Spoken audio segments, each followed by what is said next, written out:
Welcome to Ichiraku Ramen, and thank you for joining me for another journey into the world of shinobi. Before we begin, I want to give a huge thank you to everyone who listens, supports the channel, and enjoys these stories.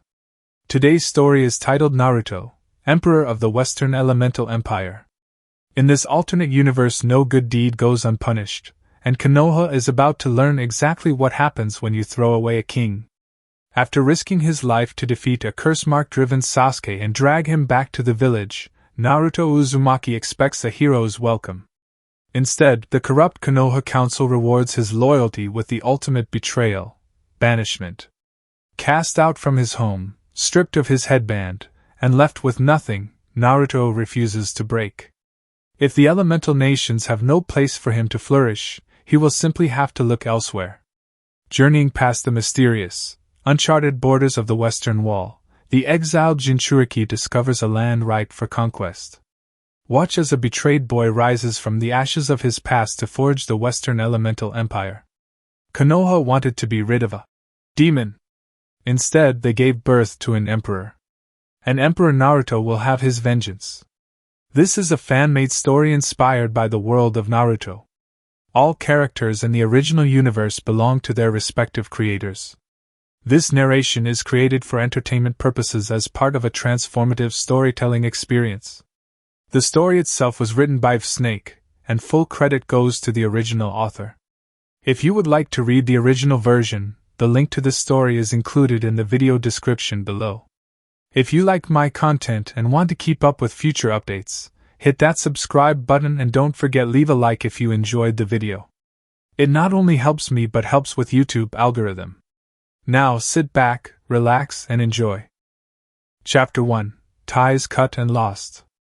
The continent of the elemental countries is larger than most people realized, as it was once a much larger base of land than the maps today would show, and the part that was not shown was in a whole different league in every way.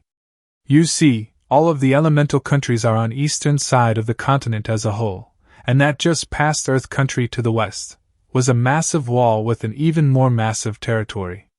This wall that held back the violence of the West, its people, weaponry, and power that made anything in the East look pale in comparison.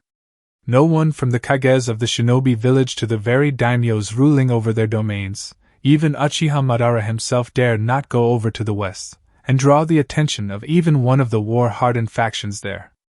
Beyond this massive wall, a wall that was forged during the time of the Sage of Six Paths by the sage himself, were warlords, rogue samurai, shinobi clans, assassins, and even demons that all fought to protect their own individual territories from rivals.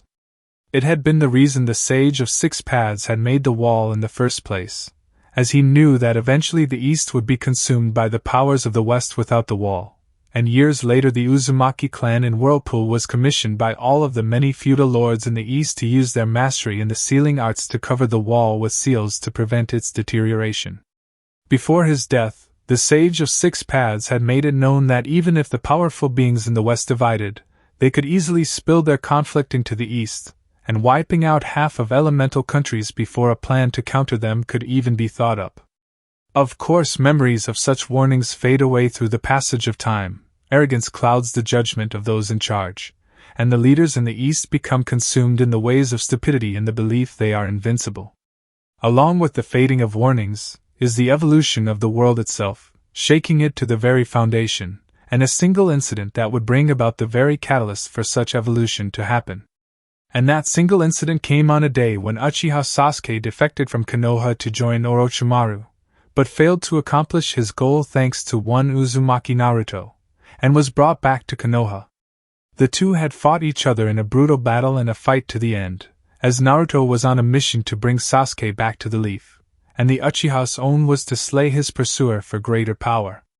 Naruto had suffered 2 Chidoras to his chest, but endured the lethality of the jutsu, and the pure agony that came along with the rest of his injuries from the battle to return Sasuke to Konoha. The blonde Uzumaki had hoped his actions would prove to the village he wasn't a monster, that he wasn't the Kyuubi, and prove himself worthy of their recognition. He was sadly mistaken. Flashback. Uzumaki Naruto.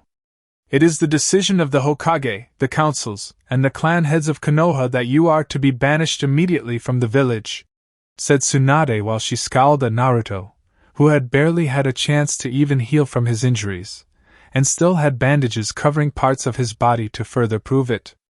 "What? Why?" said Naruto, seeing the female Hokage scowl more at him. "Why? Why? You injured the Uchiha, you little demon shit," said Hamura. Spoke this time while Naruto got angry himself. "And what about what he did to me? I took 2 Chidoras to the chest. Not 1, but 2 of them, and all with the intent to kill from that prick so he could go to Orochimaru. At least with my attacks, they were to disable, and I carried that asshole back to the village in my condition," said Naruto before Tsunade slammed her fist down onto the table. "Silence! I've had it up to here with your annoying voice, brat.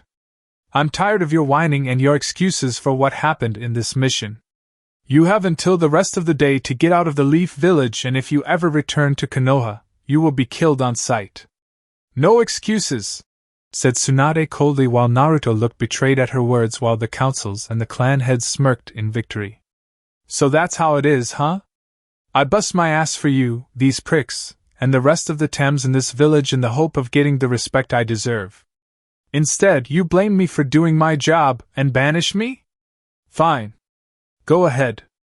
I hope you all choke on this little victory of yours, and when you do, don't expect me to save your ass," said Naruto before taking off his shinobi headband and chucking it at Tsunade with it barely missing her head, and smashing into the Yandame's picture behind her before they both fell to the floor with the glass on the picture shattering. "You demon brat! Arrest him!" said Koharu before being forced back into her chair by a wave of killer intent. "Just try it. I dare you.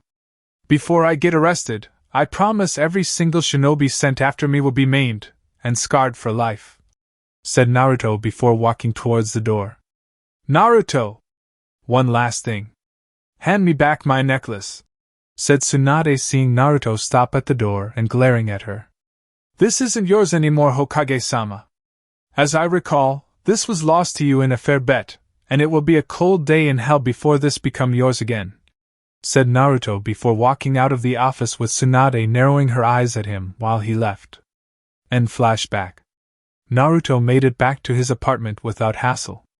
Probably because the boy had used the more discreet alleys, stayed in the shadows, and avoided every person in Konoha altogether. Of course, his apartment had been trashed by the looks of things, which wasn't really new in his mind, as it happened from time to time, and moved to the hidden panel underneath his destroyed bed to remove his few valuables the villagers couldn't take from him. Some spare clothing that wasn't orange, knowing it wasn't healthy to wear it at this point, and Hinata's spare medical cream he hadn't used. Applying some of the medical cream to his body, Naruto had taken away the pain of his more annoying injuries. The Kyuubi had yet to handle himself. Bagging everything, the Uzumaki turned to walk out of the apartment, and out of Konoha for good. The Jinchūriki was not even out the door when Naruto bumped into the one person even he didn't expect to see before leaving. "Hyuga Hinata. Is it true?" said Hinata while staring into Naruto's eyes. "I the hopes it wasn't." "Yeah. I beat the crap out of the Uchiha. Let it all out. Insult me. Slug me. Get it over with, but hurry up and be done with it," said Naruto before seeing Hinata begin to cry, then surprisingly run up and hug him while sobbing into his chest. "I don't care about the Uchiha. I care about you. Is it true that you're being banished from the Leaf? Forever? Under the pain of death upon returning?" said Hinata while she once again looked into Naruto's eyes and saw how shocked he was that someone actually cared about him instead of Sasuke. "Yeah. It's true. I've got until the end of today to leave before they send out their shinobi to kill me. Though I suspect they'll do it before then out of spite for me. For what I am," said Naruto before shutting up, and Hinata knew why. "You mean the vessel of Kyuubi?" said Hinata while Naruto stiffened and then looked her dead in the eyes with an intense seriousness that made the Hyuga girls shiver. "Who told you that?" said Naruto, knowing the law while never really enforced could be used against her for the kind nature Hinata was known for. Hayashi would probably perform the execution himself. I've always known Naruto-kun. My father told me at a very young age in the hopes of removing my feelings for you. I admit after hearing you were the Kyuubi Jinchūriki was scared at first because he told me stories of the Kyuubi being a ruthless demon, but my mother took me away to talk in private, and called my father an idiot. She said you weren't the demon. Just the container. She said a Jinchūriki is like a cup being filled with water. The cup only holds water, but isn't water itself. So I watched you for a while, and wished to see who you really were, said Hinata while smiling slightly at him with Naruto being shocked at her words. And, said Naruto seeing Hinata smile more gently hugged him this time. You are just the cup that holds the water that is Kyuubi. You have done so much and been given so little in return for everything you've done for this village. I just wish I had told you sooner how I felt about you. How much I care. How much I wanted to be by your side to help you endure everything. And how much I love you, said Hinata while Naruto slowly wrapped his arms and for the first time in his life, the young Uzumaki felt joy fill his soul. I wish I had known sooner too. It wasn't your fault, Hinata-chan. I've been too stupid and blind to notice your feelings and for that I'm sorry. Do you forgive me? Said Naruto with the Hyuga nodding her head while feeling his whiskered face rub against hers and loved it. Only if you forgive me, said Hinata and then kissed him on the lips knowing it would probably be for the first and last time. I can do that. Though you better get out of here before someone else less friendly arrives to find you here, said Naruto seeing the Hyuga girl nod.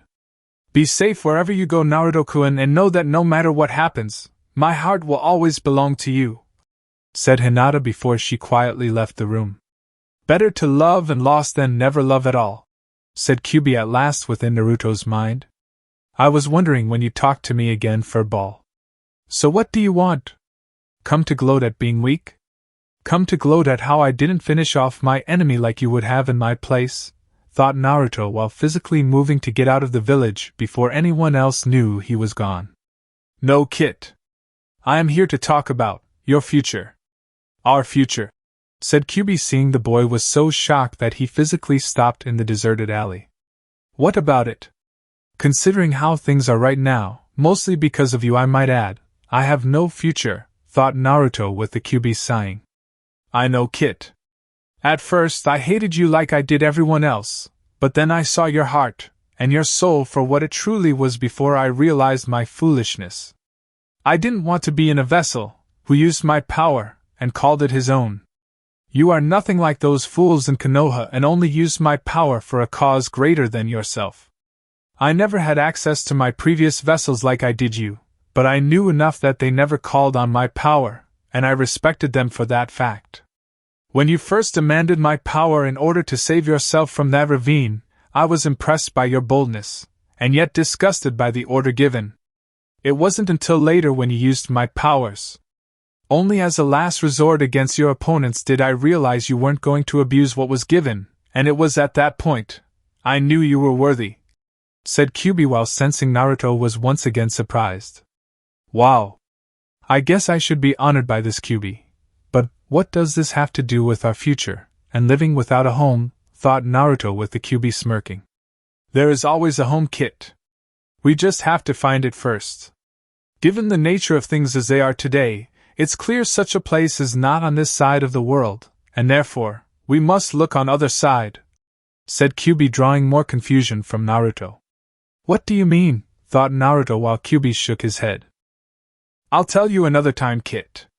Right now, we must move, and move silently before the leaf decides to move ahead of schedule and letting you leave, said Kyuubi with Naruto nodding in agreement, and moved to get out of the village before stopping again to see the other rookies talking to each other with Guy's team. I knew it! Naruto is the Kyuubi! I knew there was something off about him, and this is the proof in the pudding, said Kiba with the others nodding in agreement. To think I believed him in defying fate. Now I feel like a fool for believing the Kyuubi and his trickery, said Neji scowling with anger. If I see him, he's going to be used for target practice, and I'm going to make him suffer, said Tenten with her scroll filled with weapons at the ready. Such an unyouthful creature the Kyuubi was back then, and now to deceive us all for so long. It will bring me great honor to defeat him in battle, said Lee, being his usual self. I knew that Baka was unnatural. Now I see he's really the QB. The next time I see him, I'm going to punch his tiny brain out of his skull and rip out his guts for what he did to Sasuke-kun, said Sakura, with Ino agreeing to help.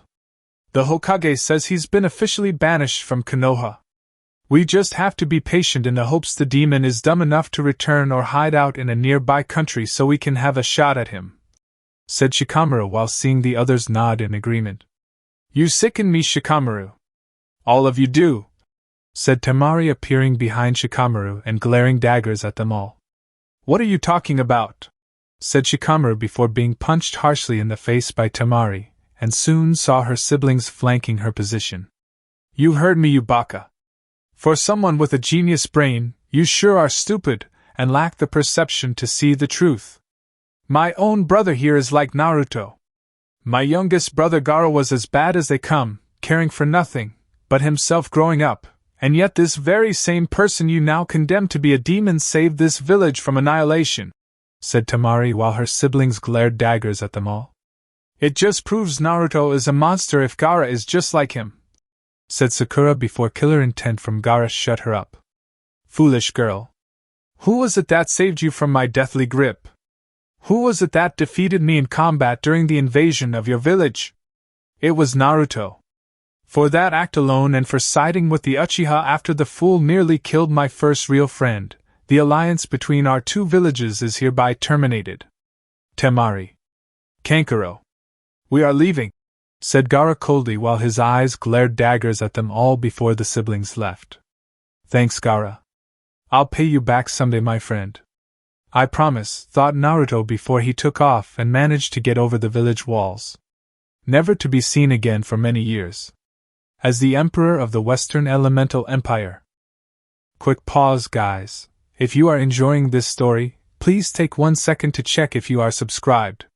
I am trying to hit my first massive milestone of 1,000 subscribers, and every single one of you joining the community means the absolute world to me.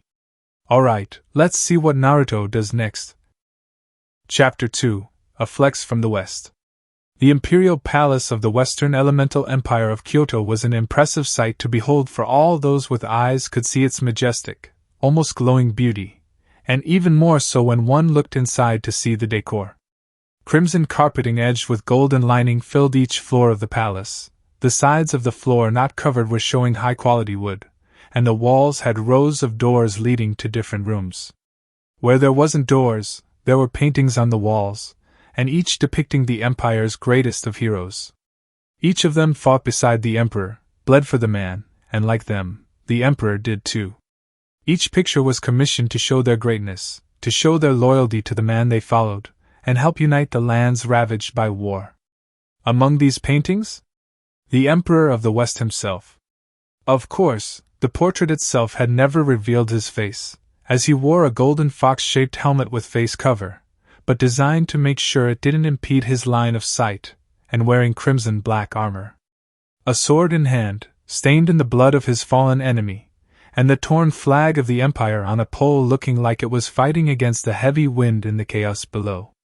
Guards could be seen everywhere, watching every area of the palace, shinobi hiding in the shadows to provide additional support for them, and each servant walking without fear through the halls to do their duty. At the moment, the Emperor of the Western Elemental Empire was now in an important meeting with the Grand Council, which was made up of his most trusted advisors, who handled their regions they once fought each other over, and to keep out of the hands of some of the very people in the room. That had been put to an end by the Emperor, as he fought his way through the masses upon his arrival, making a name for himself in what was known as the divided Western War Zone, and brought others to the table for peace talks when violence would make things worse. As his power base grew, the Emperor's reputation spread throughout the West, as different warlord, and leader of different guilds that did not wish to fight requested an audience with him. Within a span of 3 years, the man had accomplished what no other person had done before, and it was bring peace to the West under his guiding hand. A peace that had lasted for 3 long wonderful years after being made emperor. Warlords, who had once led their armies into battle to fight each other for additional land, and power now serve the emperor with undying loyalty. The guilds that once worked in the shadows now worked to serve the emperor to keep the peace and stability the man himself had bled for during the fighting. How is everything along the southern border of the empire, Liu Bei? I had heard there was some kind of disturbance there, said the emperor in a muffled voice while wearing his mask, which while normally would be removed in a meeting like this among his most trusted advisors, was not to be, as he had business elsewhere after this, and with people that did not deserve to see his true identity. Some bandits have been harassing some of regions near the port region. I've sent Pang Tong and a regiment to handle this accordingly, said Liu Bei, as he saw his emperor nod in approval of the decision, and looking over some documents pertaining to the situation. The Shu region was once divided into multiple ones ruled mostly under Wu and Wei, with all three sides forming an uneasy balance between each other. However, that all changed when the emperor came, when he was still a warlord by right title, and had his agents observe all sides before choosing which one would be worthy of his support. Out of all the three main powers, Shu had the most honorable, and Liu Bei had the support of the people in his region more than the others did. At the Battle of Fan Castle, Liu Bei's sworn brother Guan Yu was trapped on both sides by Wei, and then Wu in a surprising move had sided against Shu in the battle. Guan Yu and his army would have perished in the battle had the emperor not intervened in flanking Wu with his forces long enough for Liu Bei's army to arrive to send Wei retreating. After that, Shu became an ally with the emperor, and together they had defeated Wu before the side sent Zhou Yu to negotiate peace. The emperor handled the negotiations with his chief advisor between Shu and Wu, with both becoming one under Shu's banner while being allied at the time with the warlord that would soon be emperor. Together, they took down Wei and renamed the entire area the Shu region. Good. I will not have my people harassed by bandits. Though I am curious as to why you sent Pang Tong? The man is a well-renowned strategist, and to send him seems to be overkill? Said the emperor while Liu Bei nodded. I agree, but the regions being attacked are well known to Pang Tong, and I would prefer to send one of my trusted generals with knowledge of the terrain against the bandits to remove this annoyance, said Liu Bei, with the emperor again nodding in agreement. I agree. You chose wisely, Liu Bei. It shows you care about your people within the Shu region a great deal. Sesshomaru, how are things going in your territory of the empire with the various demons and half-demons living there? Said the emperor, as the regal demon lord of the west had been a hard man, or rather demon, to win over. The two had fought in battle, fiercely in the final years of violence the west received, and the emperor had barely come out of it alive while Sesshomaru was just weakened. It did not end for the emperor, however, as rival demons of Sesshomaru saw their chance to kill the demon lord in his weakened state. But surprisingly their plan was foiled by the chief advisor of the emperor, and had been ordered to stay on the sidelines watching until that point. When it was over, Sesshomaru himself was surprised at just how the emperor had gained someone so powerful by his side, and through all that did the demon lord of the west join the cause to end the violence. They are going well. There are no new changes to report in my region, said Sesshomaru calmly while seeing the emperor nod. Good. General Iroh, how are the new fire division troops handling the different kinds of training sessions and drills you set up for them?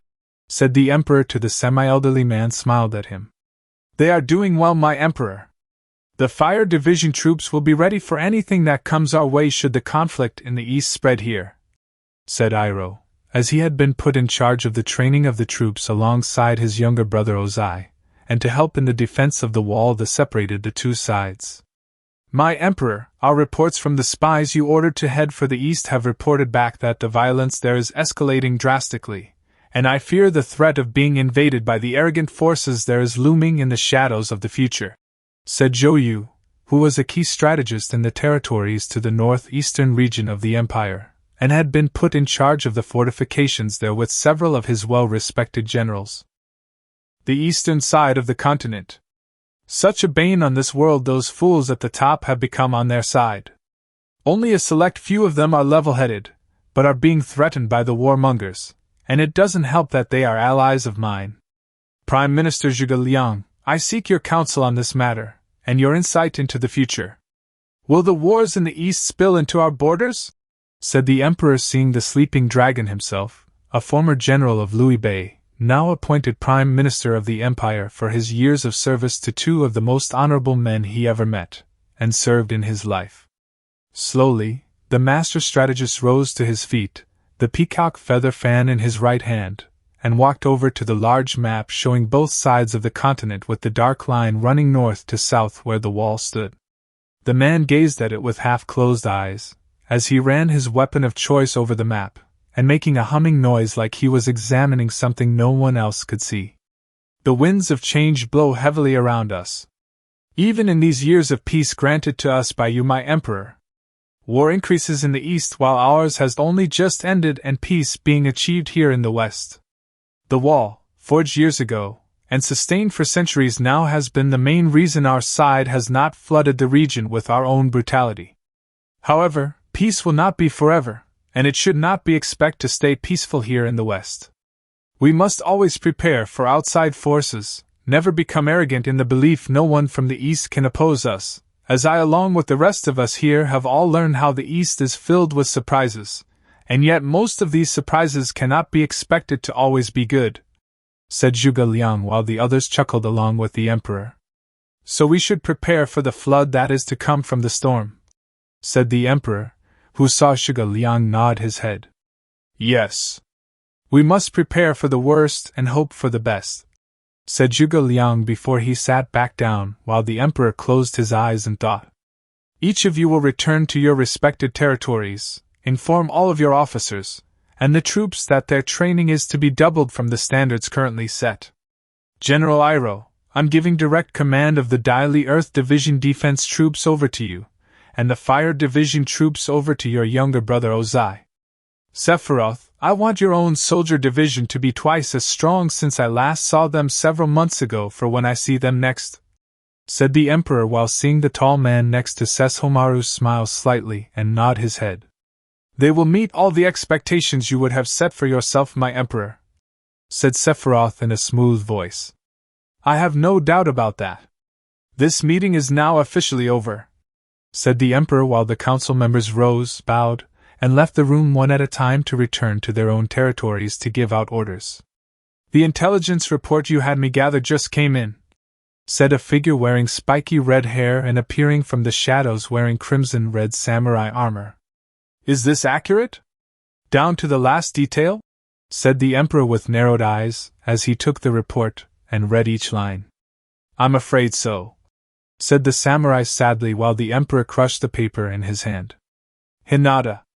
Even her love for me does not go unpunished by those arrogant fools, said the Emperor while shutting his eyes and shook with an intense rage.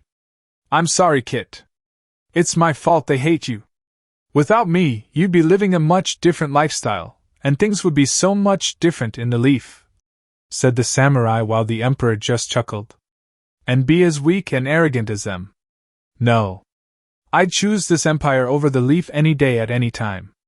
Now that think about it, you haven't called me that name in years, QB, said the Emperor while the demon fox let out another chuckle. I know. Force of habit when comes to you and me, Naruto, said QB while the man behind the mask removed it, and the matured face of Uzumaki Naruto was revealed. His hair was still a spiky blonde, the face was the spitting image of the yondaime, the whisker marks thin, almost non-existent unless seen under a bright light setting, and eyes that were an intense blue that made even the battle-hardened warrior in the West know fear. For 3 years after his banishment, Naruto had made his way to the West, gotten over the wall, and started from scratch in making himself known. The Uzumaki brat, who no one in the West took seriously, had beaten, killed, and in certain cases negotiated his way to unifying the western side of the continent under his banner. Bring in Ezio and Altair. I need to speak with them, said Naruto before putting on his mask. Now? You're going to be late for the airship Princess Koyuki provided for transport to her country to have some of your fighters participate the taijutsu tournament there, said Kyubi with a frown. It will just be a moment. Besides, this is important, said Naruto seeing Kyubi nod and left the room to come back later with the two individuals. You summoned us, my Emperor? said Altair, knowing this was important, and was ready to devote the whole of his half of the Assassin's Guild to the Emperor's wishes. Yes, Altair, I have. As you know, the East is spiraling out of control. War is inevitable no matter how you look at it. However, the intensity of such a stupid attempt is the only real thing we have control over at this point, and to weaken the war machine that will threaten the peace we have fought so hard to achieve, said Naruto, with both Grand Masters of the Assassin's Guild nod their heads.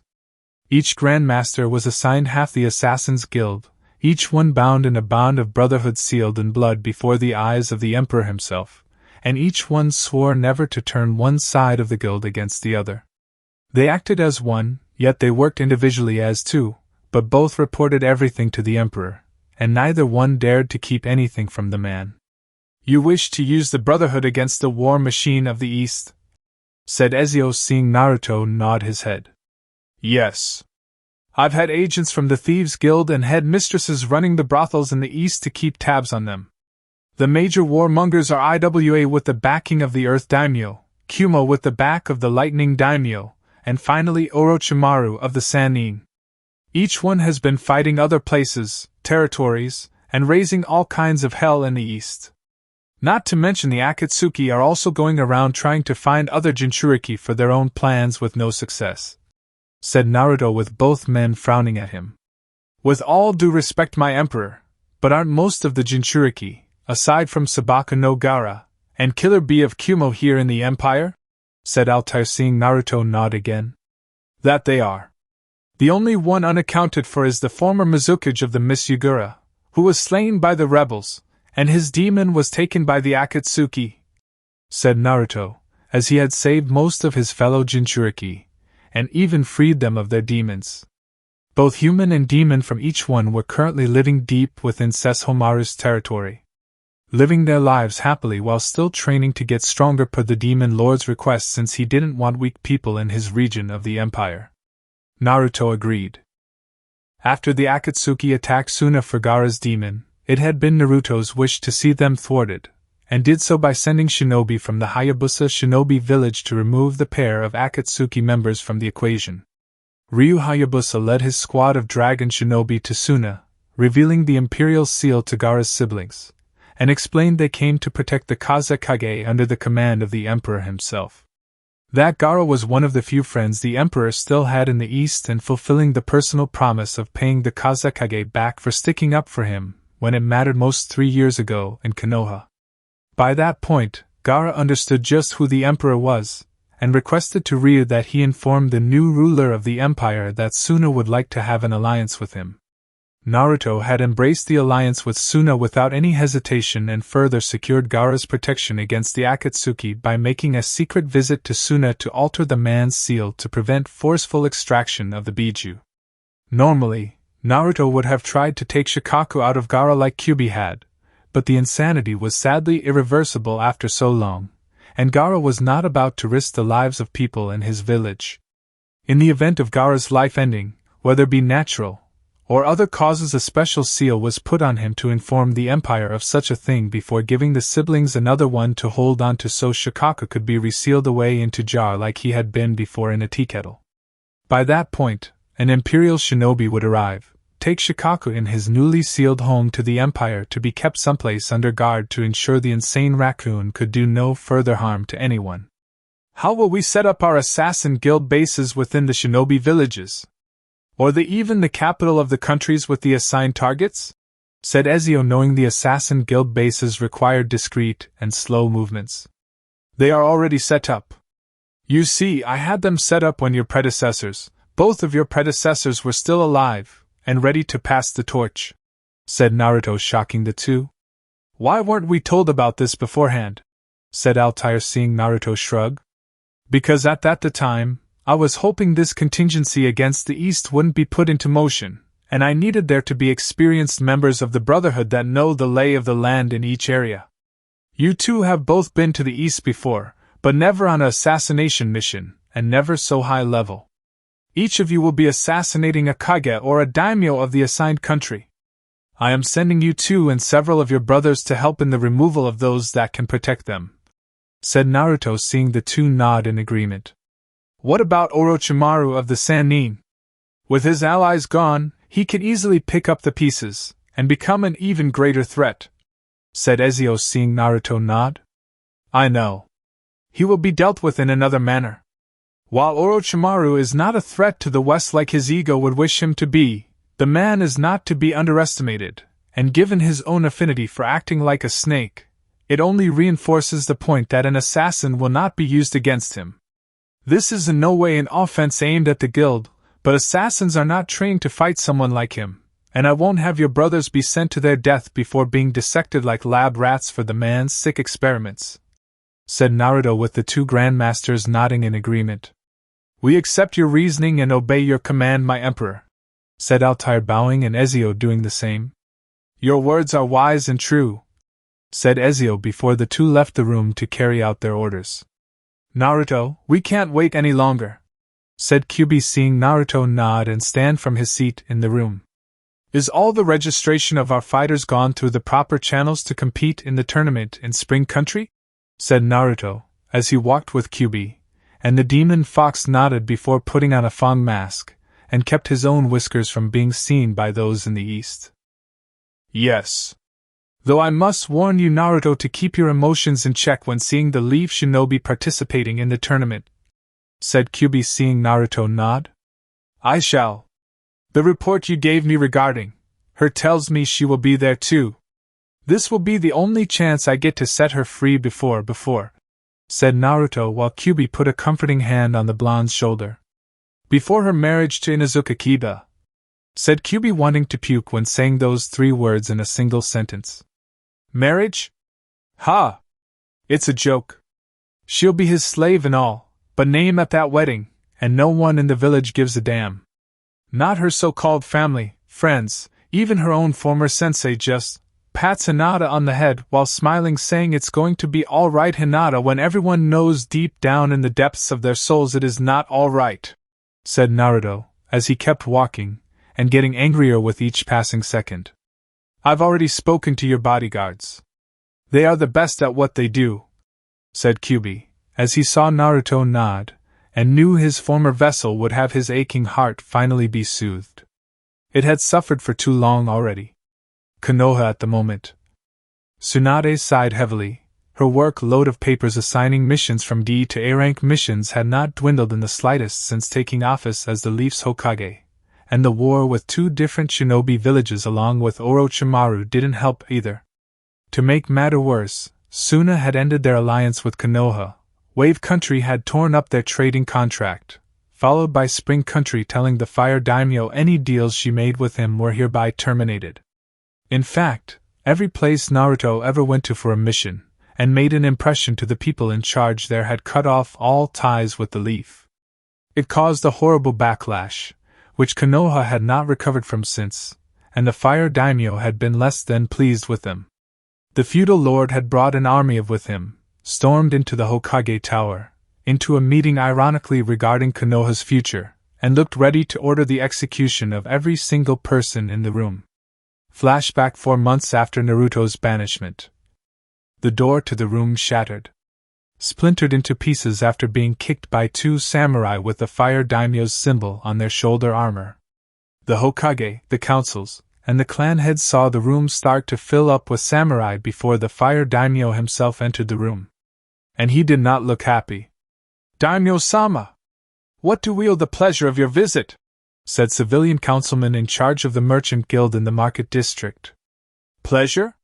For the past few months, I have been feeling everything else, but the feeling of the word you call as pleasure, my esteemed Leaf Councilman, and it has made me oh so very unhappy, said the Fire Daimyo, with his anger showing on his face and on that of his own samurai too. What reason is that, sir? Said Hamura, starting to rise, but a glare from the Fire Daimyo immediately made him sit back down, and see the feudal lord begin pacing. Do not insult my intelligence, Shinobi Councilman Hamura. You know damn well what has been causing me discomfort these past few months. First, I hear that Suna had ended its alliance with the Leaf, then I hear from the Wind Daimyo, who is a good dear friend of mine, that he has expressed his full support of the Kazekage's decision, and has banned Leaf Shinobi from entering his country. Of course, little did I know, that was just the start of my displeasure, and would certainly be the last.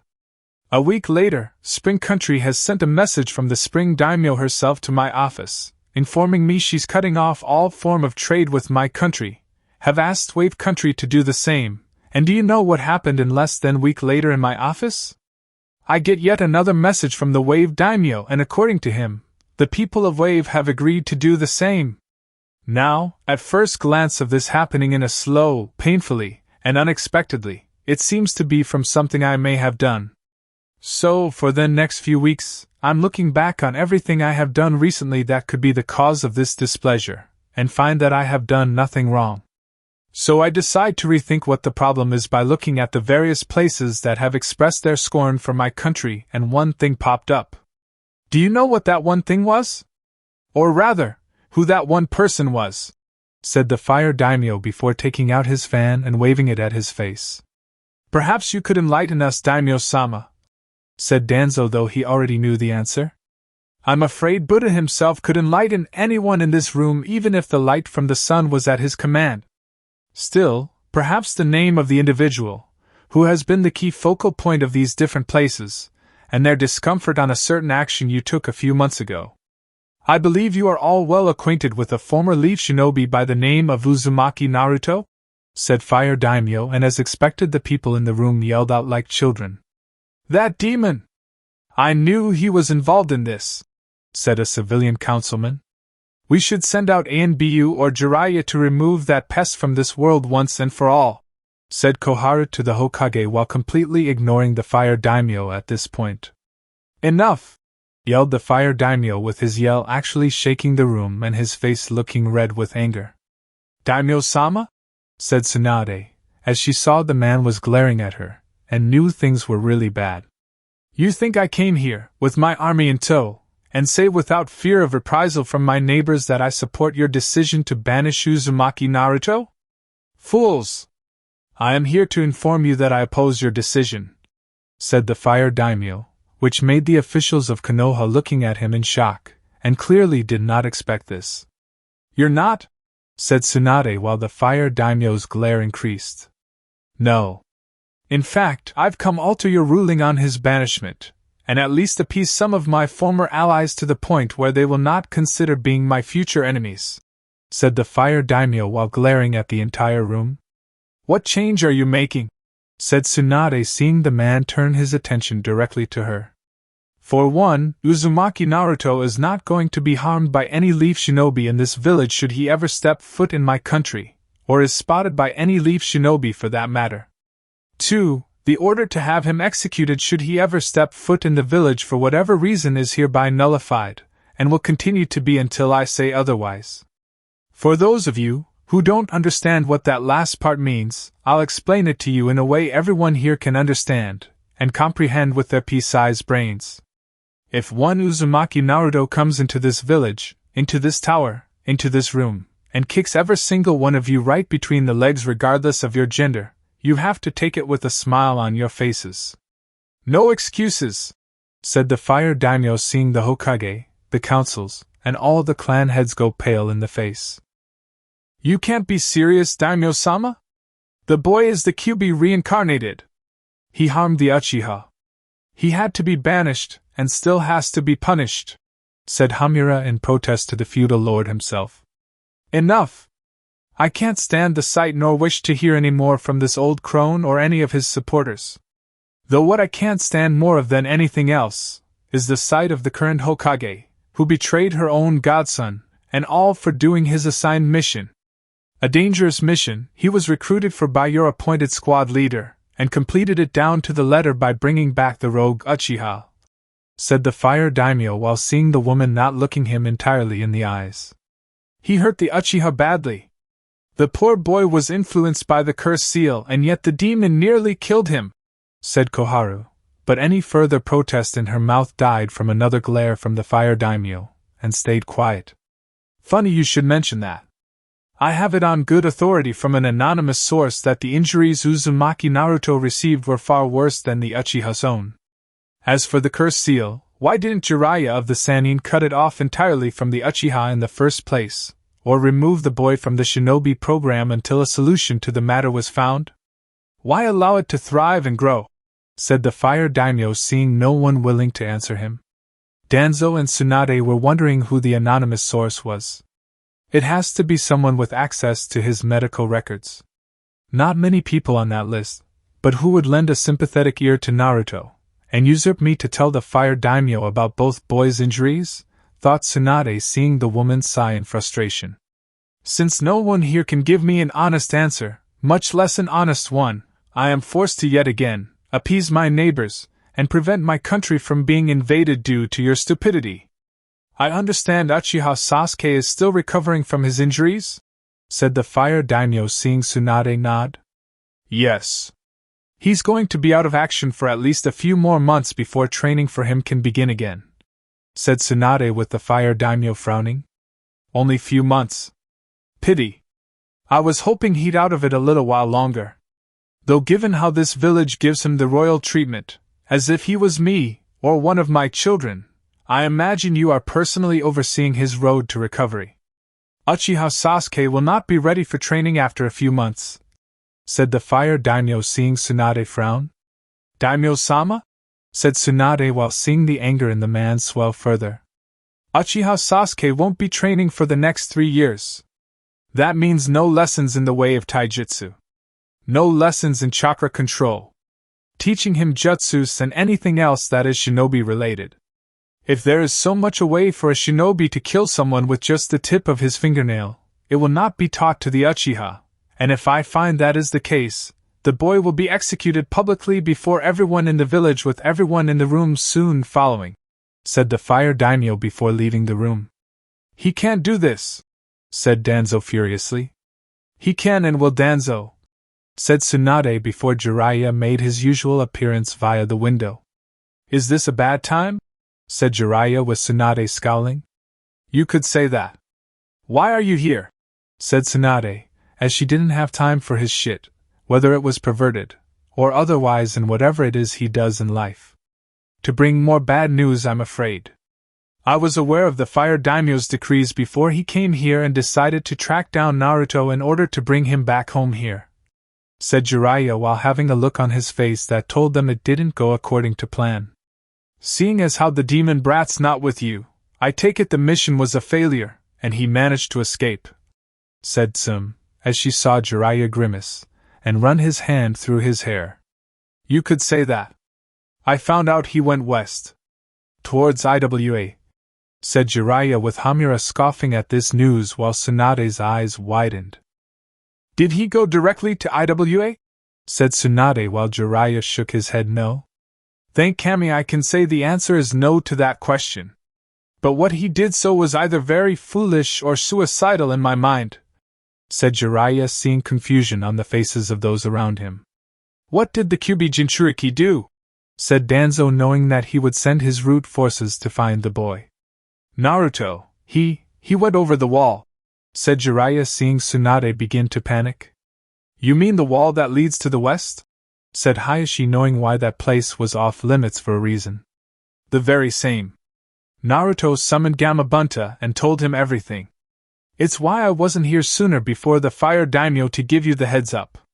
Gamabunta has declared the people of the Leaf unfit to be protected by the Toads. He's calling for every summons in Konoha to break their contracts with us. He already did it with me, said Jiraiya, seeing the shock on their faces. They wouldn't. Who will summon them if not us? Said a civilian councilman, seeing the Sannin shrug. I don't know.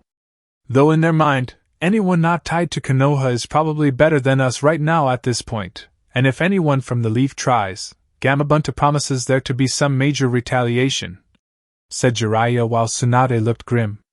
Jiraiya, you are going to head over to the west, find Uzumaki Naruto while there, and upon doing so will bring him back home, said Tsunade, knowing the only way to make things partially better for the Leaf is if the brat was back in Konoha. After everything that's happened? The kid's not exactly going to be jumping with joy at the news of being allowed to return only because it's only to help the Leaf. The younger generation will be out for blood should Naruto come back here, and we both know that was your fault to begin with by rescinding the Sandame's law, said Jiraiya with the female Hokage growling. I don't care how you do it, Jiraiya, but one way or another I want that brat in my office to become a shinobi again. Even if it means we have to erase all his past memories and starting from scratch, said Tsunade, knowing that was always a possibility at this point in time. Me? Go over to the west?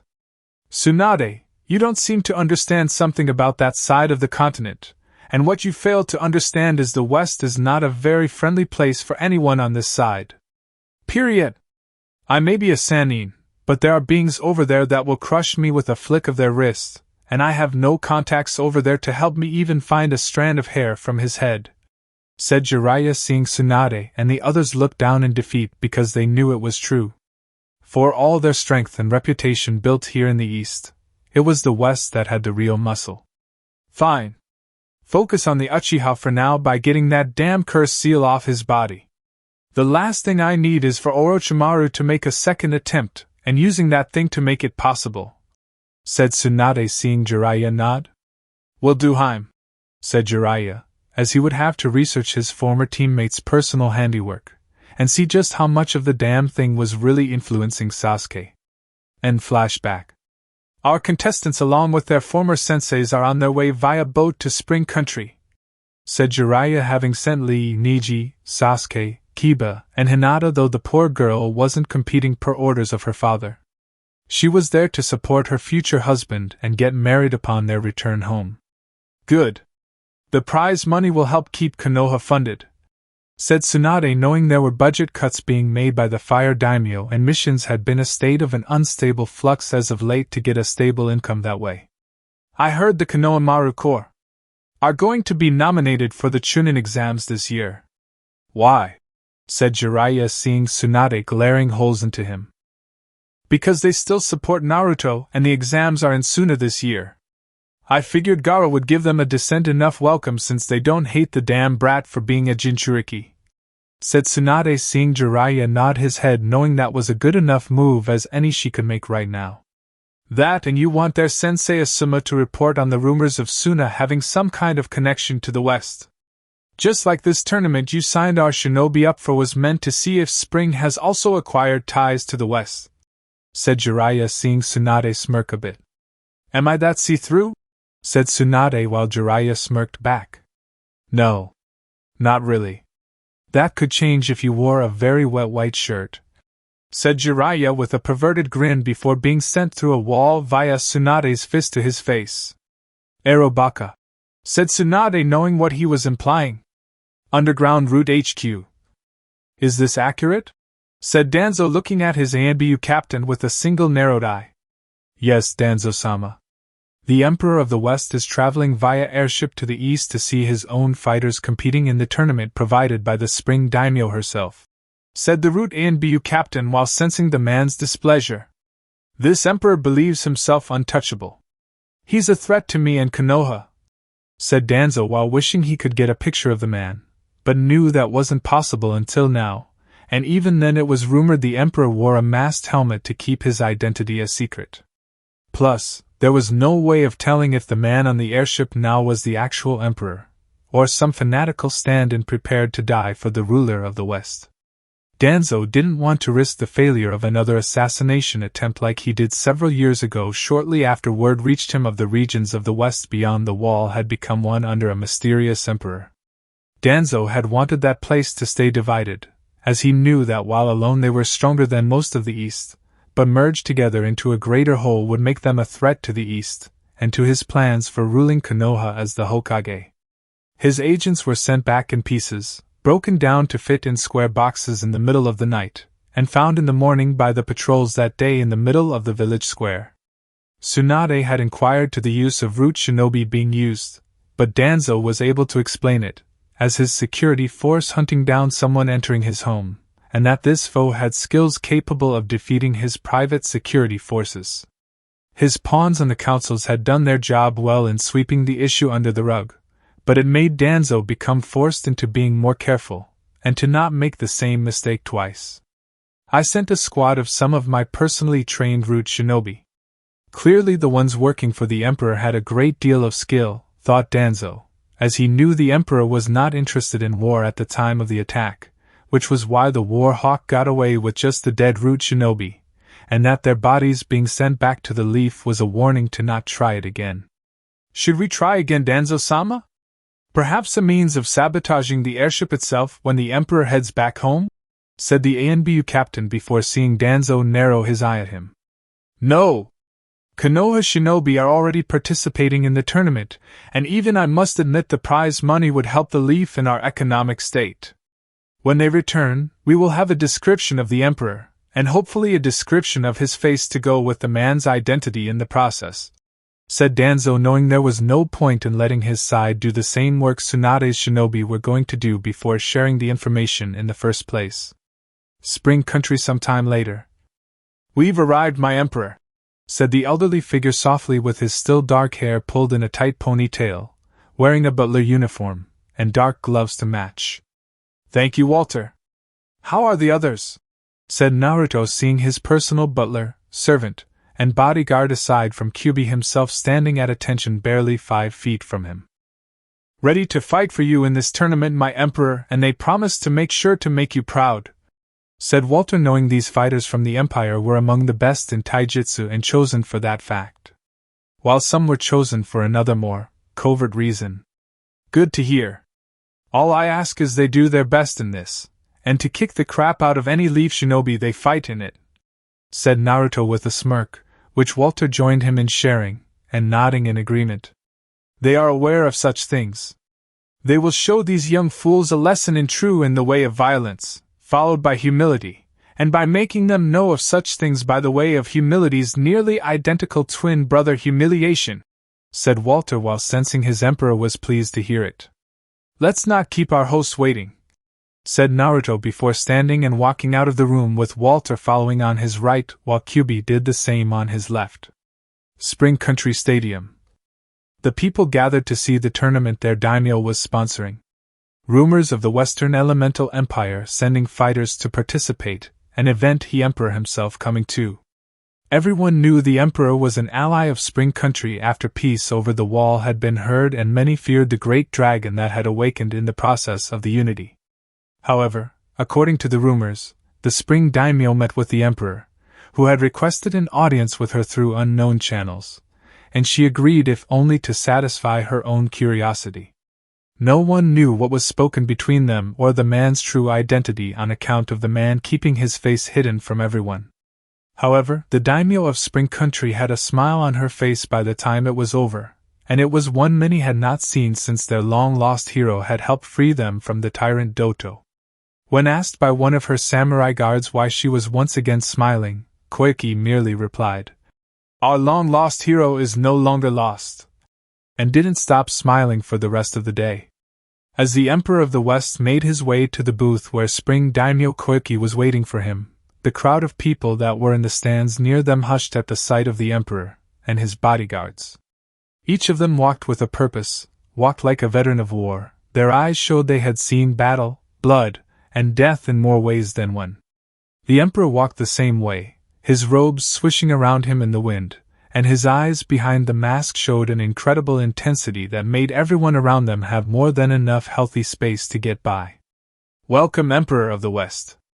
I am honored that you've come all the way here from the Empire to see this tournament, said Spring Daimyo Koike, as she took his hand, and shook it with a knowing smile on her face. The honor is mine. Your country flourishes under your rule. May it continue to do for years to come, said Naruto while smiling behind his mask. Thank you. Please sit.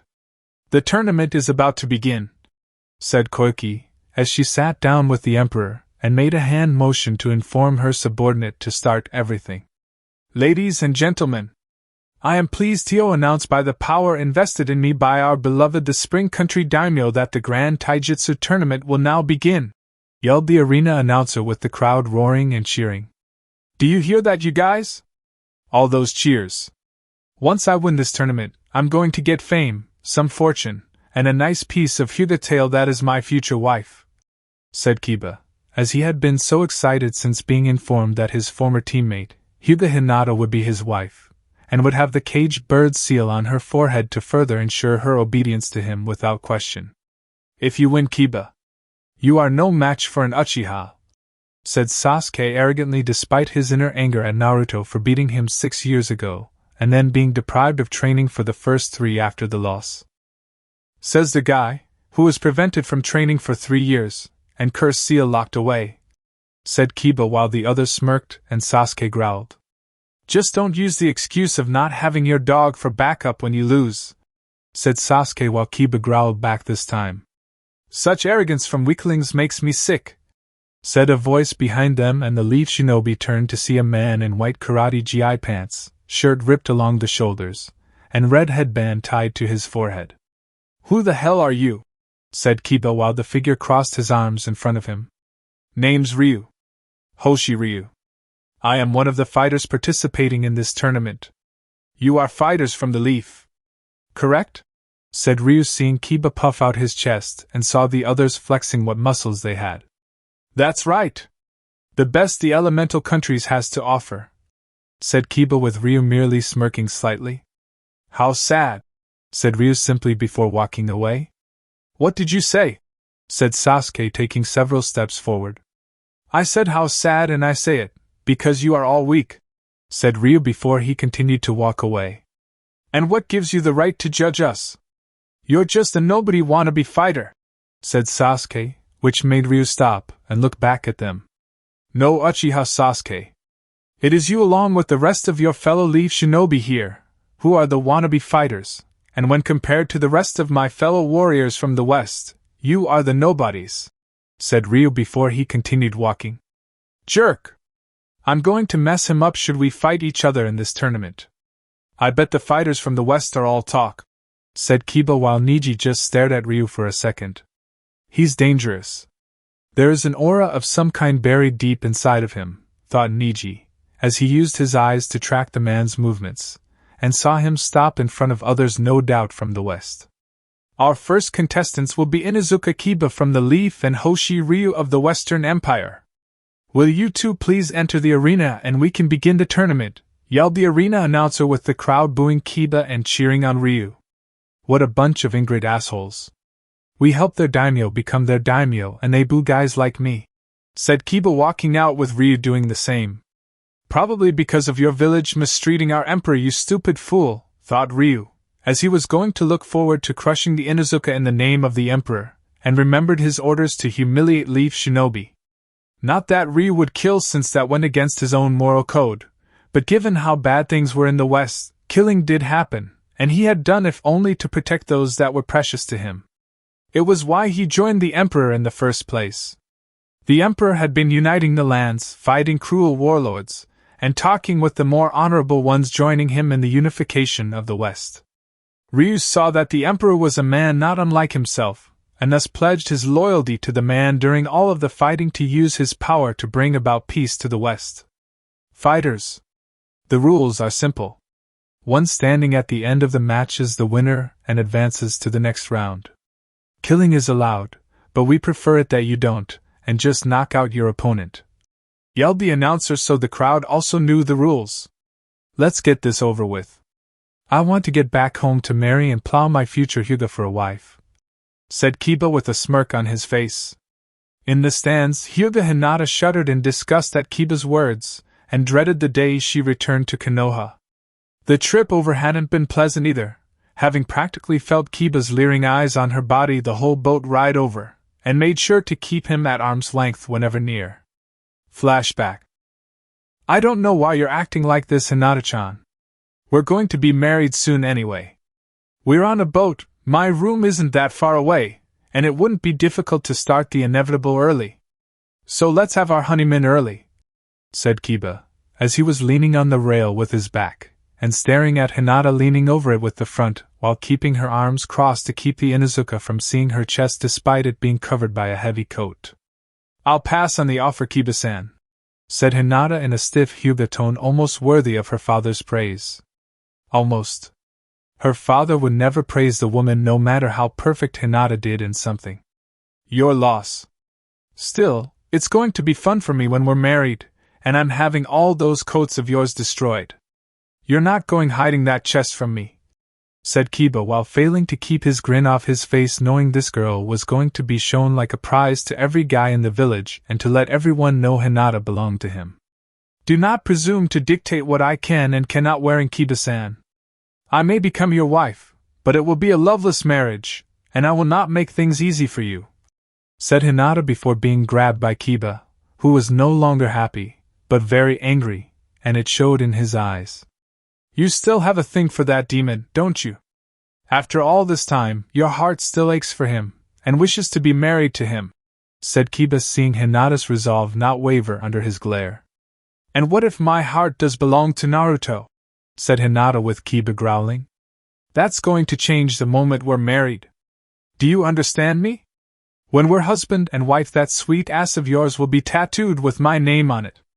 That way, even if you do leave, even if you do find Naruto, and decide to become his lover like you have always wanted, my name there will forever know just who you belong to before him, said Kiba with a grin, but was ruined by a vicious palm strike to the gut by Hinata, and the blows sent the Inuzuka flying into the metal wall of the boat. Hinata! Said Kurenai, seeing her former student do that to her own teammate. What? Said Hinata, glaring at the woman she trusts to support her, but instead had just stayed quiet and done nothing. Apologize to Kiba, said Kurenai while Hinata scowled at him. You want me to apologize? After what he said? Did? I'd sooner lick the railing, said Hinata while her former sensei scowled back at her. He's your future husband, Hinata. The nicer you are, the less discomfort you will feel when married to him, said Kurenai while glancing at her forehead where her headband was and what lay beyond it. I'm going to be feeling all sorts of discomfort whether I'm nice to Kiba or not. We both know it, said Hinata, seeing Kurenai look away, and knew the jounin also believed it. What was the point of being nice to someone when it wasn't going to be returned? Even still, you will have to be when the child is born, said Kurenai, seeing Hinata suddenly radiate killer intent. As if I will ever give Kiba a child. I'd sooner destroy my womb with my own hands than give that arrogant perverted baka one child from my belly from any so-called union we have together, said Hinata before storming away from a shocked Kurenai. You don't have a choice, Hinata. Not this time. The one you want to be with isn't going to come back to Konoha. Not even he can't stop this, said Kurenai, making Hinata stop. I don't care about that. No matter what happens while I'm married to Kiba, my heart and my soul will always belong to Naruto-kun. Nothing can change that. Nothing, said Hinata while walking away from her former sensei. She didn't want anyone to see her cry. End flashback. Contestants ready? And begin! Yelled the announcer with both sides cheering for the battle to fight. Tsuga! Said Kiba, as he went forward on the attack against Ryu, who easily moved to the side, dodging the move easily, and didn't look impressed. This tournament is for fighters of skill, not brawlers, said Ryu, seeing Kiba snarl at him. Shut up and prepare to get your ass kicked by the alpha male of the leaf, said Kiba, as he tried to get close, and use his claws to tear into Ryu's flesh. Keyword being tried. Ryu dodged one strike after the next. No one was impressed with Kiba's brawling-like ways, and even expressed it by booing the boy. Kurenai, Kakashi, and Guy didn't understand why their fellow shinobi was being booed, since the fighter from the west had barely done anything except dodge. I'm not impressed, said Ryu finally, as he easily caught Kiba's right hand at the wrist, broke it, and then followed up with the locating the Inuzuka's shoulder, while spinning the man around so he landed on his back. HH! Yelled Kiba, as he soon found a bare foot smashing down onto that dislocated shoulder, and could feel his muscles tearing. How do you want this to end, Leaf Shinobi? To go home in pain with your arm attached? Or without it? Said Ryu, as he pulled the arm further, and made Kiba scream out further in pain. I give up! I give up! Said Kiba, tapping the ground to indicate his submission to Ryu. Winner! Hoshiawayu! Yelled the announcer to make the crowd cheer at the victory Ryu gained for the Empire. If you are an alpha of the leaf, then your village is not as strong as you make it out to be, and none of your comrades will advance since they are weaker than you. said Ryu before letting Kiba's arm go, turned to the Emperor in the stands above, bowed, and then left the arena. "Bastard!" yelled Kiba, as he charged forward with his one good arm cocked back ready to thrust it forward to hit Ryu in the back. "Foolish leaf scum!" "Hadouken!" said Ryu, as he turned around, and shot a blue fireball at Kiba that sent flying right off of the arena floor into the wall. "Disqualify him!" said Kurenai while looking at the Spring Country daimyo doing no such thing. "The match is over, Kurenai-san." Kiba attacked after it was declared officially over, said Hinata, seeing Kurenai turn and scowl at her. "Leave shinobi support each other no matter what, Hinata," said Kurenai, which got her a glare from Hinata, and the Hyuga girl stood up with her Byakugan active. "Just as you supported Naruto-kun? You didn't support him when he was in the leaf or when about to be banished. No one did, except for me, and put into an arranged marriage with Kiba because of it. You say leaf shinobi should support each other no matter what, but all that really means is to support leaf shinobi, who aren't Jinchūriki of the Kyuubi, or those that love the Jinchūriki. You and the rest of the leaf shinobi in Konoha are all hypocrites," said Hinata before storming away before Kakashi caught her hand. "Hinata, where are you going?" said Kakashi before he found himself on one knee, and his arm being twisted painfully to the point of breaking. "That's none of your business, and don't you dare touch me again, Hataki. If you do, I'll take out that Sharingan eye, and your balls for good measure," said Hinata coldly before she released him, and walked away. "Damn, that girl's got a vice grip," said Kakashi, clutching his arm. "My Emperor, the Hyuga girl is out of their line of sight," said Walter in a whispered tone while seeing Naruto just nod like he was being asked a question and lifted his finger a single inch before a figure from the shadows moved undetected towards Hinata. It was time to set a bird free from her cage. Chapter 3: Free as a Bird. Naruto smiled behind his mask as he saw Kiba go flying into the wall thanks to Ryu, and knew the leaf did indeed become weaker in his absence. Of course, given all the outside support the leaf had when he was still a shinobi there, it wasn't surprising that things went downhill when allies started pulling away, and Konoha was ostracized for banishing him. The memory of the rookies betraying him once knowing of his burden only made this sample of revenge all the more sweeter in his mind. About 3 years after being Emperor of the Western Elemental Empire, Naruto had his first failed assassination attempt against him as the Emperor, which not surprisingly was done at the hands of the Leaf, and by Danzo's so-called elite team of root shinobi. Naruto knew it was going to happen sooner or later with that man, since the old power-obsessed asshole not wanting anyone to rise to power no matter where it was happening.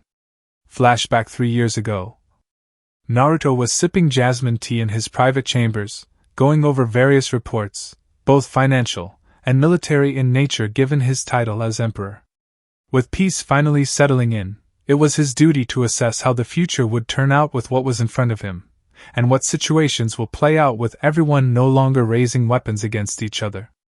"My Emperor, I've come to inform you we have intruders in the Imperial Palace," said one Walter Dornez coming into the room seeing Naruto nod. "I know. The seals inside the palace detected them. I had the samurai and shinobi move to protect the servants," said Naruto, sipping his tea calmly while Walter smirked. "I do not need protection, Emperor," said Walter while Naruto returned the smirk. "Of course not. You are one of a kind, my friend. My personal Shinigami," said Naruto before laughing and seeing Walter bow slightly at being complimented for having such a title. "Do you wish for me to take care of them before they get here?" said Walter, seeing the young Emperor nod once with his smile growing. "You read my mind, Walter. You've been hanging around psychics too long. Still, I don't want them all dead, as I want to know everything they know in those heads of theirs, and not just about them being sent to kill me. I want the squad leader and at least one of his subordinates kept alive for interrogation before we send them back to their master, in pieces," said Naruto, seeing Walter bow. "Your orders will be followed to the letter. I promise not one of these villains will see the light of day after the Empire is done with them. Now, with your permission, my Emperor, I believe it's time I gave these young people a proper lesson in violence," said Walter, as he saw Naruto nod, and walked out of the room to do his duty. several hallways down. "Are you sure the Emperor's private quarters are around here?" said one rude shinobi, as he had an uneasy feeling about being able to get this far, and face no opposition. "Yes." "Now hurry! Danzo-sama wants the Emperor's identity and life before the end of the day," said the Route ANBU captain with his squad rushing through the halls. Only to stop when a door opened and single figure entered the hall before turning to face them in a calm expression his face. The man walked towards them, fearlessly, and with a smile on his face that made the rude shinobi in front of him a bit nervous. With a single action of expanding his left fist into open hand, a quick flash from the lighting warned the rude shinobi of what was coming towards them, and one root shinobi lost his head at the neck while another closest to the root ANBU captain lost his right arm. "Oh dear! I killed one of you! I guess it is to be expected in my old age that I would lose some of my edge slightly since my orders are to only maim you," said the figure still walking towards the root shinobi. "Who the hell are you?" said the root captain, as he quickly drew his sword, and the others brought out their weapons. "My name is Walter Dornez, butler to the Emperor of the Western Elemental Empire and former Master Shinobi," said Walter before unleashing his microfilament razor wire with the greatest of ease, capturing 3 of the remaining 6 shinobi, and moved with blinding speed not meant for a man of his age. Before a single tug from Walter, who was now behind the root shinobi, caused the 3 in his wires to become a gory mess on the ground, and make the remaining squad from the leaf back away in fear. The one injured root shinobi from earlier tried to stand, but quick kick to the head knocked the man out, and brought the loyal butler of the Emperor to focus on the remaining root members. "Hurry! Run to the Emperor's room.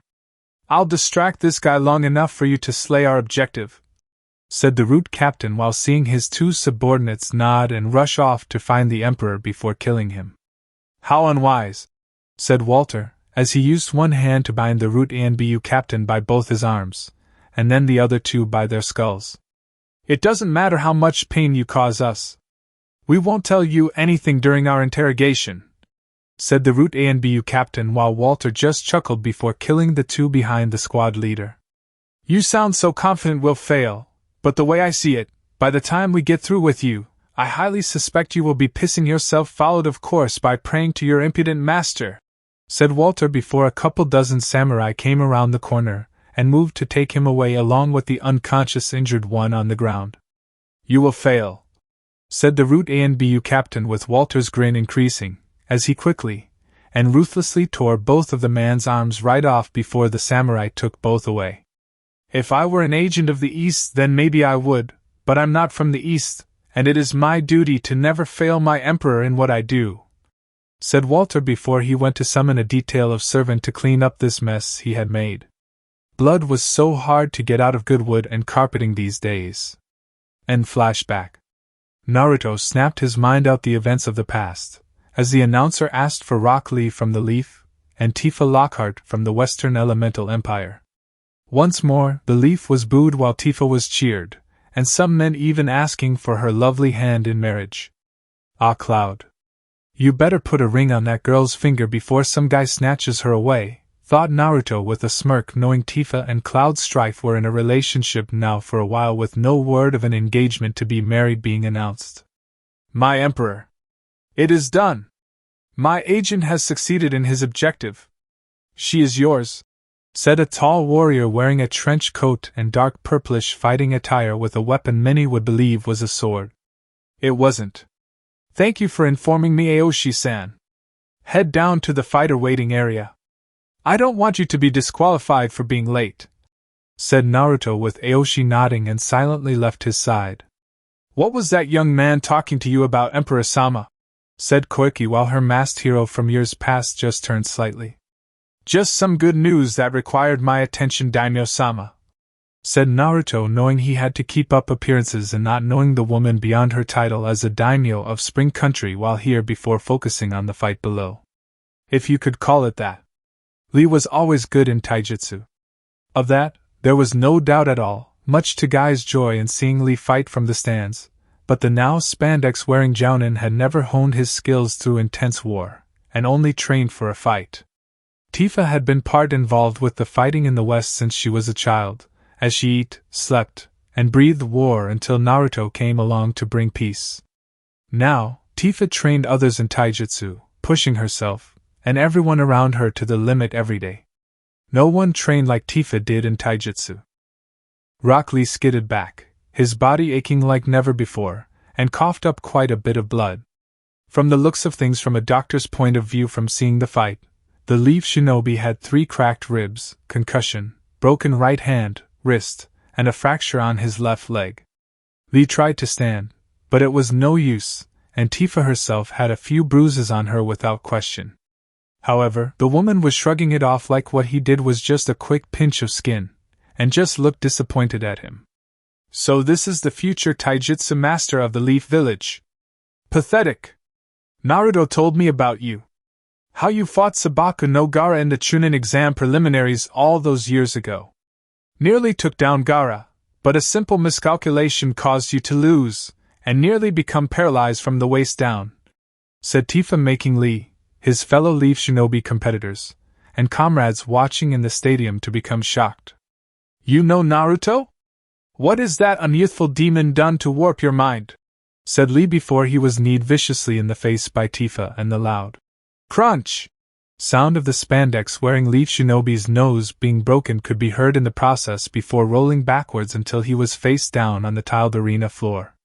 He has done nothing to my mind. It has remained clear long after the day I met him. Go back to your Hokage and tell her Naruto is happy in the Empire. Happier than the hate-filled bigots in the Leaf could ever try to do on a good day, said Tifa before she did a high leaping drop kick onto Rock Lee and broke his spine with the tiles of the arena floor forming a circular spider web to implicate how much force she used in the attack. Rock Lee was down, and he was not getting up. Lee!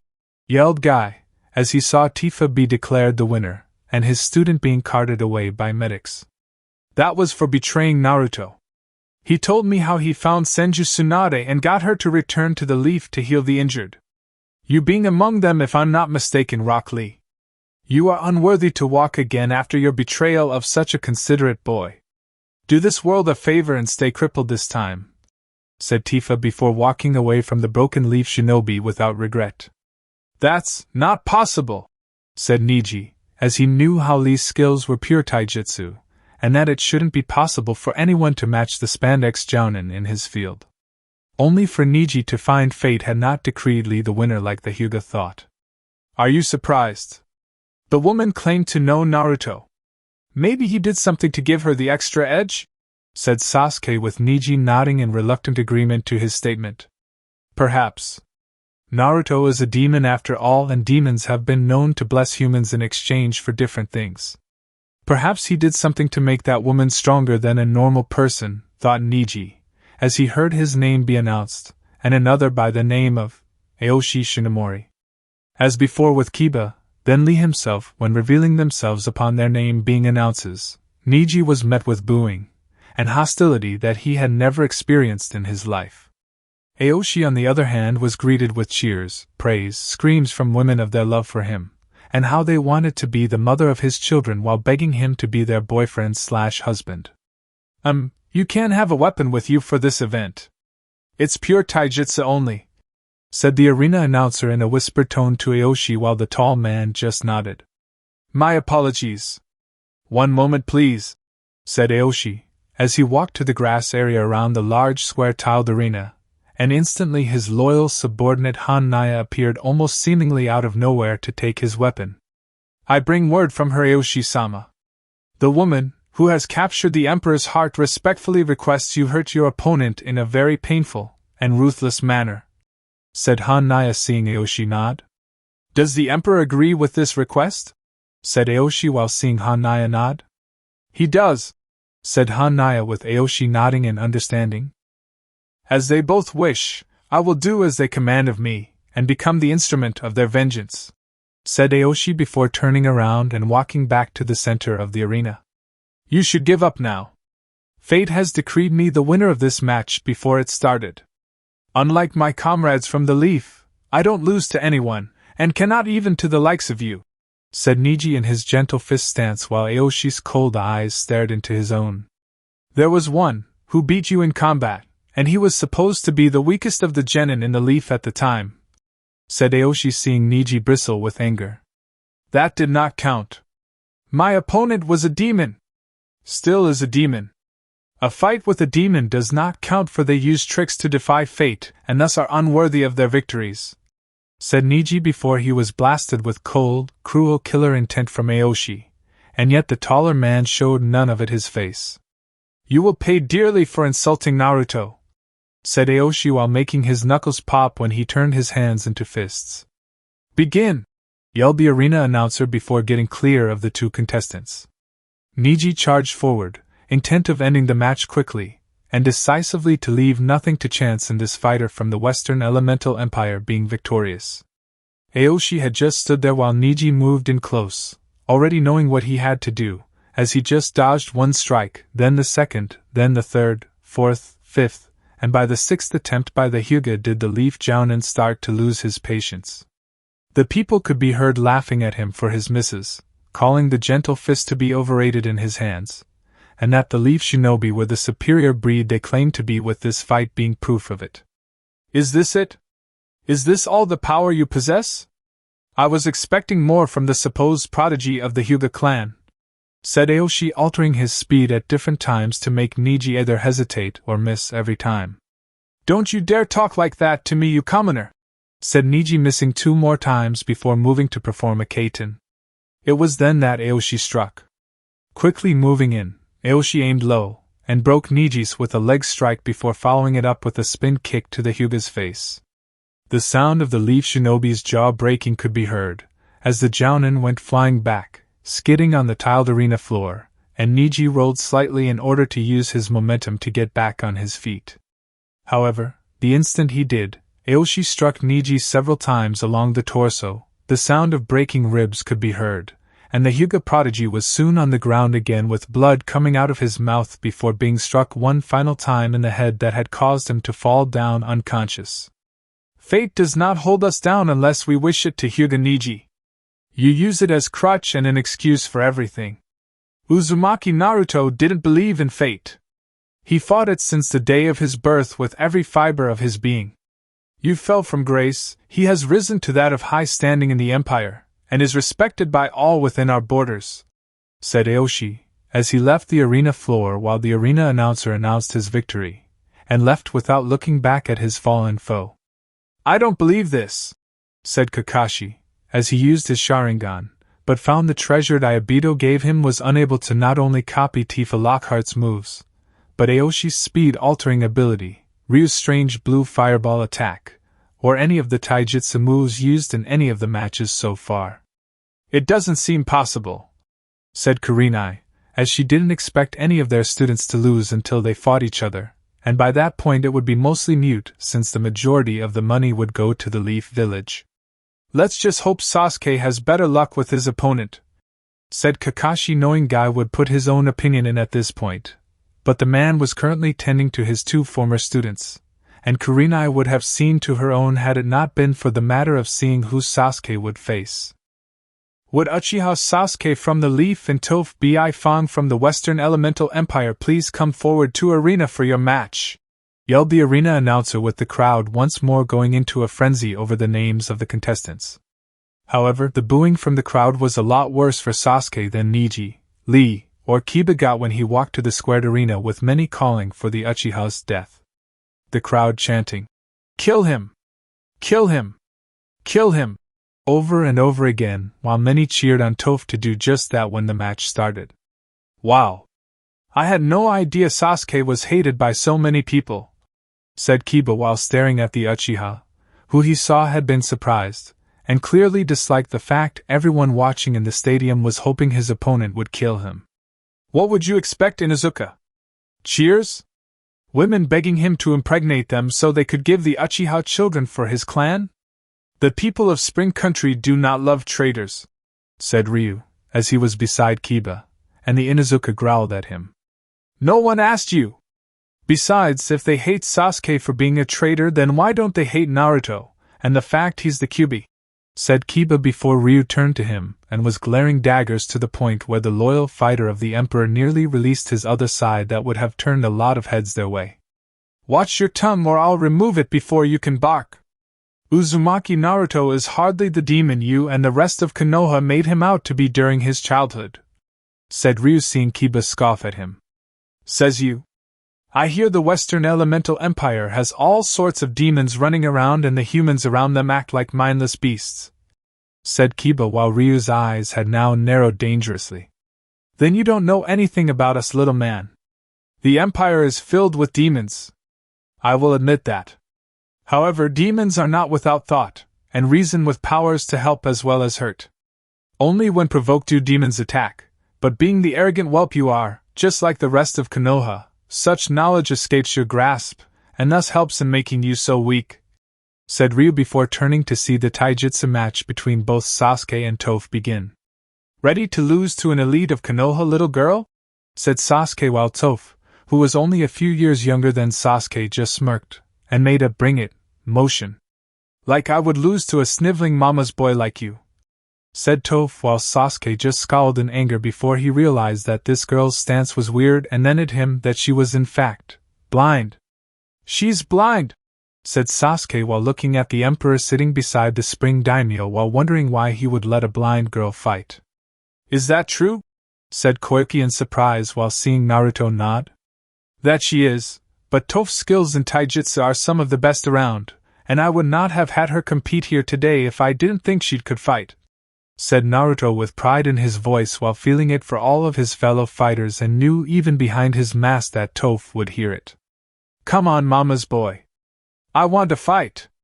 If you've got cold feet, then by all means forfeit, and get out of this arena with your tail between your legs. I'm sure your village will help wipe your nose since they have so much experience doing it in the past, said Toph, as she sensed Sasuke's anger, and no doubt had his Sharingan eyes active. You'll regret that, little girl. My Sharingan eyes and my Uchiha blood make me superior to you in every way. It's a pity you can't see that, Sasuke while the crowd booed him for the low blow to Toph. You think me being blind is bad? The best part about being blind is I don't have to look at idiots and spineless cowards like you every day, said Toph while smiling at Sasuke since Naruto had told her in advance on the airship to attack Sasuke's ego and make him attack her first. Bitch! You won't be smiling once I beat you within an inch of your life and drag your broken body in front of your emperor, said Sasuke, who charged forward and tried to land wave after wave of taijutsu strikes at her. But Toph blocked or countered them easily. None of Sasuke's attacks ever hit Toph at all, which baffled Sasuke and the Leaf Shinobi watching since they never expected a young blind girl to be in this match. Hell, none of them expected their shinobi to lose against fighters from the Empire, and yet here was the end result. It was West versus East, with the West being undefeated in taijutsu against some of the Leaf's most skilled jounin who were trained in the shinobi art since almost from the beginning of their training. Toph dodged a punch to her face, blocked a kick to her stomach, and countered with an elbow to the stomach that caused Sasuke to stumble back. The Uchiha charged forward again, finding himself unable to use the power of his eyes on the blind girl before him, except countering her moves, but even then it was difficult, and was taking hit after hit while Sasuke had yet to land one. It was infuriating. Toph just had this air of calm on her face, as she moved swiftly again, only this time she struck his right kneecap hard with her fist after countering Sasuke's fist, and smooth sweeping kick took the ground right out from under the Uchiha. The Uchiha rose to get up, but found his neck being pressured back down by the intense strength of Toph's right foot being backed by the young girl's leg, and at any moment could kill Sasuke in a heartbeat. Listen up, you weak sniveling prick! Your eyes aren't all that special.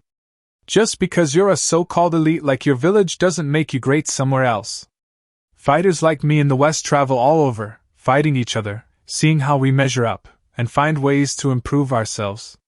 That was one of the first things Uzumaki Naruto ever did when he came to the Empire, and he's been kicking ass ever since, said Toph, as she had come to admire the Emperor, and he never discriminated against her for being blind. He encouraged her to grow in being one of the best fighters around. There was no pity in him when it came to seeing her blind. Naruto even politely asked what it was like to see the way she does, given how Toph used her feet when he saw the girl train in secret so her parents wouldn't find out.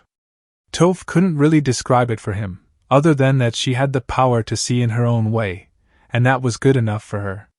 When Toph's parents did find out, they had planned to put a stop to the secret taijutsu training altogether, but by that point Naruto had nearly become emperor in all except name, and had a few more regions to take before making it official and ending the war in the West. When Naruto had visited at that point in time, he told Toph's parents that she had potential in fighting, and that being blind wasn't a hindrance for her like they thought. It was an edge. She could see in ways other people couldn't, and thus had the potential to fight at such a high level for someone so young. The girl's parents tried to threaten the cutting of their financial support of Naruto if he tried to dictate parental policy on them again, and Naruto had told them that he never needed their financial support in the first place, so their threat was at face value, mute. Still, the two adult Beifongs had ignored him, and sadly Naruto had to finish his campaign to unite the West under his peaceful rule. After Naruto became emperor, his agents watching the family had reported Toph's forced seclusion, and finally had enough of these smothering parents. So with the help of some of his daily agents, Naruto was able to smuggle Toph out of her home, which had been a palace almost unto itself, and saw to it she trained with the daily Earth Division since they too were masters of taijutsu. Toph's parents eventually came to him, demanding the return of their daughter, and Naruto agreed they could, if they could make Toph come home of her free will. The wager had been made by Naruto to Toph's father that if he had a fighter of his own choice compete in a taijutsu match against his daughter, and won, then Toph would return home without a fuss. However, if Toph won the match, she would be allowed to train with the daily, and even be allowed to live within the walls of the imperial palace as his honored guest while free to move about the city around her. The man accepted, hiring the best taijutsu master he could find that money could buy, who oddly enough went by the name of the Boulder, and had him fight Toph in a one-on-one taijutsu match. Naruto watched from the sidelines, as did Toph's father, while the two slugged it out, and one was declared the winner. The winner by knockout, of course, being one Toph Beifong. After two hard fists to the Boulder sent him flying out of the arena into a wall with the man's deep body imprint showing just how painful it was for him. With the wager won, Toph became a guest of the emperor, and a well-trained fighter while not being hassled about restrictions, with the only exception being not getting into trouble by abusing a privilege many would kill to have in her place. While Toph may be young and fearless on account of not seeing like normal people do with their own eyes, she wasn't stupid. Toph knew that to be a guest of the emperor, learning from the daily, and being treated like a normal person without being blind coming into the picture was a dream come true. "That loser will always be a loser," said Sasuke while Toph scowled at the Uchiha before getting a really evil idea. Maybe he is not the best in some cases. Like being a jerk. He sucks at it. Being rude is another example. The guy is very polite and he only hits you with an insult after being hit with one first. However, there is one major thing Naruto does have on him you will never have, and that is having working balls, said Toph, as she moved her foot quickly from Sasuke's neck to his crotch, and with a simple lifting of the bare foot for only a single second, the blind girl brought down a sledgehammer's worth of muscled weight on that section of the Uchiha's body. The high-pitched scream was instantaneous, as Sasuke cried out, and every male covered their crotch discreetly in reaction to it except Naruto. The emperor smirked at the poor Uchiha's situation and wondered how Konoha would treat the man now that the chance to pass on his bloodline was now gone forever unless they pardon Itachi for his crimes.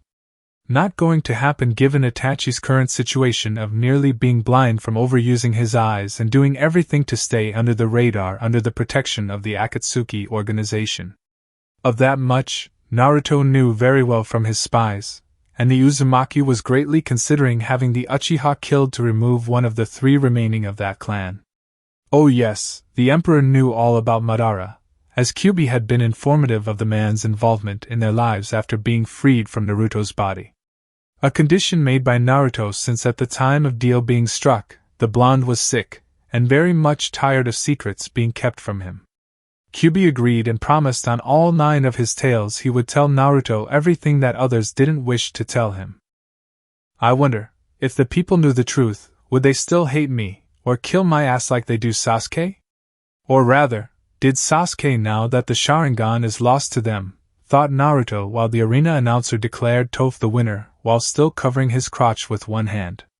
We lost! Said Kakashi, while none of the other Leaf Jounin watching could believe it.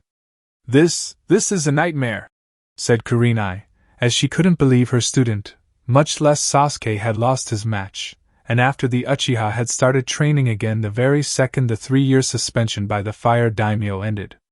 It's almost a shame the Leaf Shinobi here lost. Don't you agree, Emperor-sama?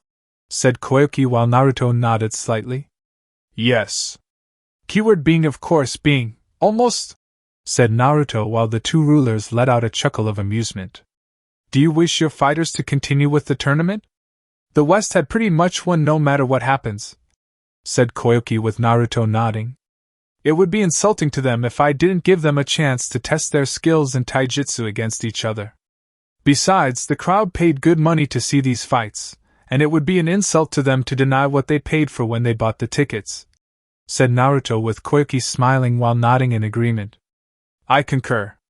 However, I feel that the Leaf Shinobi here should be denied the right to see it, and be removed from the stadium, said Koyuki, seeing Naruto nod and could practically sense his smile. Not a problem. By now the Leaf Jounin in the stands will be seeing to their students, and will soon find one of their group isn't with them, said Naruto with Koyuki's eyes widen in surprise. They'll be so busy looking for their missing shinobi, the matches will go on without any of their eyes watching them, and seeing how the West fights, said Koyuki with Naruto nodding while the smile behind his mask increased. Exactly. The situation will be further enforced given the Uchiha's current injury, said Naruto while looking at where the Leaf Shinobi in the stand had been and were no longer there. Then let's continue the tournament, said Koyuki before she signaled her subordinate to inform the arena announcer to continue with this event. Stadium Medical Station.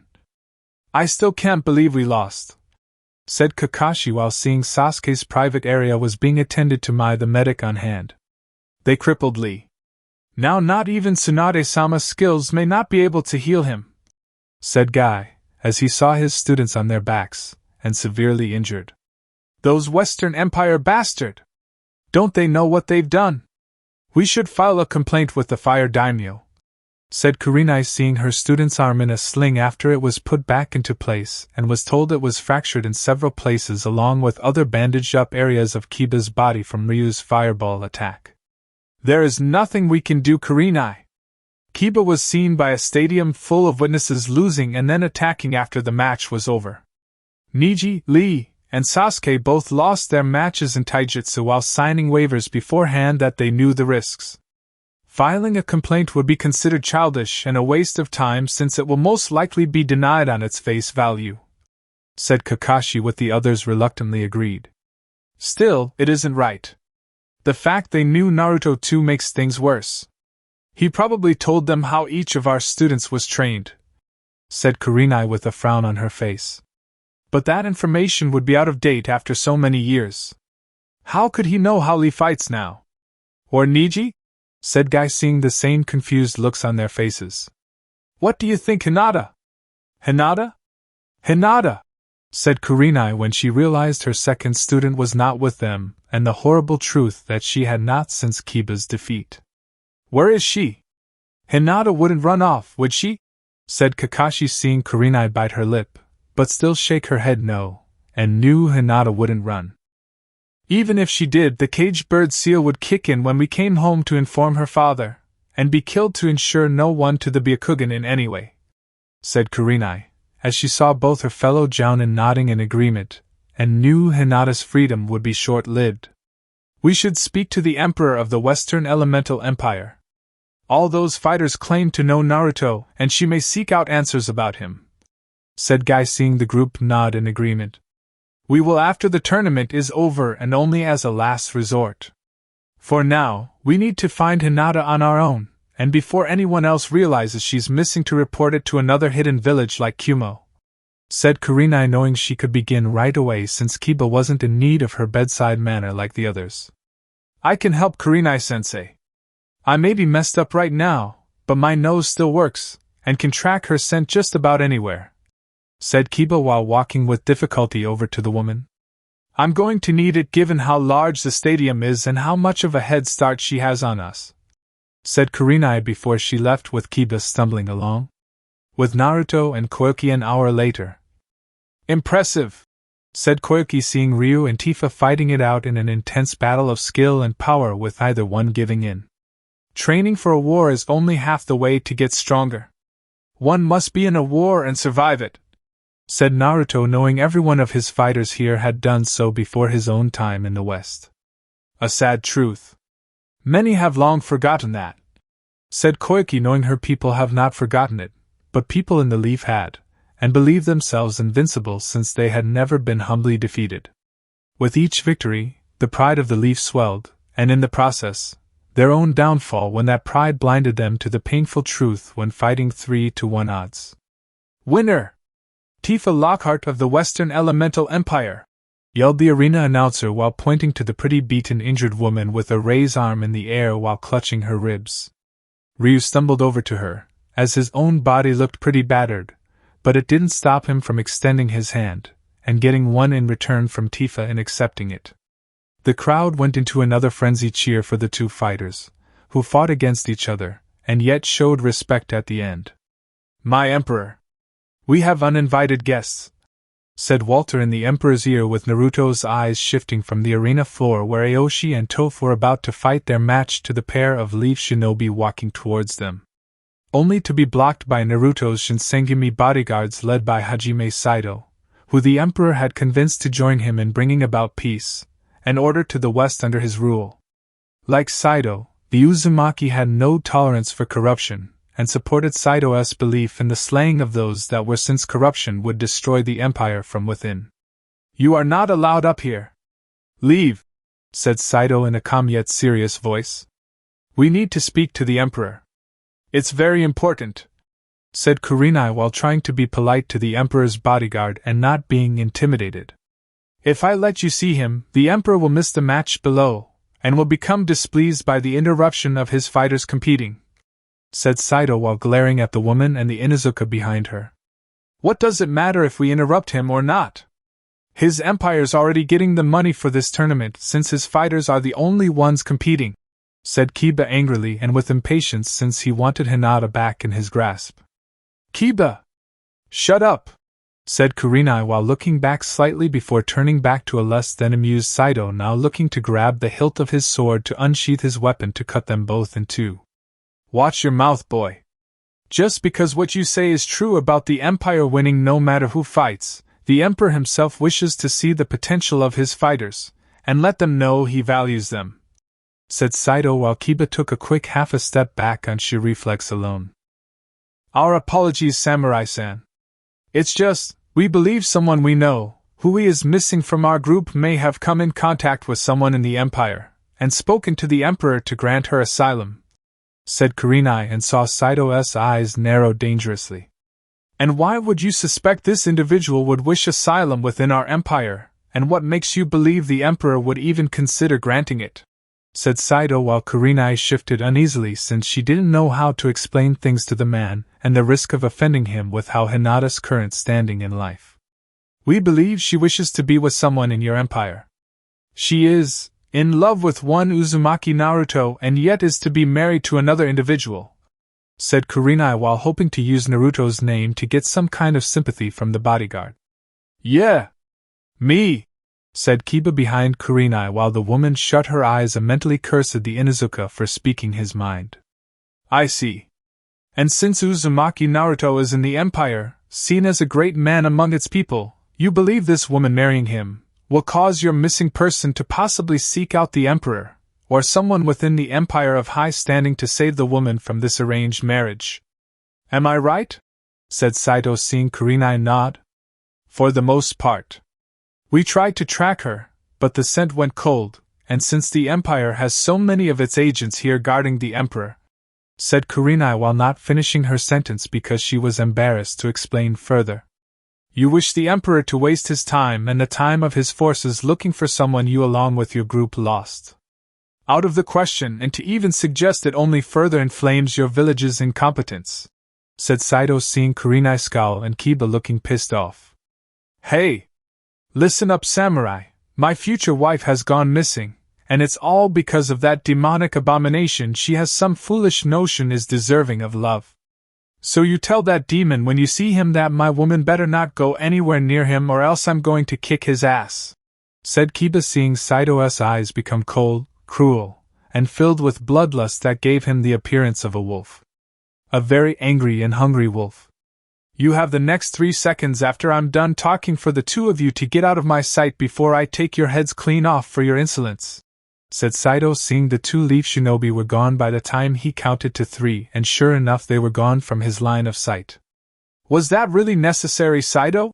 said Naruto while glancing at his chosen captain of Shinsengumi to watch over him, while here.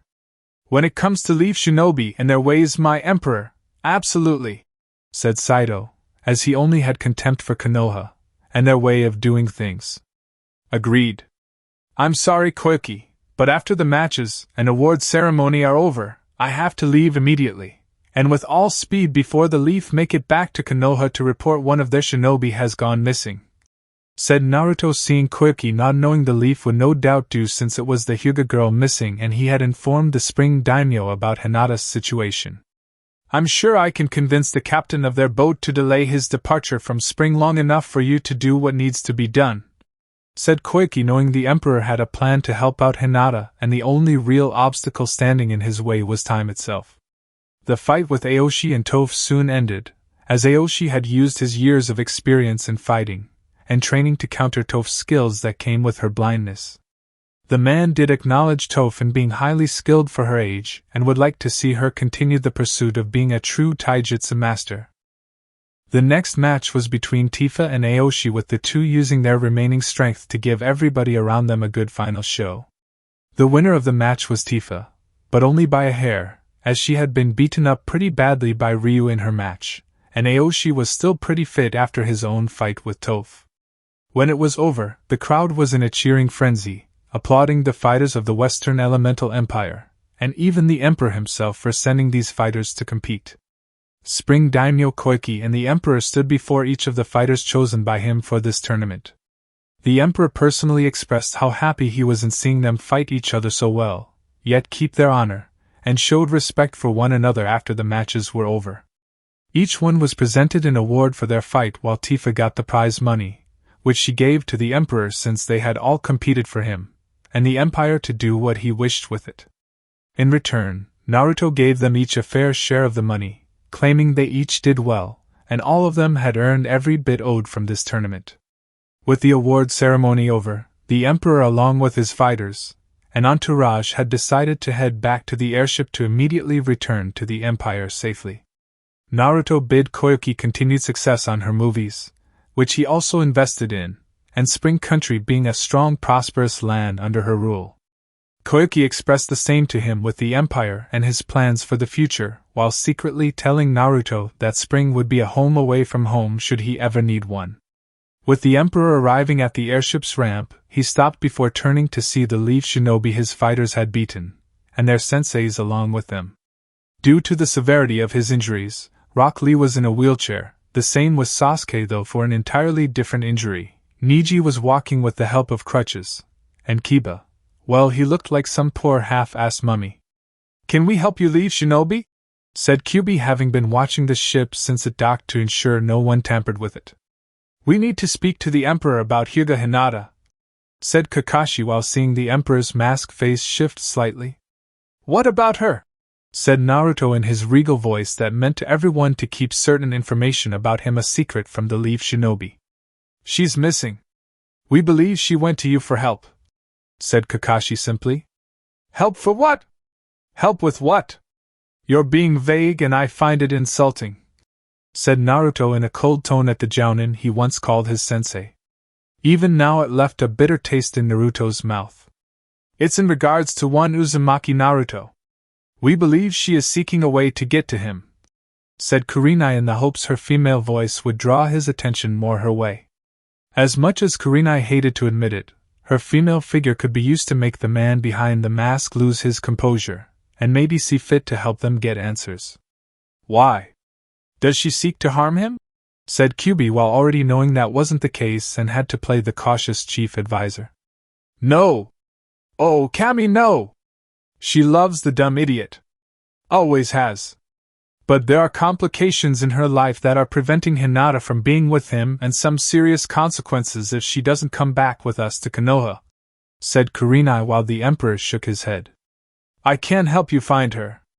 Even if she came to me in a hypothetical sense for whatever reason, I cannot return Hyuga Hinata back to you unless it is of her own free will, and her business within the Empire was concluded, said Naruto with a smirk on his face at seeing Kiba's face becoming redder the Uchiha's Sharingan eyes. So if Hinata-san was on that airship right now, you wouldn't return her back to us, and risk the wrath of the Leaf Village?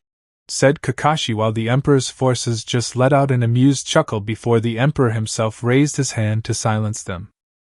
Do not believe for a single second, son of the White Fang, that a single shinobi village like yours can handle the might of a war-hardened empire forged from years of battle, and blood spilled on the ground. I have a handful of agents unafraid to die for me within my lands, who can easily turn Konoha into crater, and all I have to do is command them to carry out the order. Do not test me on this matter, Hatake, said Naruto with his voice sounding colder with each passing second. My Emperor. We should go. Their very presence is sickening to my stomach and yours too, said Kyubi seeing Naruto nod in agreement. Yes. Let's go, everyone. The Empire awaits and the duties of its Emperor call to me even now from here. You too, Kyubi, said Naruto seeing the red-armored samurai that was the demon lord himself nod with smirk behind his samurai mask face and walk towards the airship's ramp while ignoring the shocked looks of the Leaf Shinobi.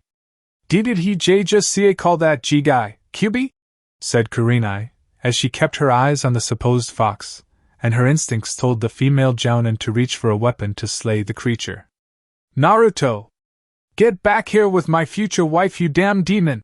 Yelled Kiba while glaring at the red-armored demonic fox going up the airship ramp. You are mistaken, boy. I am not Naruto, but I'll happily kill you here, and now if you try my patience any further, said Kyubi while staring into Kiba's eyes with his own that glowed with malice in them for the Leaf Shinobi around him before walking up the ship after hearing silence from the fools.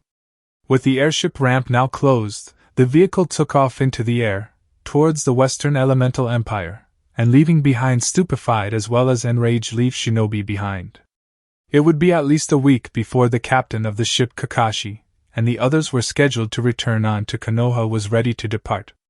When asked why by Kakashi, the ship's captain ironically told the jounin he got lost on the road of life, got drunk, and just relaxed on a well-earned vacation.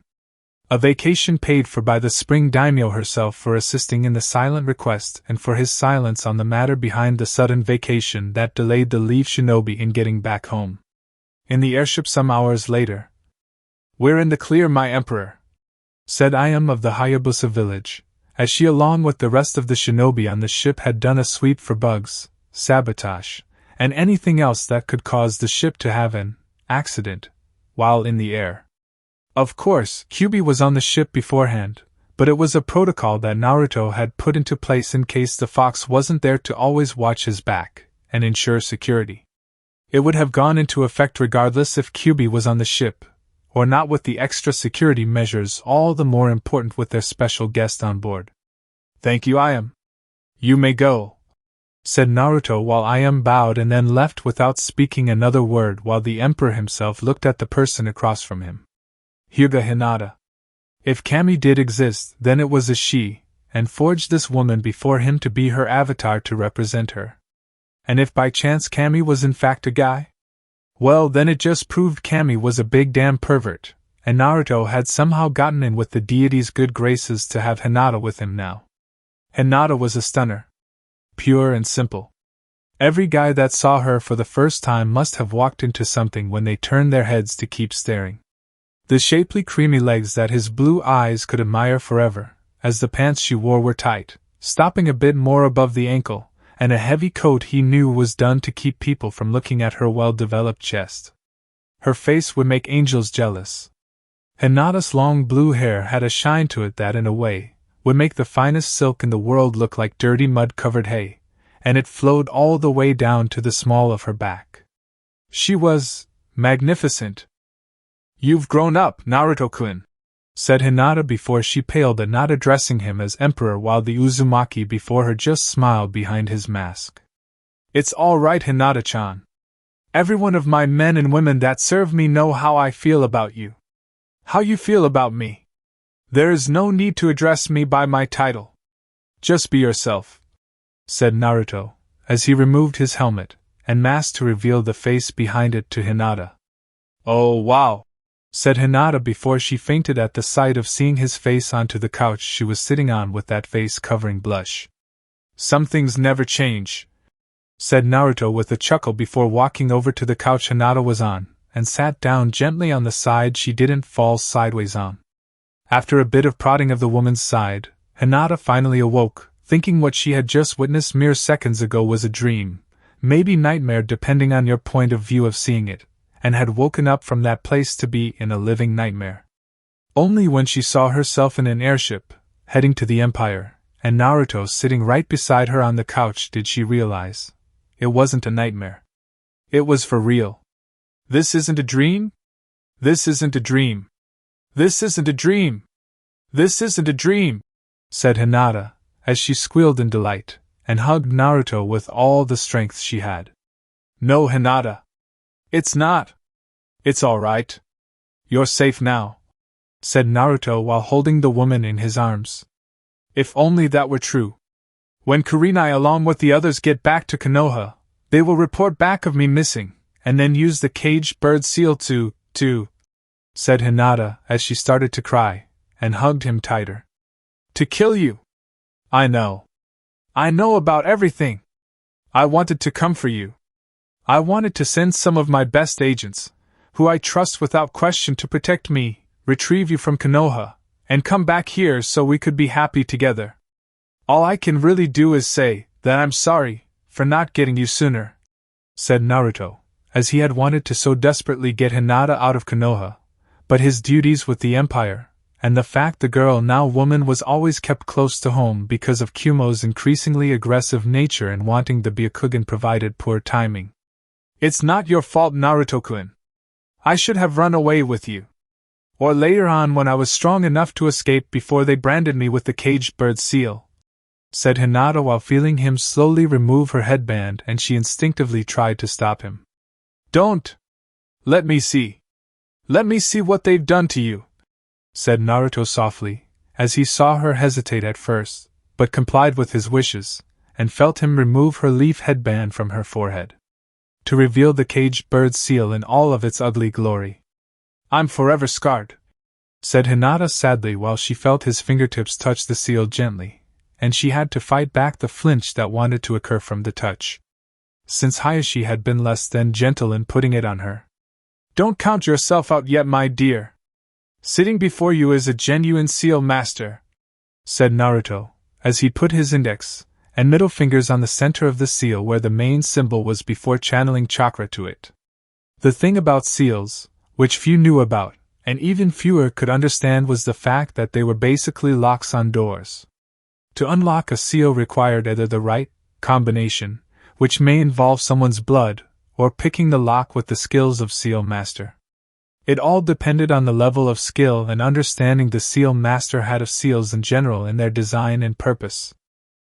In this case, the caged bird seal was not only archaic, but simple to understand, as it was basically a cage and locking mechanism tied to the optic nerves along the brain.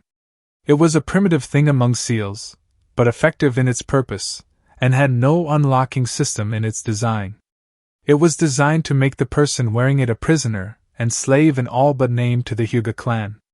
However, its greatest strength in lacking an unlocking system within the seal was also its greatest weakness, as it left no defense to picking the lock itself, which required a seal master, a connection to the main system of the seal itself, and matter of picking the lock to make the seal shut down on itself. The seal had no real defense against someone attacking the system behind its design, which monitored the seal's purpose and overall function. Once the system behind the seal was accessed, a seal master could do whatever he or she wanted to the settings of the seal itself. In Hinata's case, it was shutting it down without the power behind it. Basically, taking the purpose behind the seal and just turn it into a simple removable paint job on her forehead. With simple subtle movements of his fingertips, Naruto picked the lock on the caged bird seal, his mind accessing this system behind the seal, and basically tricked it into believing it had done its secondary objective in sealing off the Byakugan. All it had to do now was power down and prepare for its own termination with a washcloth dipped in ink-removing liquid. "Did it work?" said Hinata, as she felt a tingling sensation on her forehead when Naruto touched the seal, and it spiked slightly before ending shortly after the quick spike in the sensation. "See for yourself," said Naruto, using her own leaf headband to show the caged bird seal had lost its potency, and all it required now was some scrubbing to get it removed. "And it won't activate at all?" said Hinata with Naruto smiling. "No. I basically shut it down. The thing about the inner workings of the caged bird seal is that it follows simple commands based on its design, and lacks intelligence to defend itself against seal masters like myself. It was designed to seal away the eyes in a way to protect the bloodline from being examined upon removing them, but the seal has no inner defenses like mine did in containing Kyuubi, and thus was easy to turn off," said Naruto before he was tackled by Hinata, and she kissed him deeply on the mouth. "Thank you. Thank you. Thank you. Thank you," said Hinata, as she kissed him deeply each time after every thank you, and Naruto wasn't one to ignore such thanks, since that would be rude. And Naruto could only return it to say, "You're welcome," to her. Chapter 4, Truth Revealed. "Hinata did what?" yelled Tsunade from her office, which had the volume of the yell being so loud, it shook the whole tower, and could be heard by the village populace below. "Hinata fled to the Western Elemental Empire to be with Uzumaki Naruto," said Kurenai, as she barely got those words out of her mouth when they arrived before Tsunade yelled out her question, and the look of pure fury in those eyes to match her voice. "But that's not the worst news," said Kakashi, seeing Tsunade turn her attention to him. "Explain," said Tsunade while seething inside. "Kyuubi is freed by Naruto," said Kakashi, seeing Tsunade's eyes widen in shock and fear before they narrowed again. "What? Did you just say?" said Tsunade, seeing Kakashi now becoming nervous. "The Kyuubi is, apparently, free," said Kakashi before hearing the sound of Tsunade's desk breaking in two when the woman brought her fist down upon it. "That idiot boy! Doesn't he know the consequences of doing that? If Naruto's not dead already from that, he soon will be when I get my hands on him," said Tsunade while the jounin in front of her were concerned about how she would react to this. All their former students injured from the tournament were in the hospital at the moment, and almost wished they were switching places. Almost wished. Some of the injuries were too sadistic in how they had been delivered by the Empire's fighters to wish swapping their current situations. "Uzumaki Naruto is apparently alive, Hokage-sama. Though how close he actually is to the Emperor himself is unknown. From what we heard from the fighters that participated in Spring Country, he's very close, and is well respected over there," said Kakashi while seeing Tsunade's anger growing. "Well, there is one way to find out. Find Jiraiya. Bring his ass in here now. I need to talk to him, the councils, and the clan heads about this situation we're now in," said Tsunade furiously, with the three jounin nodding and leaving to get the Sannin before the Hokage blew her top. "Tsunade-sama, you should really calm down," said Shizen, but the glare Tsunade sent her caused any further advice to halt in her throat, and take a step back. "Calm down? Calm down! We've lost support from allies, our daimyo, and just now I learn here that Hinata has left for the Empire.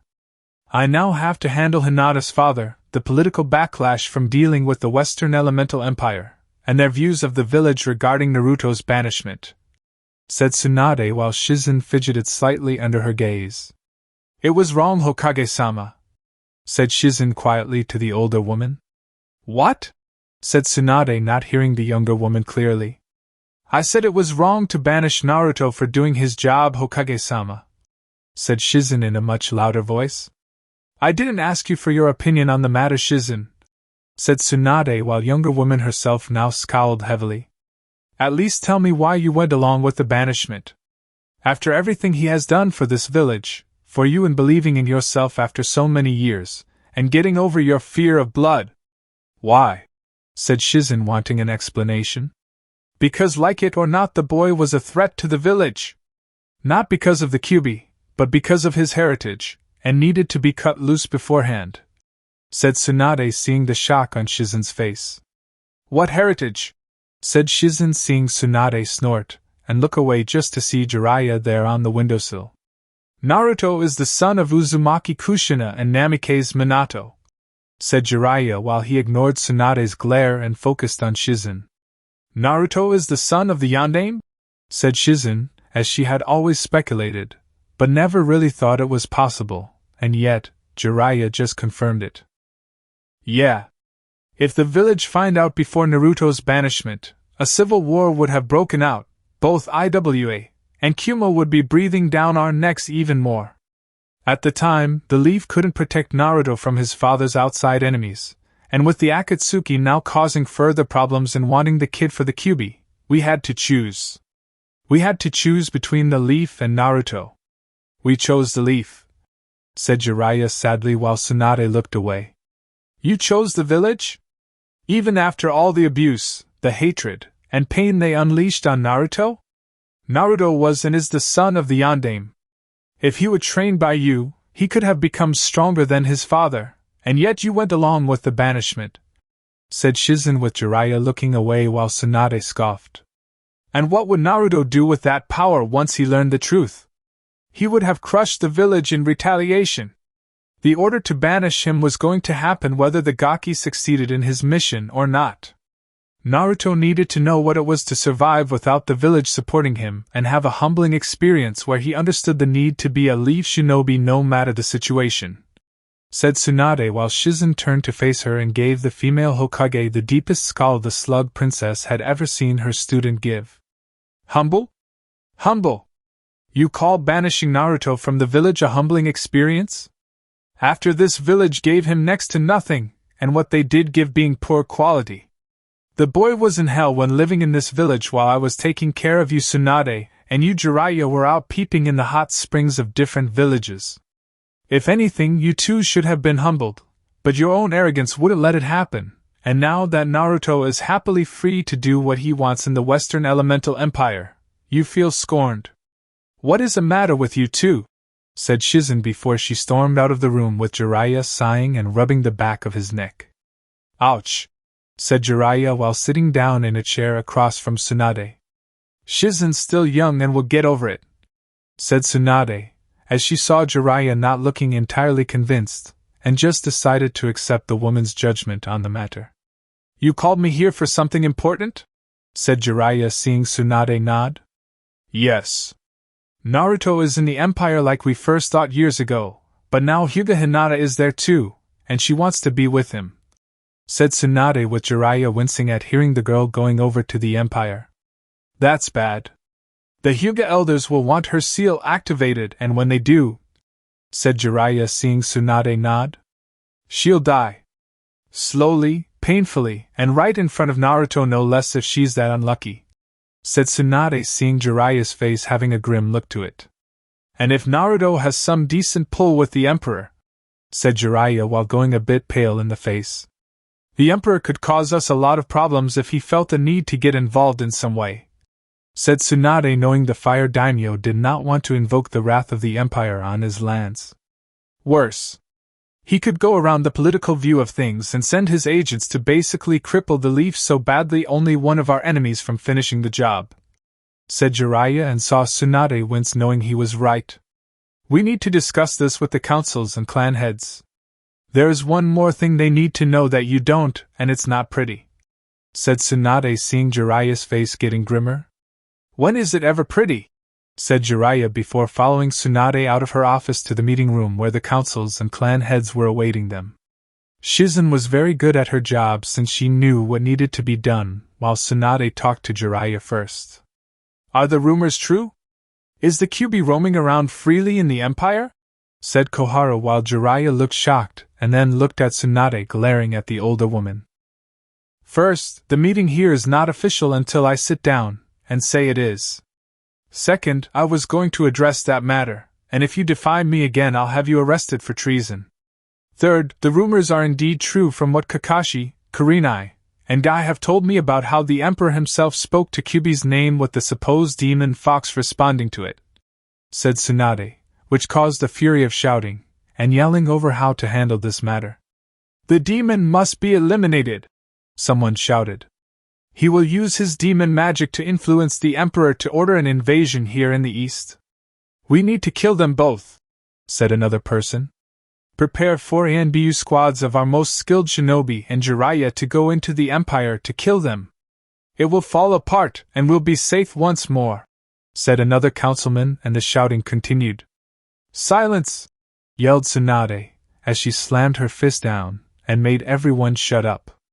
What you are asking Tsunade to do is potentially suicidal not only for the shinobi sent out, but for the village itself, as failure of such a mission would result in a war with the Empire. And we are already in danger of being destroyed by 3 major powers here in the East. I don't need to remind you of the potential scandal we had when the box filled the remains of root shinobi were dropped on our doorstep in pieces and the Empire's insignia on the box with a warning from the Emperor, said Jiraiya while Danzo stiffened slightly at remembering that fact.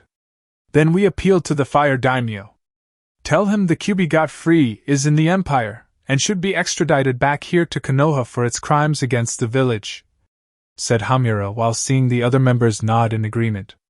And in return, the Emperor could ask the people of Konoha be brought up on charges against Naruto for their hand in his abuse, and will have the backing of our former allies to put pressure on the Fire Daimyo to side with the Empire, said Jiraiya, knowing that this was a two-way street when it came to sensitive politics.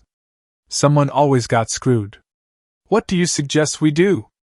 Sit here and do nothing, said Koharu, as she saw Jiraiya shake his head, and could see he already had a plan. We need to handle this covertly. Look, the Empire is stable enough that I can enter it without the risk of someone killing me just for being there, and at the very least I'll be arrested with the chance of facing the Emperor himself on those charges. I talk to him, get some insight into the kind of man he is, and use my charm to convince him to let me go with a signed copy of one of my books to get the man onto our side, said Jiraiya with a confident grin while Tsunade rolled her eyes. And just how do you intend to get the Emperor on our side? He already knows about the Kyuubi, as the man has been in contact with the demon brat, and the demon himself for roughly 6 years. The chances of him hearing you out are very slim, Jiraiya, said Danzo, as he saw Jiraiya shrug since it was a risk, and shinobi take risks every day. I'll think of something. At best, I can convince the Emperor to hand over Hinata, and let this whole ugly business be left alone since provoking him over Kyuubi seems like a rush to death. If anything, I should try to ask for the Empire to ally with us, and keep our own enemies off our back. Not to mention, if successful, it could gain us our old alliances back to further make Orochimaru and the other shinobi villages trying to batter down our doors, said Jiraiya, seeing the people in the room nod in understanding. Hayashi-sama, you've been awfully quiet throughout this meeting. I half expected you to throw a temper tantrum over the loss of your daughter, said Tsunade, seeing the Hyuga was surprisingly calm. I sensed my daughter might try something like this with the Emperor, so after the group leaving was late returning home, I personally activated Hinata's caged bird seal, and left the Empire a pathetic weak corpse. The only thing that demon brat has now is an empty lifeless body, said Hayashi with a smirk on his face at the victory over his daughter and the man she loved. Thanks a lot, Hayashi-san. You've just made my mission so much easier, said Jiraiya sarcastically while the Hyuga grimaced, knowing he was right. You have your mission, Jiraiya. Go with a team I'll send with you to talk to the Emperor, convince him to return Hinata's body to us, and at the very least, bring Naruto back here to Konoha. said Tsunade while those in the room were grumbling in disgust at how they didn't need the demon brat in the first place, and it was foolish to try. Imperial Palace days later. Hinata was in the royal gardens of the Imperial Palace, loving the flowers that were in it, as they seemed too exotic, rare, and filled with life. It was heaven on earth, and that was truer with Naruto here in the palace. Naruto had expressed how much he missed her, how much her words meant to him over the years, during the hard battles, the fights, and the near-death experiences he had when fighting to unite the land into what was now the Empire. Naruto told Hinata that it was because of her words to him years ago before he left, that he had survived the brutality of the war itself, and had long since planned to do something to save Hinata when the time came upon the uniting all the lands in the West.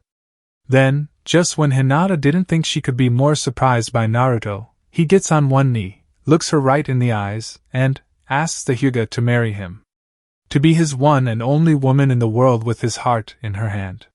When he produced the heart-shaped diamond ring, Hinata hugged, kissed, and accepted without hesitation right in front of several individuals. Walter smiled, Kyubi smirked, Liu Bei along with his sworn brothers cheered at the sight of their emperor, who had finally found his other half, asked the woman to marry him, and hear her accept. Nothing could ruin Hinata's happiness at that moment, as she wanted to have the wedding right away, and everyone to know of their wedding.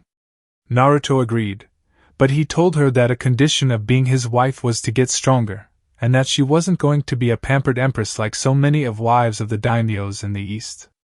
Many of them had never had a hard day's work in their lives, having servants do the chores, never working hard, or heavy labor when required. Hinata accepted the condition without hesitation, as she had wanted to be strong from the start, and wasn't going to stop until she was second if not tied for first only to her husband in terms of strength. So Naruto had Hinata training with some of the Empire's best female fighters like Tifa Lockhart and Chun-Li for taijutsu training. From the Southern Water Division, Naruto had a woman named Katara help Hinata with mastering her own water affinity, and learning new ways of healing using water itself when mixed with chakra that was properly attuned to the element. "Are you enjoying yourself, Empress-sama?" said Yoko Kurama, a fox demon with great skill and deadly precision in everything he did. "Oh yes! Thank you for asking, Kurama-san. Your flowers in the garden are so beautiful," said Hinata, as she noticed Kurama was in his more humanized state, and wondered why that was since she didn't mind the more fox-like form. "Thank you for the compliment, Empress-sama. The Emperor himself said you would like the garden and I am pleased to see he was right," said Kurama bowing to the Hyuga. "There is no need to be so formal, Kurama-san. I'm not the Empress yet.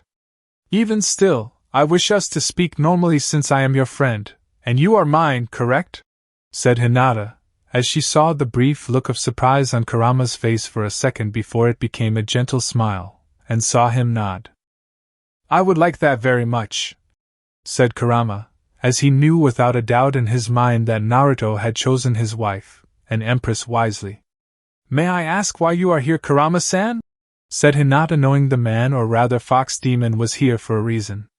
"Yes, I'm afraid that news has come of a traveler, who wishes to speak to the Emperor, and this man wishes to talk to your future husband about you," said Kurama, seeing the Hyuga girl's eyes widen.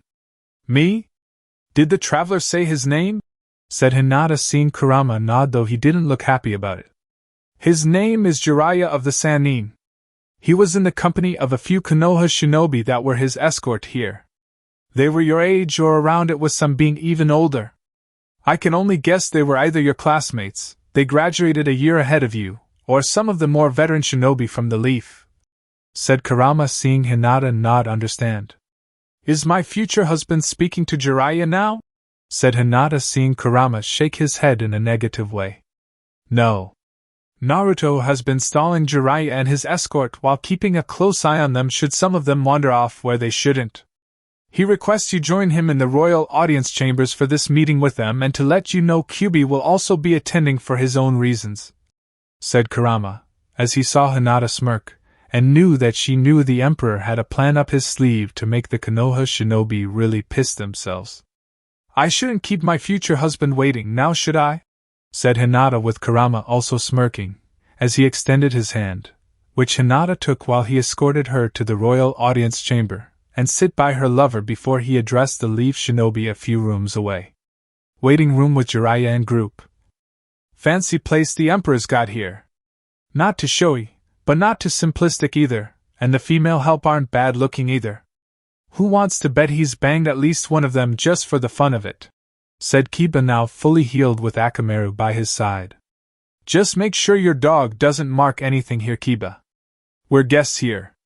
The fewer to no P markings this place has from Akamaru, the better chance we have of this little meeting with the Emperor going smoothly, and avoid the chopping block. Said Jiraiya, seeing Kiba nod, and gave a look to Akamaru. I'll be respectful to the Emperor, but if Naruto's around, said Sakura, as she had every intention of smashing her fist through Naruto's skull, and make his brains turn to mush. Don't, Sakura! Naruto has a great deal of favor with the Emperor and the respect of the people in the Empire. To strike him would spark further tensions we can't afford, said Kakashi to his former student. Of course he does. You saw the demon in Spring Country after the tournament was over, Kakashi-san. If given the chance, I'd rip his throat out and mount his head on my wall back home, said Kiba angrily at the idea of the demon having his woman. Behave yourself, Kiba. We don't know the position Kyuubi has with the Emperor. If you provoke either one, we may not return to Konoha alive, and that will severely weaken the village, said Kurenai, knowing the Inuzuka was pissed off about Hinata not only being here, but now dead thanks to her caged bird seal being activated, and her last moments no doubt being with Naruto. I'll try. But if this Emperor guy is some snooty, I'm better than you kind of guy, then I say the hell with being nice, and just tell him to screw off, said Kiba, while his former sensei sighed at his brashness. I doubt he is like that, Kiba. This man forged an empire out of the West through warfare and is no doubt keeping his skills sharp to avoid being removed from power. It is what leaders of an empire do after all, said Shino, while having been told beforehand by a man named Walter that his bugs would not be tolerated flying around the Imperial Palace, and would result in immediate punishment in the loss of one of the Abdurrahim's limbs for each bug the butler claimed could be tracked back him if floating around. Shino didn't doubt it, so his bugs, out of their own form of self-preservation, and his own, had decided to stay within Abdurrahim until they were out of the Imperial Palace. Which means none of you bakas are going to do anything stupid. Got it? Said Anko, as she saw the younger shinobi in the room nod, and the door near her open to reveal a young man with long red hair wearing well-dressed clothing. Jiraiya of the Sannin and his associates? Said the figure, who they recognized was the man named Kurama, and met outside the walls before they were escorted here where the man named Walter spoke to them. Yes, said Jiraiya, seeing the man turn fully to face him. The Emperor will see you all now. Please follow me, said Kurama, walking out into the hall towards the royal audience chamber with the group following close behind him. I have a question, said Kiba, while ignoring the warning look from Kurenai to not do anything stupid. Depending on the question, I will answer it, said Kurama without looking back. Why do you smell like a fox? Are you secretly Kyuubi? Said Kiba, while making the leaf shinobi around him tense, and Kurama stopped walking. No, I am not Kyuubi. However, since there is no way around denying the truth, I am a fox demon, said Kurama, seeing Kiba baring his teeth at him. You don't look like one, said Sakura, while Kurama just chuckled. You think all demons, like dogs, foxes, and cats, are incapable of having a human-based form? That is incorrect. While I myself do possess a fox-like form, it is nowhere near the size or strength Kyuubi himself possesses, which I am sure the older members of your group remember, and witnessed years ago before he was sealed away. There are some demons in the Empire, who have 3 forms, which, like myself, and Kyuubi, have the honor of possessing. What you see now is my human-looking form, while my secondary form is far more powerful, and shows some of my more fox-like traits that prove my heritage is indeed that of a demonic fox. The main form of demon animals like myself and Kyuubi are the ones Konoha is already familiar with when we are using our full potential, said Kurama, while making a hand motion for them to continue following him. So you have a strong affinity for fire like Kyuubi does? Said Shino curiously, as he did not take Kurama to be the fire type, and didn't radiate the same hostile power Kyuubi did. Though whether that was meant to be comforting or downright scary was unknown to the Aburame. No. I'm more attuned to nature itself. I can manipulate plants and trees using my powers to create beauty, or death, said Kurama simply with a small chuckle that made the leaf shinobi behind him shiver slightly. So Kurama's power are similar to the Shodame Hokage's own, but more advanced given his demonic energy, and he's capable of using it as a weapon in a pinch, thought Kakashi while filing that away for later. And remembering to stay away from the plant life that looked unnatural. So what's the Emperor like? Said Anko, deciding to focus on the Emperor himself and get a feel for the guy that would no doubt decide whether or not they leave the Empire alive. You will find out soon enough, said Walter from behind the group of leaf shinobi and almost scarring them out of their clothes. Where the hell did you come from?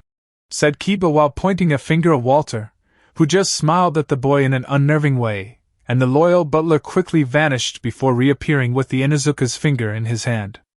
You should never ask such things in rude tone, young one. It's considered disrespectful, said Walter while staring into the Inuzuka's eyes, and Kiba could practically smell blood on the man's hands. This guy is a killer. He's seen death and no doubt delivered it upon others using those very hands when required, thought Kakashi, as he knew a taker of life when saw one, and this butler seemed to be a master in the field. Walter, we can't keep the Emperor waiting, said Kurama, seeing Walter look at him and nod before letting the Inuzuka's finger go. Of course. Let's continue, said Walter while Kurama continued with the leaf shinobi behind him following and Walter in the back to ensure no stragglers decided to stray from the set path. The group soon made their way to the designated doors that led to the royal audience chamber, which was guarded by samurai, and each guard had their hands at the ready to cut through any one of the guests right there should the order be given. With a nod from Kurama, the two by the door opened the heavy doors while the others kept a close eye on the Konoha shinobi, and leaving nothing to chance. When the two doors were fully opened did Kurama finally walk into the royal audience chamber with the leaf shinobi behind him quickly following, and Walter doing the same before signaling to the samurai to shut the doors. Jiraiya along with the others gasped at how elegant it looked, as designs of dragons and foxes decorated the room in an elegant tapestry that made anything in the east look pale by comparison. It didn't even hurt that there was fire, yes, an actual line of fire along both sides of the large room, which rose nearly up to the ceiling, and upon following the trail led to the man sitting behind a wall of flame.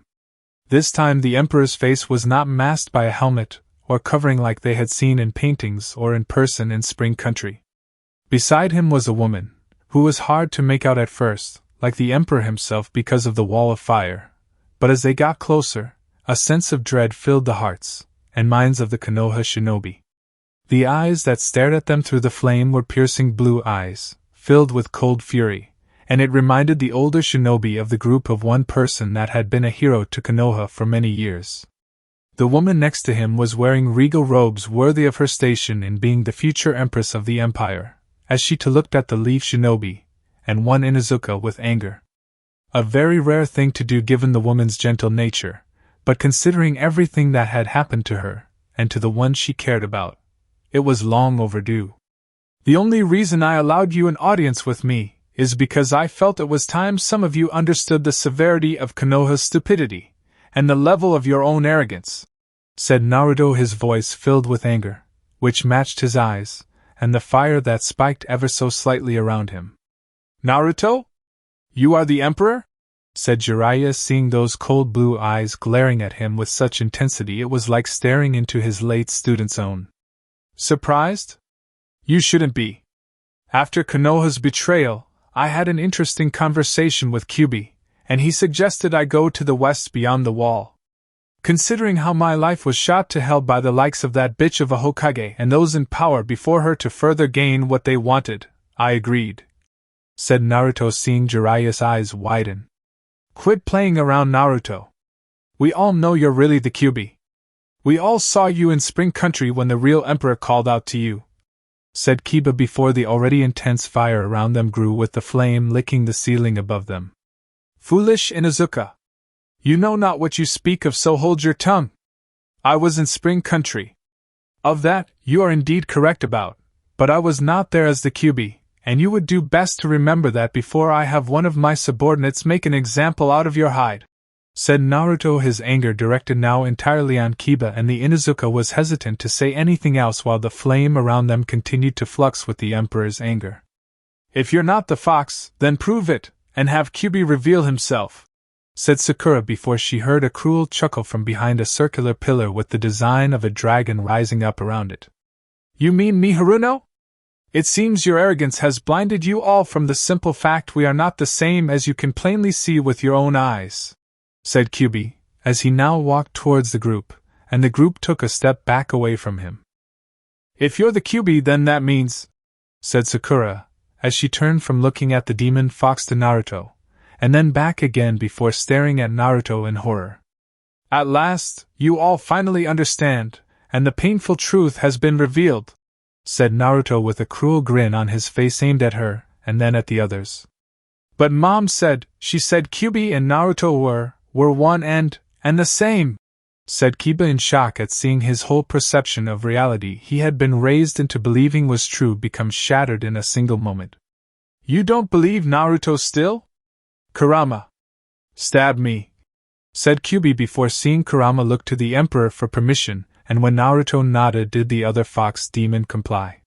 Using his rose whip, Kurama pierced Kyuubi's shoulder with it, a wound that the more powerful fox simply ignored when struck, and further proved he wasn't just some weak shadow clone of Naruto under a henge disguise to deceive them.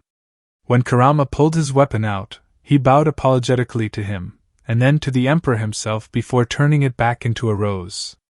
"As you can see, the proof, as they say, Kiba, is in the blood, and the truth that was never made known to everyone in the first place because of the scandal it would cause.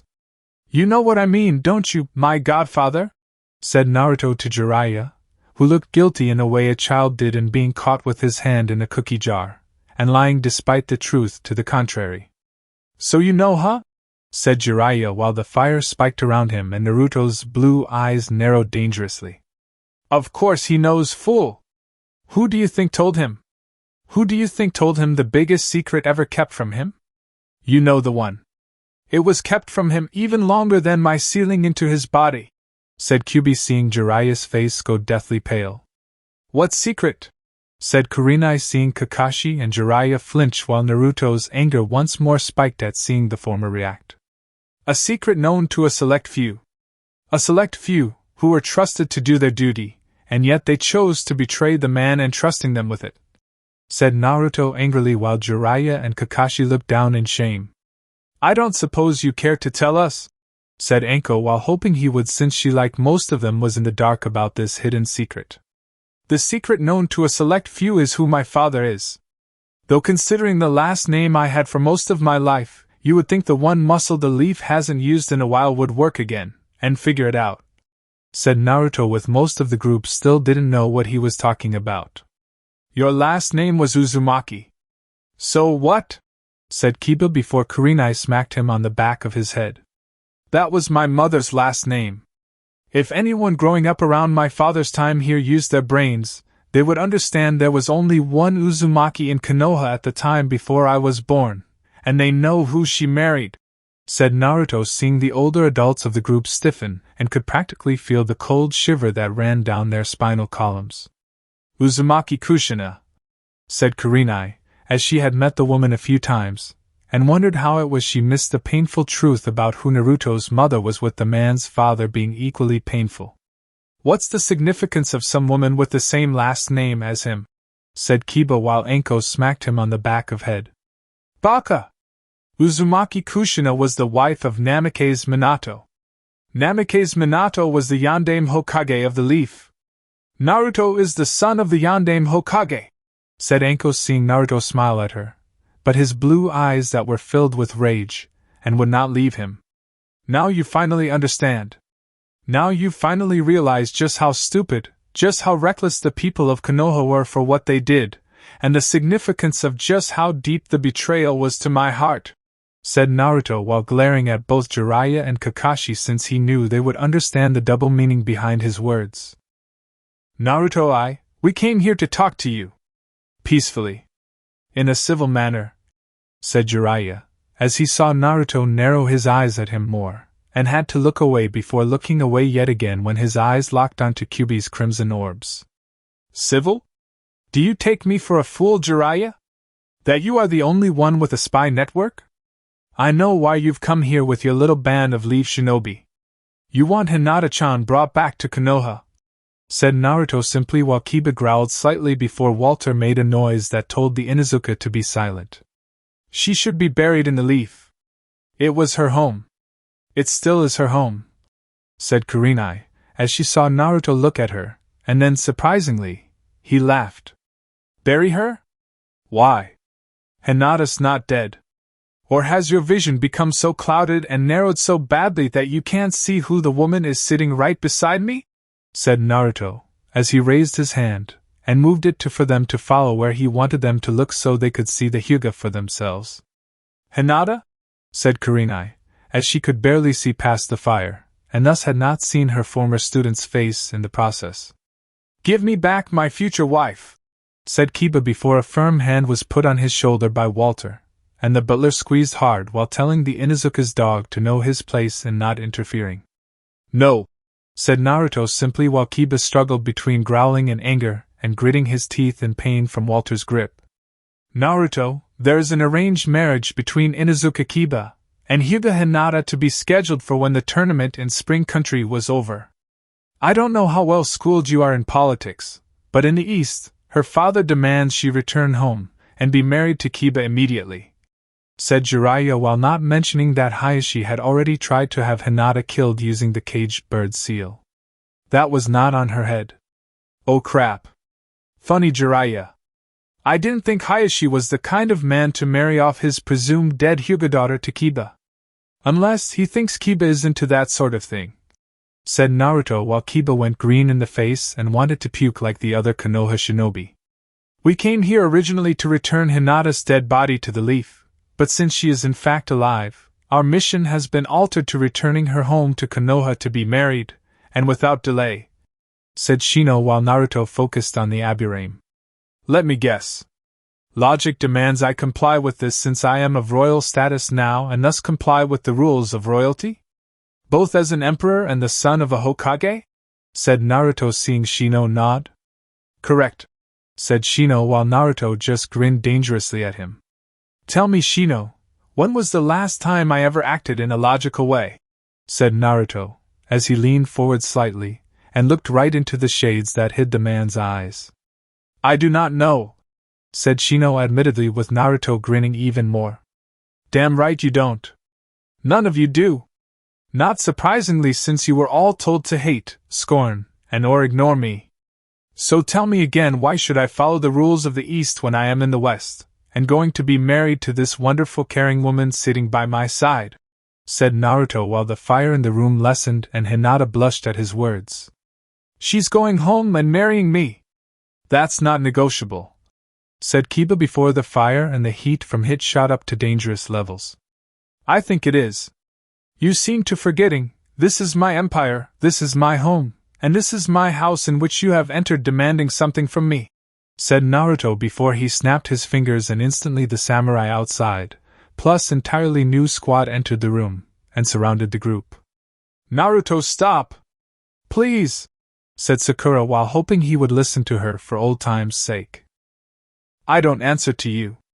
I don't answer to any of you. Not to Konoha, not the councils, not the clan heads, and certainly not to the Hokage responsible for ordering my banishment from the Leaf Village. Don't worry though, as I'm not going to kill you in order to send my own personal response back to this, but rather send you back humbled, and filled with regret that will forever be considered an irremovable mark on your souls. Take all, but Jiraiya away to the dungeons as I have some things we need to discuss, and I don't want any kind of distractions from the Konoha scum he brought with him, said Naruto seeing the guards restrain the leaf shinobi and escort them out of the room. Naruto! Stop this! We're sorry. Please! Said Sakura, but her voice was ignored by the Emperor, and his focus clearly on Jiraiya. Do you wish me to leave since this is personal matter between you two? Said Hinata, but Naruto shook his head no, and put a hand on hers to signify he wanted the woman to stay. No. This is important. As my future wife, you should be involved in my personal life and all that I do, said Naruto with a smile on his face, as he kissed her hand, which made the Hyuga blush before they both turned to face Jiraiya, and their smiles left. So, what do you want to talk about? Said Jiraiya while seeing Kyubi, Kurama, and Walter were in the room in a triangle formation with the Sannin himself in the center of it. I wish to talk to you about my family estate. Specifically, everything in Konoha that's not nailed down, and that I inherited from my father. From the most simplest teacup to the house he lived in with my mother. I want to know everything, said Naruto in very dangerous tone, and Jiraiya knew that his godson was going to get what he wanted no matter what. Sure. Why not? After all, it is yours, said Jiraiya, letting out a sheepish laugh, and saw Naruto was not amused. Not even in the slightest. That's right. It is mine. Something you are going to inform Tsunade upon your return when we are done talking here and you enjoy some of my hospitality. The very kind of hospitality the leaf showed me when I was growing up, said Naruto, seeing Jiraiya now whimper in fear, knowing this was going to hurt on so many levels before the blonde let him along with the others leave the empire. Dungeon area beneath the Imperial Palace. Not many people got sent to the dungeons of the Imperial Palace, as few wished to even cause unrest within the Western Elemental Empire, but there were still few that did, and when caught were sent there to face justice. When the Leaf Shinobi were brought to the dungeon area, they were instantly stripped of all weapons and means to escape, while being allowed to keep their clothes on in order to show the Empire didn't stoop that low. Each prisoner was put in a different cell, their chakra-suppressing cuffs placed on their wrists, and the shackles prevented any attempt of escape from this area impossible. Enko's curse seal was seen by one of the guards and was stopped from entering her cell before she felt a slip of paper with a seal on it be put on top. The special jounin felt an intense pain where the curse seal had been and had cried out from it while the others were in their cells. When it was over, Enko felt the guard shove her in, and shut the cell while not even caring if the special jounin tripped when entering. Enko! What did they do to you? Said Kurenai while hearing Enko move slightly and find that out herself. I don't know. They put something on that, said Enko, knowing Kurenai understood what she meant. Your curse seal? What did they do to it? Said Kakashi, hearing the woman moan out in pain from touching it and trying to sit up more. I don't really know, but if I had to guess, I think they purged it from my body, said Enko, who was completely stunned that this had happened, and so were the others. Do you think it's permanent or just temporary? Said Kurenai while she heard Enko hiss in pain at touching where the mark was. Definitely permanent. I feel burned flesh where the curse seal is located, said Enko, as she could feel the pain from the mark no longer being there, and yet would prefer to have Jiraiya look at it later to ensure it was gone. Maybe they'll share the seal with us to use on Sasuke, said Kakashi, hopefully, knowing the Uchiha could use it. Considering how rude we were to the Emperor? Not a chance, said Kurenai while the sound of Kakashi letting out a hollow laugh filled the area. Naruto is the Emperor of the Western Elemental Empire. It figures. You put him in a situation or area that is impossible to fix, and what does he do? He fixes it. He's just like Minato-sensei, said Kakashi while leaning back against the wall and wondering how things got so twisted. He's also a lot like Kushina. So full of energy and life. You stand in her way, it didn't matter how strong you were, she'd find a way to knock your teeth out, and made sure people were there to see it, said Kurenai, as she remembered Kushina, and how hot-tempered the woman was when it came to women hitting on her husband. Many a female, both civilian and kunoichi alike, were sent to the hospital. Something to consider when down here among the filth you've become just like the rest of your people in the Leaf Village, said a deep melodic-like voice belonging to someone of terrifying power. Who's there? Said Kiba while Akamaru whimpered in fear. Who indeed, little man? Said the figure behind the voice, laughing while he materialized from the dungeon floor, wearing a red trench coat, hat, shades with orange lenses, black pants, shirt with a crimson vest, and long dark hair. You are not human, said Shino with the figure having the biggest smile they had ever seen appearing on his face. The name is Alucard. That's all you need to know. The dungeons here are my domain. Never before have I had so many guests at one time sent to me by the Emperor. We are going to have great deal of fun before you are sent on your way, said Alucard before laughing a cruel and evil laugh that would put Orochimaru to shame. Royal audience chamber some time later. Jiraiya was thrown across the room by the punch delivered to his body, skidding across the floor thanks to the hands of Kyuubi, and his level of brutality in hurting the Sannin. Jiraiya had confessed everything to Naruto a long time ago, telling him every single thing the Emperor wanted to know since not telling him seemed to be pointless. And after that happened, Naruto asked Kyuubi to beat the holy hell out of the Sannin for the both of them. Naruto-kun, I think he's had enough, said Hinata while putting a hand on his own. Kyuubi, stop, said Naruto, which for Jiraiya was just in time since the demon fox was about to drop a demon strength-enhanced foot down on the man's crotch, and cripple the man in the ways of perversion. You're sure? Said Kyuubi seeing Naruto nod. Hinata wishes it. Walter, send him down to the dungeon with the others. They are going to stay there for the next few days with him, said Naruto with an evil grin on his face. As you wish, my emperor, said Walter before dragging the beaten man away by his hair to further cause the man pain. Naruto, I'm sorry. I had no choice. Naruto, please. You have to believe me. Naruto. I am sorry. Naruto, said Jiraiya while calling out to his godson before the door shut behind him and left the remaining people in the room alone. I know you are sorry, Jiraiya, but the thing is, we all have our choices make in life, and you chose, unwisely, said Naruto in a cold tone before closing his eyes and banishing the anger deep within his heart. He didn't want to be like this in front of Hinata. Kyuubi. Kurama. Could you leave us, please? Naruto-kun needs to relax, said Hinata, as both demonic foxes bowed and left the two lovers alone. I'm sorry you had to see that part of me. I don't like being a cruel person, but it had to be done, said Naruto, while not looking at Hinata in shame of his own actions and felt her gentle hand on his face. They hurt you, Naruto. They betrayed you like my family betrayed me. It's only natural your heart aches at the sight of them and wishes to heal in its own way, said Hinata, as she put her face to his own, and felt him put an arm around her shoulder. You are what heals my heart, Hinata-chan, said Naruto in a whispered tone, and two held each other even tighter. Let's go somewhere to relax. I think you can stop being emperor for the rest of the day, said Hinata, as she took his hand, and the two rose before leaving via secret passage to the gardens where they could relax in their own private sanctuary. A few days later, the shinobi from Konoha looked, for the lack of a better word, an utter wreck. They had not slept much since their time in the dungeons, looking more like bums off the streets one found within the slums of society than shinobi, and the look in their eyes spoke of broken spirits. Each one went through nightmare upon nightmare at the hands of Alucard and his promising fledgling of a student, Sarah's Victoria, learning from the experience.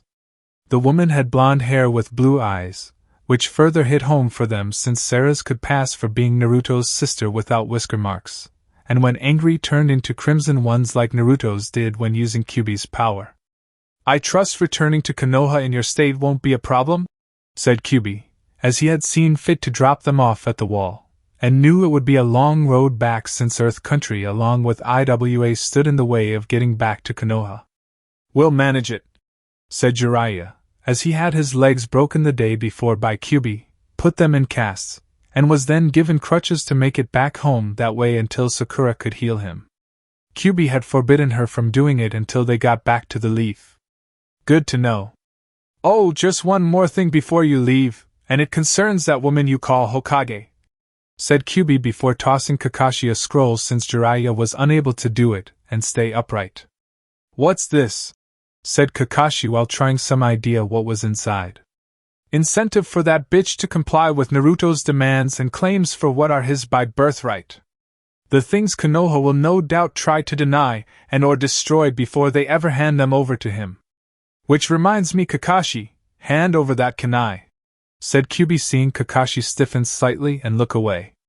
I don't know what you are talking about, said Kakashi before he felt Kyubi's chakra flare around him. Don't test me, Hatake. You were given everything back to you earlier, but Alucard spoke to me of an unusual kunai in your possession, and when I asked him to describe it to me in detail, I knew what it was. Give it, now, said Kyubi with eyes that left no room for arguing. But Minato-sensei gave it to me as a gift when I became Jounin, said Kakashi with a sense of defiance. But the demon fox took a step forward, and claws out ready to tear the man's heart out if he was denied one more time. A gift that you are unworthy of after abandoning the man's son. I find you are unworthy of being the Yandame's student. I find you are unworthy of even being alive, and the only reason you're still breathing is because your sensei's son wishes it. Though why he does, I don't know, since it will only require one of you to send a verbal message to Konoha, and the dead bodies we send back should more than reinforce things. However, I trust Naruto completely, and if he wishes to show mercy by letting you all return, then so be it, said Kyubi, knowing his former vessel had a motive to this madness, and decided to go along with it. I understand, said Kakashi, as he handed the Hiraishin kunai that Minato gave him to Kyubi, and felt a sense of loss in doing so. Glad we understand one another. Now get out of here before I decide to do something violent, said Kyubi before pointing them in the direction Konoha would be after they traveled several hundred miles. With humble submissive bows, the Leaf Shinobi turned to face their side of the continent, and wondering if how they felt now would become worse after giving their report to the Hokage about their failure in this mission. What would the repercussions be? Would they face banishment too? If Naruto could be banished for succeeding, then what was the price to be paid for failing their village, and the Hokage? They could only hope the information they brought back would have enough value to prevent any such punishments from the Hokage. Chapter 5, Road to War. They were a poor sight to see when entering Konoha. They looked, felt, and even smelled bad from all the stuff they had been through in the Empire. When they made it back into the Leaf, they went straight for the Hokage Tower, where the Hokage, the councils, and clan heads were waiting for their report. Jiraiya? Kakashi? Kurenai? What the hell happened? Said Tsunade, as she saw the state of her shinobi, and wondered what the Emperor did to them over there. We met the Emperor. He was less than pleased with our arrival and even less with our requests when asked why we were in the Empire, said Jiraiya, wincing ever so slightly. This is an act of war, said a civilian councilman angrily. A war we would have no chance of ever winning, said Danzo with a glare to the idiot to shut his mouth. Danzo was all for war, but only wars he knew the Leaf could win, and make his own side of the village even more powerful. In any case, the Emperor is not going to return Hyuga Hinata, or Uzumaki Naruto back here no matter how much we want him to comply, said Jiraiya, seeing every Leaf official in the room scowling at being denied. Let him keep my failure for a daughter. She's just a corpse now, said Hayashi smugly at knowing all the Empire had was a dead body with sealed Byakugan eyes. No. She's not, said Kurenai while seeing the surprise on their faces. What? What do you mean? The caged bird seal should have killed her, said Hayashi, as he now felt a sense of panic rise up into his chest, and didn't like it one bit. Apparently, the Emperor saw fit to remove the caged bird seal from Hinata, as he most likely considered it to be barbaric, and has decided Hinata will be much safer with him in the Empire, said Kakashi, seeing Hayashi stand up, his Byakugan eyes blazing with anger, and looking now at the Hokage. I want this Emperor dead, Tsunade! I do not care if he is the leader of the Empire in the West. He has my daughter, and thus the Byakugan eyes in his possession. I will not allow this man to take what is not his from my clan, said Hayashi, as he was going to appeal this action to the Fire Daimyo, and make the Emperor hand over his daughter. There's more.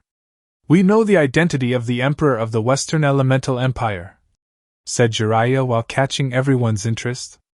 Who is he? Said Tsunade while Jiraiya and the others looked hesitant to answer. The Emperor is Uzumaki Naruto, said Jiraiya, and waited for the inevitable yelling from the people in the room. and wasn't disappointed. With a span of no less than 5 seconds, the councils and the clan heads began their shouting at what do with this truth revealed to them. Some called for the death of the emperor, others wanted to use the realm of politics by having the feudal lords of the East denounce the man's right to be emperor, and abdicate his throne before being brought back to face their justice. This continued on for a good 10 minutes, maybe more than that, since the shouting of different things was causing headaches, and thus made it appear longer before Tsunade finally had enough. "Stop!" yelled Tsunade, as her voice silenced everyone else's, and turned their attention to Jiraiya to continue his report. "Naruto is less than pleased with us.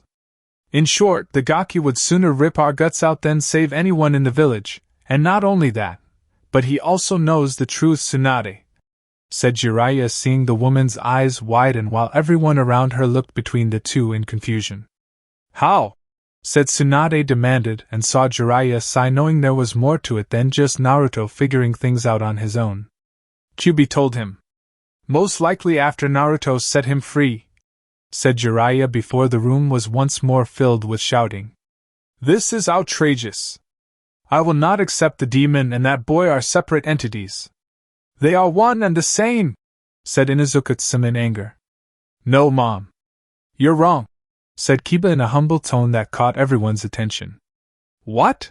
said Tsum, not believing her son just said she was wrong. "I said you're wrong." "All right," yelled Kiba, while not believing he just did that with his mother sharing that same line of thinking.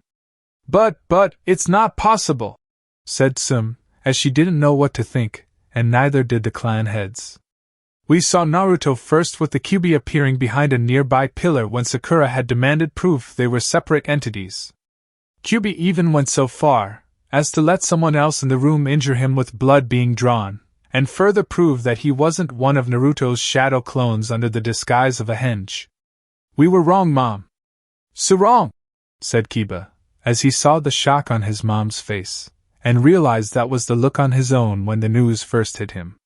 "If only I could get near the Kyuubi while in the heart of the Empire, I could manipulate it to destroying everything, and thus use him to take control in the following chaos," thought Danzo, knowing that was most likely be impossible given how anyone in the Leaf would most likely be killed on sight. "Tsunade, back to Naruto, knowing the truth I mentioned earlier, the Gaki wants it all, and by all I mean everything," said Jiraiya, seeing Tsunade's eyes widen. "He can't. I won't allow it," said Tsunade, while once again causing confusion among the councils and clan heads at her reaction. "What does the Emperor want? What is this truth you keep referring to?" said Shibi, as he saw the group wince, and even his son looked away in shame. "Don't say it, Jiraiya," said Tsunade, scowl, but surprisingly Jiraiya returned the glare with his own, and it was clear the man had reached his limit with her. "Oh, grow up, Tsunade! It's going to get out one way or another. It might as well be from us before the Fire Daimyo comes back to really chew us all out," said Jiraiya fiercely. "Will you just tell us the secret already?" said Koharu impatiently. "Uzumaki Naruto is the son of the Yandame Hokage," said Kakashi, which no surprise once more caused shouting to erupt, and caused everyone to get a major headache. "Impossible," said one person. "I will not accept this," said another. "That man is a liar and abomination," said Hamura, while the shouting around them just continued. "Shut up!" yelled Tsunade, with the room being quiet once more. Again, it was Kyuubi himself who informed Naruto of this, and the fact we had been entrusted to being his godparents, said Jiraiya, while Tsunade gritted her teeth in anger, while everyone around her just couldn't believe this information to be true. "We abused the son of the Yandame Hokage," said Shikaku, knowing his wife was going to send him to the hospital tonight far worse than she ever did in past. Probably just past the time she was pregnant with their son and her hormones went super crazy. "Naruto wanted to give us a chance to hand over his inheritance before taking matters into his own hands, and I strongly advise we give him everything," said Jiraiya, seeing Tsunade close her eyes for a second in thought. "My answer is no," said Tsunade, which surprised everyone, and that it was not the answer they were expecting. "What? Hokage-sama, why?" said Inoichi, seeing Tsunade's eyes narrow. Because I said so? If that brat wants what he claims is his, then he has to come here by himself, and take it from me, said Tsunade firmly. Hokage-sama, you have no standing to make that decision, and to say no would further bring about the wrath of the Empire, said Anko, as she saw Tsunade glare at her, and knew this woman was in no mood for anyone defending Naruto's position. Hokage-sama, this was given to us by Kyuubi to hand to you in the event you decided this course of action, and he called it incentive, said Kakashi before handing the slug princess the scroll. And what could Kyuubi have in his possession within this scroll that would want me to bow to the whims of that brat? Said Tsunade, as she casually opened the scroll, and quickly threw it away before it caught on fire. The fire itself manifested into a single form in red samurai armor, and revealed himself to be Kyuubi. Oh man! And I thought the kid's stomach was a cramped space when sealed away, said Kyuubi, cracking his back and working out the kinks in his body. Kyuubi? But how? Said Jiraiya with the fox just smirking at him. 2 words, Sannin. Shadow clones. I mean, the kid is a master at using that jutsu with, or without my chakra backing him up. It's not like I don't know how to use it after being with him for so long, said Kyuubi before turning to face the terrified people in the room that made his vessel's life so miserable. What are you doing here, Kyuubi? Answer me or I'll use every ounce of power at my disposal to crush you, said Tsunade, standing up and glaring at the demon fox. Please! Spare me your posturing and being the tough staring into the face of death kind of Hokage you make yourself out to be, Tsunade. We both know with a flick of my wrist or tails that this village will be crater while being nothing more than a distant memory, said Kyuubi, seeing Tsunade grit her teeth in anger knowing he was right. All the more reason for me to act now and turn you against the Empire, said Danzo, as he rose from his seat, and revealed the Sharingan eye behind the bandages on his face. And here I thought you couldn't get any uglier, said Kyuubi while Danzo smirked at him before the old war hawk revealed his altered arm. I've waited for this moment for years, only to be denied by that fool Sarutobi, and then later when your vessel escaped my root forces. Now bow to your new master and future ruler of the world, said Danzo, using the Sharingan eye to bring the fox under his power. Sorry. I don't bow to humans, who would use things, and force others into submission with it, said Kyuubi, seeing the shocked look on Danzo's face at the bloodlines he stole not having any effect. This isn't possible. I know for a fact the Uchiha and Senju bloodlines have the power to tame you, said Danzo, as he tried again with the Senju bloodline, but found Kyuubi was unaffected by that bloodline, and gritted his teeth in anger. Oh, they were. I'm actually ashamed to admit.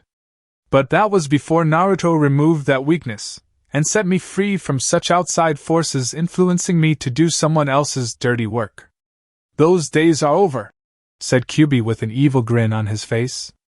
Impossible! Kneel! I command it, said Danzo, trying again and still having no luck in bending Kyuubi to his will. I have a better idea. How about instead of me kneeling, you die, and your soul goes straight to hell, said Kyuubi, as he was upon Danzo in an instant, his clawed hand wrapped around the old man's throat, and another on the mixed bloodline-filled arm, before ripping it clean off and burning it. No! Doesn't that foolish Uzumaki know what he's done? Without those bloodlines being effective against you, the Leaf Village, and any place you wish to destroy will be destroyed without any opposition, said Danzo with Kyuubi grinning at him. Of course he does. In fact, it was the reason Naruto did what he did in the first place, and basically didn't want me to have such an excuse for the next time I want to go on a rampage again, said Kyuubi before plucking the Sharingan eye out of Danzo's skull and crushed it. He is a fool. The man has unleashed an unrestrained evil on the world, said Danzo with Kyuubi scowling at him. No. You controlling demons like me to rule over others is an unrestrained evil. Goodbye, Danzo, said Kyuubi before he consumed the man in fire and turned the old fool to ashes. Foul demon! You and your former vessel will pay for this. ANBU, said Koharu, as she saw the room filled with ANBU with weapons drawn and ready to fight. I don't think so. You see, Even if you sealed me away in another child before killing that innocent soul, I'm not going to just disappear off the radar and be lost to the Empire. In fact, I don't know how any of you even thought that killing a demon's vessel kills the very demon sealed into them, and just shows me how little you know of sealing," said Kyubi, seeing Kohara and Hamura go pale in the face, since that was clearly the initial plan after he was weakened by Konoha's forces. "Tsunade! Call them off. We don't have the means to fight him, and we both know only a newborn Uzumaki has the strength to contain him," said Jiraiya, knowing that any child used other than one of Uzumaki blood would never have the strength to contain Kyubi's power. "You should listen to him. I came for what is Naruto's, and I have no problem killing just about everyone in Konoha until I get what I'm here to collect," said Kyubi, seeing the female Hokage in front of him growl angrily. "You have a lot of nerve being here, Kyubi. Even more for trying to take everything that belonged to the Yondaime," said Tsunade, seeing Kyubi scoff. "Naruto inherited those things from him, you old hag. Or have you forgotten the Uzumaki blood that runs through your veins? Have you forgotten that I was once sealed inside your own grandmother?" said Kyubi, while Tsunade became even angrier. "What's your point?" said Tsunade, seeing Kyubi's eyes narrow dangerously at her. "My point, in case all the sake you've been drinking over the years has destroyed your brain, is the simple fact your godson is also an Uzumaki too, and you betray them all by doing what you did years ago, the very day Naruto was born. You are unworthy of very blood that in your veins on both sides of the family," said Kyubi, before Tsunade's anger reached its peak and she threw a punch at the fox, only for Kyubi to catch it. That was a bad move, thought Jiraiya, while seeing Kyubi's now stone face looking at Tsunade's shocked one. "I take it this is your final answer in terms of giving Naruto was as rightfully his?" said Kyubi, before he used his own strength to easily squeeze her fist, and the sound of bones breaking could be heard. "Fuck you!" said Tsunade, seeing angrily, before Kyubi grinned evilly at her. "Sorry to disappoint you, Tsunade, but you're not my type, and I wouldn't touch you even for the chance to sit on Kami's throne of power," said Kyubi, before he slammed Tsunade onto the ground using the limb he was holding to do it, followed by swinging her up and around into a wall. Tsunade fell to the ground when gravity pulled the slug princess to it before she tried to get up, but Kyubi was already there, picking her right off the ground by the neck, his fist landing punch after punch to the woman hard in the gut, and making the female Hokage puke up blood. He then threw her into a wall, slugged Tsunade in the face, a nasty bruise already forming, and then Kyubi threw the woman onto the floor with enough force to cause a body imprint. In fact, a bit more pressure from Kyubi down onto the spot where Tsunade was flat on her back, the woman would get sent down to the level below, and there was no telling if the demon would stop there. "Kyubi-sama, please stop, hurt Tsunade. She's had enough," said Jiraiya pleadingly to the demon. But Kyubi was in no mood to listen. "I don't think she has. While you two were embracing your vices, smiling from the joys they brought, and having an all-around good time, my vessel suffered beatings like this one. Countless beatings. He tried to plead for them to stop, but they didn't listen, and just continued to make his life miserable. You two could have stopped it. You two could have stayed in the village, raised Naruto like he was your own, and showed him love. Do you honestly think this minor beating Tsunade is getting is enough? Perhaps you would like to join her after I put this bitch in a full body cast?" said Kyubi while glaring at Jiraiya, who kept his mouth shut and looked away from the demon. "J. Jiraiya? Help me. Please," said Tsunade, looking up to her former teammate before the looming shadow of Kyubi's form blocked it, and the crimson eyes glowing. "Your teammate can't help in bailing you out anymore, Tsunade. Not with the heavy debt you owe your godson," said Kyubi coldly before he brought his leg up high and then slammed it down on Tsunade's gut with more than enough force to send the woman through the floor down the next one along with the floor after that. All the way down to the bottom. Damn, thought Jiraiya before seeing Kyubi refocus on the others in the room. Don't think I haven't forgotten about the rest of you. I have something far more cruel in mind for the rest of you maggots. You basically screwed over my vessel out of spite for me, not even caring, or even considering the fact you could be wrong about Naruto. Your own pride blinding you to the truth that he was not me and never was from the start, and look where it's gotten you. So here is what's going to happen. You are not only going to give me everything that belongs to Naruto, which isn't nailed down, and all the money in his accounts to be transferred to the one he has in Spring Country under Yuzunato. Then, you are going to announce to the rest of the village just who was Naruto's parents, and how they are on their own regarding any kind of help from devils they couldn't put down because of their stupidity. That was the one thing the Shodame, Nidame, Sandame, and the Yandame always did when they were Hokage of Konoha. They never let too many enemies come up to the point where there were too many to be put down, and because of your arrogance, the leaf is practically doomed to fall because of the belief that Konoha is invincible," said Kyuubi, seeing the clan heads look away in shame because they knew the demon was right while the others just grumbled in slight admittance. "We'll see to it the emperor gets everything," said Hamura while Kyuubi just grinned at the Shinobi Council. "Sorry, but fruit from the poisonous tree is just as poisonous, and therefore I'm not biting into what you're producing," said Kyuubi before unleashing a whip of fire on Koharu and Hamura that killed them instantly.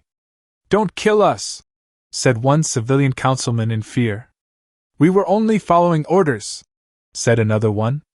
"Piss off," said Kyuubi before he incinerated them too. "I take it we're being spared for a reason?" said Jiraiya, knowing Kyuubi could have killed all of them in one move rather than kill them all separately. "Of course you are. You are going to ensure everything with the Namake's name is given to me to give to Naruto, and if so much as a single drop of sealing ink is missing, I will finish what I started years ago," said Kyuubi, seeing Jiraiya nod his head. "We'll make sure everything that you ask of us is done," said Jiraiya while Kyuubi just grinned at him. "I'm glad we could reach an agreement on this," said Kyuubi before walking out of the room with the ANBU parting the area to let him pass. "Unknown location. This report can't be right," said Orochimaru, as he looked at right hand of a medic named Kabuto, who nodded to indicate that it was accurate, and it was not a good report. "It is Orochimaru-sama. Unknown assassins killed the Earth Daimyo, the Tsuchikage, the Lightning Daimyo, and the Reikage in such a short time span. No one knows just who was responsible for it, but it's clear that someone wishes to halt the tide of war here in the elemental countries, and your goals in the world," said Kabuto with Orochimaru snarling in anger. "Could it be the Akatsuki? They are after the Jinchūriki, and that explosive nutcase in the group was from there with a grudge against IWA," said Orochimaru, but thought against the idea the Akatsuki were responsible for killing the first two targets, as Deidara from IWA would have made an explosive device to blow the village up, and even then the results from such a way of destroying a village would gain them nothing. It was silent. A stealth kill. One to remove people at the top from the equation of the ongoing war. Kumo, IWA, and Orochimaru himself had been allied in waging against the other villages, namely the Leaf. With their allies abandoning them after they banished Uzumaki Naruto, Orochimaru had talked to Kumo and IWA while using their hatred for Konoha to bring them together with him in a mutual alliance. The Reikage himself had been reluctant at first to join in an alliance with Orochimaru, as he had heard of how the Sannin had betrayed Tsuna's previous Kazekage, and wouldn't put it past the man to do it again. However, the promise of a Hyuga, perhaps several of them once the war was over, had proved to be too much for the Reikage, and they were still smarting from the loss of the Nibi Jinchūriki ni Yujuto. They suspected the Akatsuki had disposed of the woman after extracting the Biju, but Killer B had apparently told the Reikage that his Biju could sense the Nibi was alive, and far away from their side of the world. The old Tsuchikage had wanted revenge on Konoha for years, as the losses taken by the Yandame Hokage were still hurting them, and then the loss of their two Jinchūriki was even worse. IWA had originally suspected Konoha was involved after they got rid of the Kyuubi Jinchūriki, since both Han and Rashi's beasts equaled 9 tails in power. But that was soon shot down by spies in the Leaf, who gave reports stating neither one was seen in Konoha, and were just as baffled by the loss of the Jinchūriki from all over. Only 2 Jinchūriki were left in the elemental countries, yet the Akatsuki didn't have any of them, and the one demon they did have was only after it manifested itself 3 years later. Roughly around the time Yugura, the late Mizukage, died at the hands of the rebels while being the Jinchūriki, and thus set the demon free to slowly reform again in the waters of the world. How do you wish to proceed, Orochimaru-sama? Without the command of either side's highest officials, their armies cannot be mobilized, and we cannot crush the leaf like we planned," said Kabuto, seeing Orochimaru become even angrier. "It doesn't matter. We don't need IWA or Kumo for our invasion plan. I only had them join to keep my own forces from suffering more casualties than necessary when this started. Who is the current Kage of IWA and Kumo now?" said Orochimaru, wondering how he could manipulate these events. "The late Sandaime Tsuchikage's granddaughter. She was never for the war with Konoha once it was revealed that Jinchūriki weren't in Konoha. The Raikage's younger brother, the eight-tailed Jinchūriki named Killer Bee, has taken over for his brother, and was also against fighting an unnecessary war with the Leaf since he wished to redirect the village to fighting the Akatsuki," said Kabuto, with Orochimaru gritting his teeth in anger. "Neither are intimidated easily. I can't just seal off the eight-tailed Jinchūriki like I did the Kyuubi vessel because the man has apparently become strong without his demon helping him.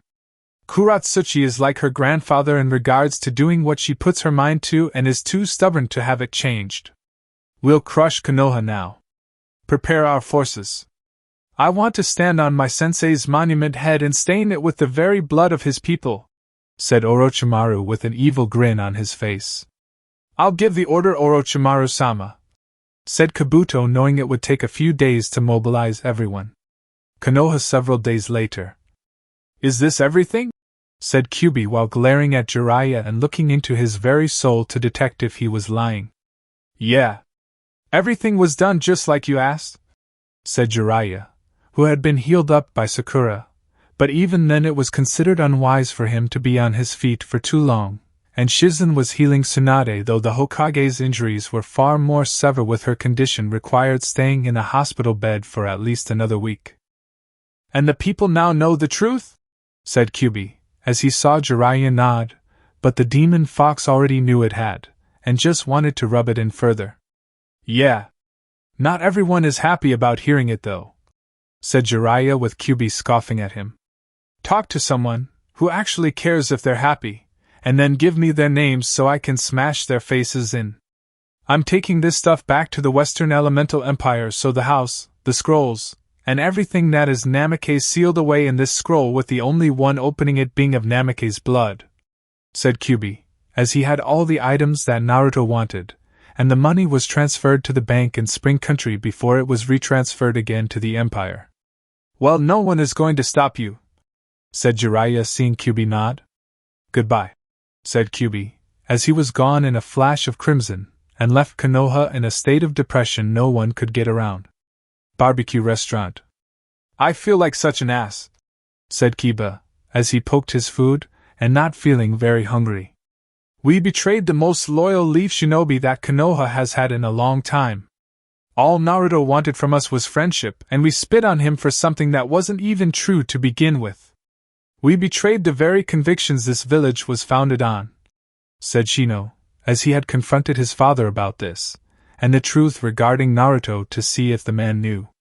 Shibi admitted that he did know the truth about Naruto not being Kyuubi, but to preserve the Abdurrahim clan in village filled with a vast majority of people who hated Uzumaki Naruto while growing up, logic dictated he along with the rest of his clan simply follow everyone else's lead, and thus think illogically. An ironic way of doing things, and in the end proved to be completely stupid in the long run for the clan by making them all look like hypocrites. "How do we make this up to him?" said Ino, as she felt just like Kiba did, and had yelled at her father for poisoning her mind in the belief Naruto was the Kyuubi. She had never used so many swear words in her life, or aimed them at her own parents no less, until a few days ago. "We can't. The village is sinking and we're going along with it. Like filthy rats living on a sinking ship. Even with the councils effectively removed from play, outside forces just like Orochimaru will find out about this, and believe this is the perfect chance to strike before crushing the leaf for good," said Shikamaru, knowing the entire village no longer had the will of fire at the moment to fight anyone. It was practically snuffed out by their own hands. "How's Niji holding up?" said Kiba, knowing Ino did her own rounds at the hospital and saw the once prideful Hyuga branch family member.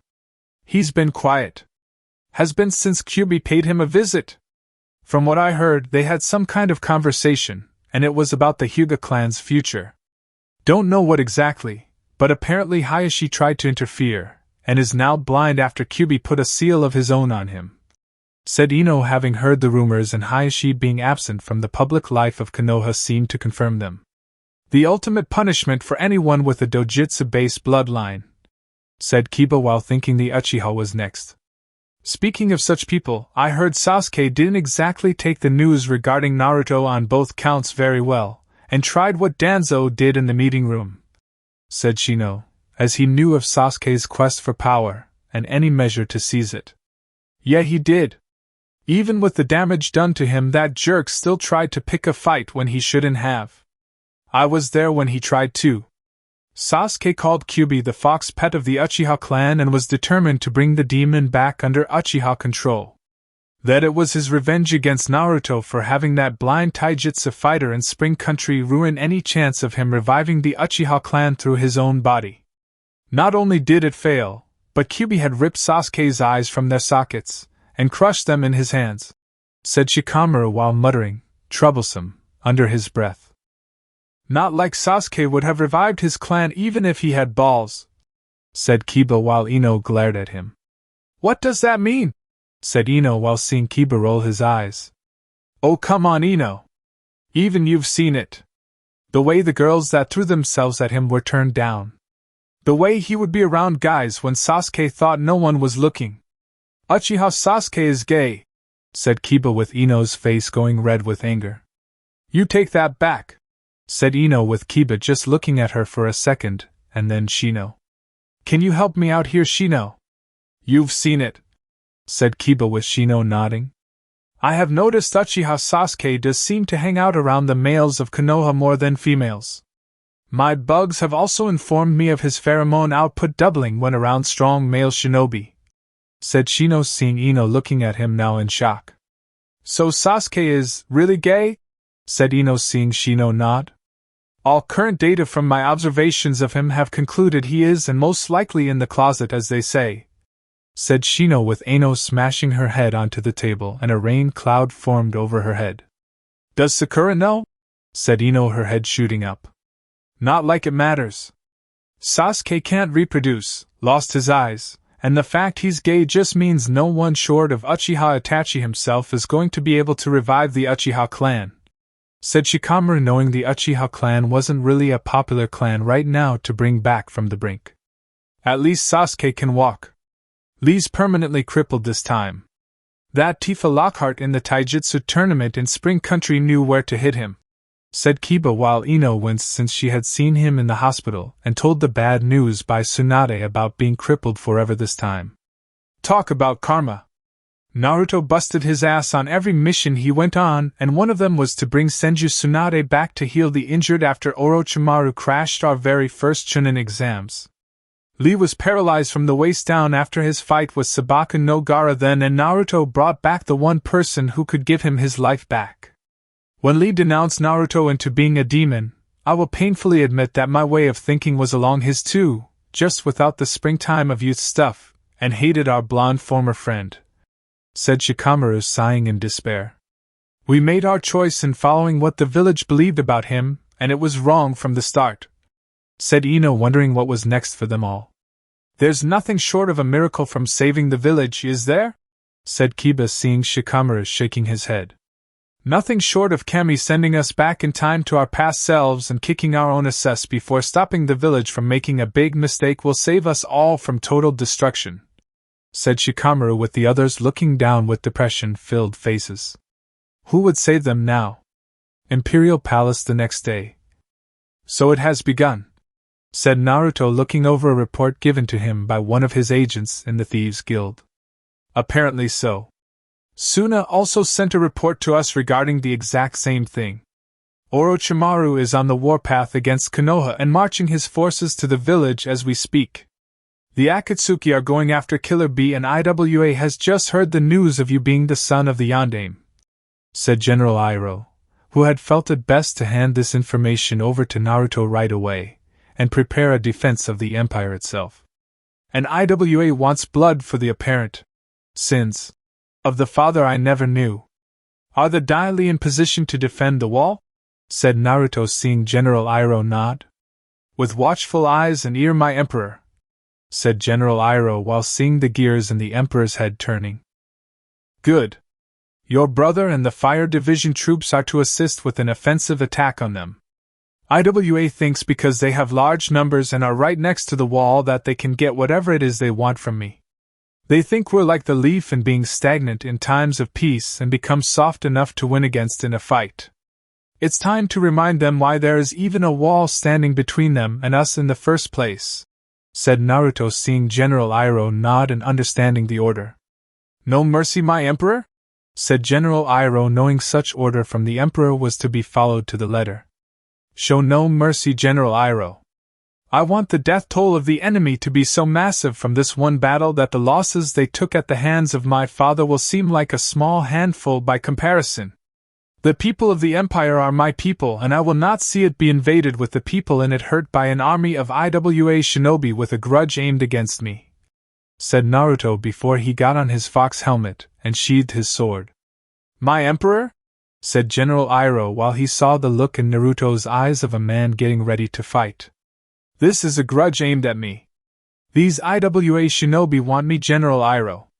It would be rude not to show up to greet my uninvited guests and show them the way out of my empire, said Naruto, seeing General Iroh nod. Your future wife will not be happy about this, said General Iroh, as he saw Naruto sigh and stop at the door. I can't let this be ignored, and I can't let my men fight a battle that does not involve them for me. What kind of emperor would I be if my men fight every single battle without me there? I can't just sit back and let them fight an enemy that hates only me. If I were to ignore this and simply do nothing, then I am not worthy of being the emperor of this empire. Then I am not the man Hinata can say without question that she loves with all her heart, said Naruto, seeing General Iroh nod in understanding. I understand. Let's hurry though. I want to get home to see my nephew and beat him in Pai Sho again, said General Iroh while Naruto just smirked underneath his mask.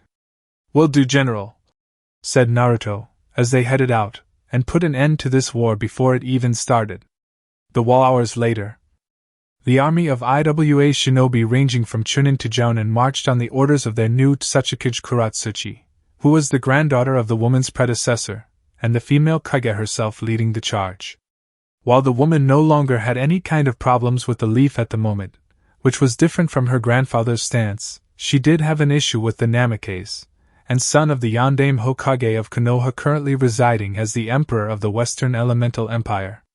Everyone in IWA hated the Yondaime Hokage for his slaying of so many of their comrades in the last Shinobi War, which made the man himself so infamous, and feared with that one ninjutsu that was responsible for the victory. Now his son was the emperor of this new empire and living a life of luxury behind this damn wall forged before her grandfather's time. Break this damn wall down.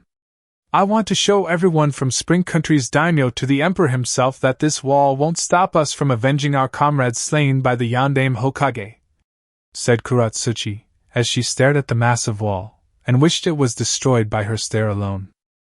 IWA shinobi soon began to bombard the wall with countless explosive tags, large animal summons, earth jutsus, and fire jutsus at the wall. However, the seals left on it by the Uzumaki clan ages ago had not faded, and neither did their repelling power that they were designed to do when the wall was hit. High above, Naruto watched with anger at these fools thinking they could destroy this barrier between the continents, and invade his empire. An empire he fought, bled, and nearly died forging in order to bring peace to the once chaotic side of the elemental countries. Now these fools below, these children thinking they were adults, dared to poke the eye of the sleeping dragon with a mere stick, and believed they would come out on top in the end. General Ozai, are your men ready? Said Naruto, his sword drawn. Yes, my emperor, said Ozai in full fire division battle armor. Good.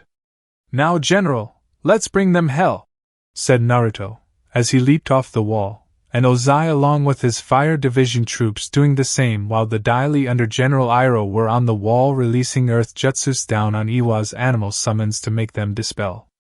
The Imperial Fire Division troops lived up to their names, as they unleashed wave after wave of fire and steady streams down upon the IWA shinobi, and while the earth jutsus were easy for the enemy of the Empire to dodge, the fire wasn't. Fireballs at high speed left IWA shinobi badly burned. The massive streams of fire launched from the Imperial Fire Division troops incinerated countless enemy shinobi, and Naruto himself sliced through those that came at him without mercy. The IWA shinobi had focused on Naruto the moment he landed after making a massive crater from landing on the ground and tried their best to end the reign of the Emperor of the Western Elemental Empire. They fell at the hand of his sword. "I'm surprised you haven't used your father's signature jutsu on us yet," said Kuratsuchi, as she now stood across from Naruto, and glaring at him with intense anger.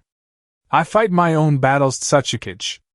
I don't need to use anything of my father's just to win against his spiteful enemies, who choose to become mine simply for what he did so many years ago, and before I was even born," said Naruto, as he saw Kuratsuchi remove her kage robes, and saw she was in full battle gear. "You're going to wish you had," said Kuratsuchi angrily at him. "Funny.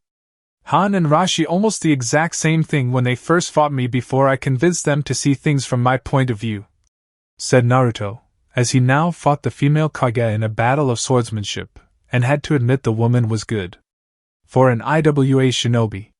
"So it was you? You took them both away from IWA?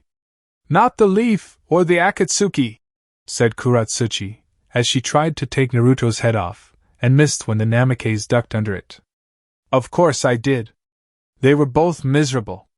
Being treated only as weapons. Never being appreciated for being the deterrents of war they had been turned into by your predecessor. When I told them of the Empire being a place where they could be free from such things, they accepted almost instantly, and even their demons inside of them agreed when I said it was possible for all of them to be free," said Naruto, as he blocked a strike aimed at his shoulder, pushed Kuratsuchi back with his impressive strength, and beckoned the woman to come forward once more. "That is the purpose of Jinchūriki. So what if they are hated by their people? It's part of the job description," said Kuratsuchi, as she clashed with Naruto again, and found herself quickly disarmed with her sword in his other hand, and in scissor formation ready to take the woman's head clean off. "A part of the job description none of us had a say in when we were chosen. We were thrust into it and basically forced to accept our roles without so much as an explanation for the reason behind it. We were told to simply suck it up and leave at that. Fitting how the people telling us that are so quick to unleash pain upon us, yet cry out to make it stop when unleashed upon them, and begging for mercy," said Naruto while glaring at the woman, who now had fear in her eyes, and could have sworn the spirit of the Yondaime Hokage was right beside his son with those same cold blue eyes. "You really are his son," said Kuratsuchi before Naruto was flanked by two Daily agents, and they bound her hands. "I haven't been recognized as the Yondaime's son until recently. I may be his son, but I am not my father, and the next time IWA comes at my empire, I'll burn the village to ground into ashes around me," said Naruto before removing the swords from her neck and then motioned the Daily to take the Tsuchikage away to the survivor camp site being set up.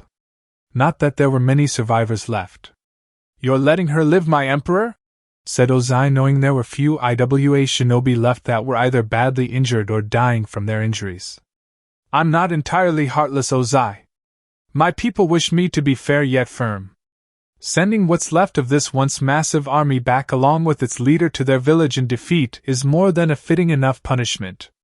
Send a messenger hawk to the New Earth daimyo and explain to him the situation regarding his shinobi village provoking my empire for an old grudge against me for what my father did.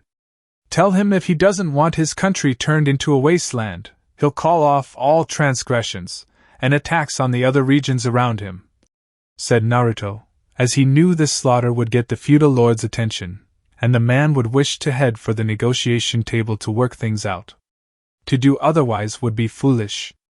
"At once, my emperor," said Ozai, leaving the emperor's side with General Iroh taking his place.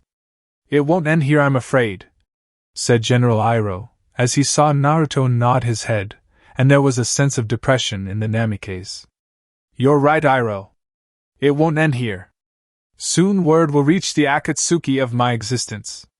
They will come at us with everything they got to get the Biju in the Empire, and then there is Kumo too, since they will want to fight us in their own way for taking Nijuto from them. Orochimaru is marching toward Konoha, and those within it worthy of mercy are going to be killed while receiving none. Is it so wrong for me to want peace, General Iroh? Said Naruto in a semi-tired voice, as he had nearly drowned what was left of his soul in the violence of the wars in the West, scars running deep on so many levels, and now this soon-to-be new one on the horizon threatened to finish the job. Peace is sadly forged only through time of war, my friend. We both know that from our past experiences when the Empire had yet to be created. You must ask yourself if the risk of your life along with all the lives of those that fight with you are worth the peace, said Iroh, having been a key insightful figure in the Emperor's young life. I can't make that choice alone. I will ask the people if they will follow me in this.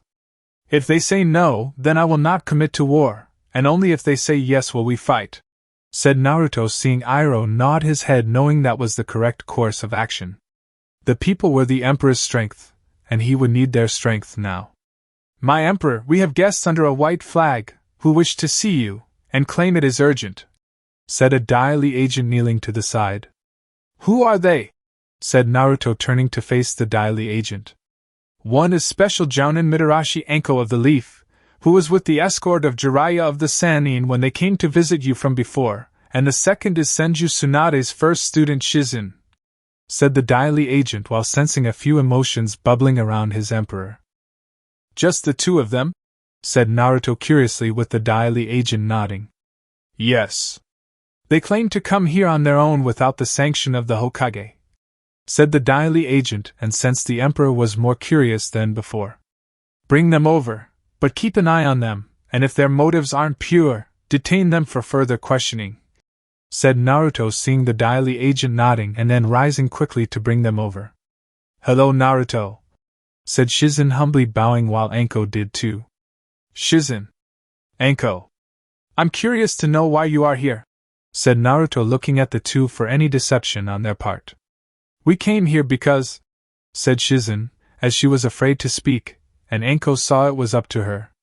We wanted to join your empire and seek sanctuary there, since the Hokage will most likely order our deaths, said Anko, seeing Naruto looking between them for any hint of deception. Why would she do that? Said Naruto, seeing Shizun get nervous. Because Shizun was the Fire Daimyo's anonymous source in regards to what happened between you and the Uchiha years ago.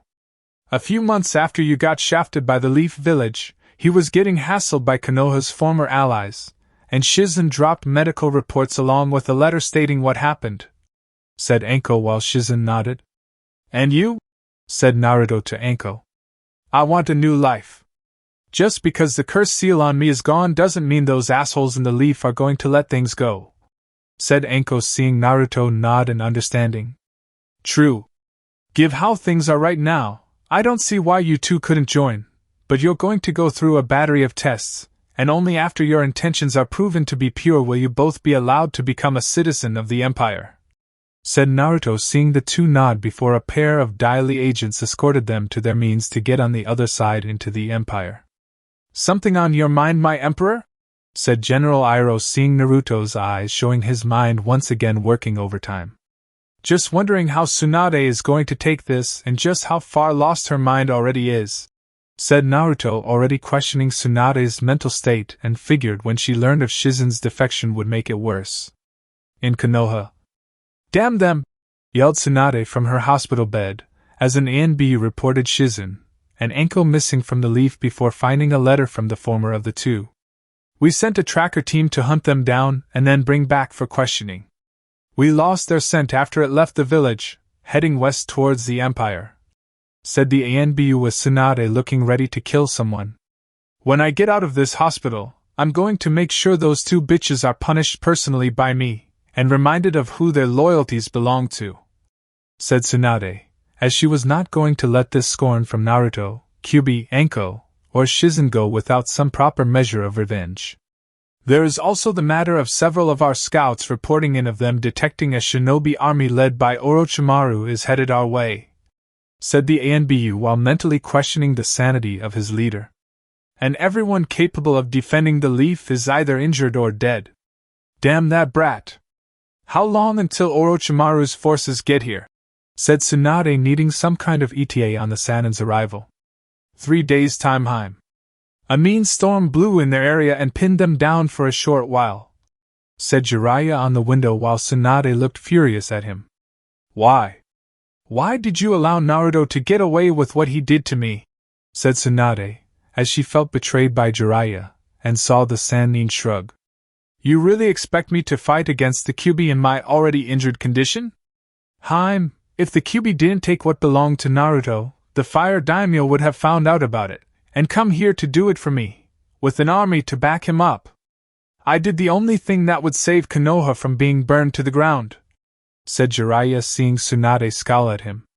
He's not deserving of his heritage, Jiraiya, said Tsunade, seeing Jiraiya frown at her. On what grounds? Said Jiraiya, wanting to hear her reasoning behind that. Does it matter? Said Tsunade, with Jiraiya frowning. I think it does.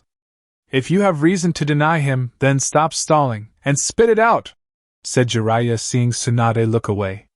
Kushina had complications in terms of getting pregnant. Very rare problem, as her eggs seemed to be unstable, and it was considered a side effect from holding Kyuubi.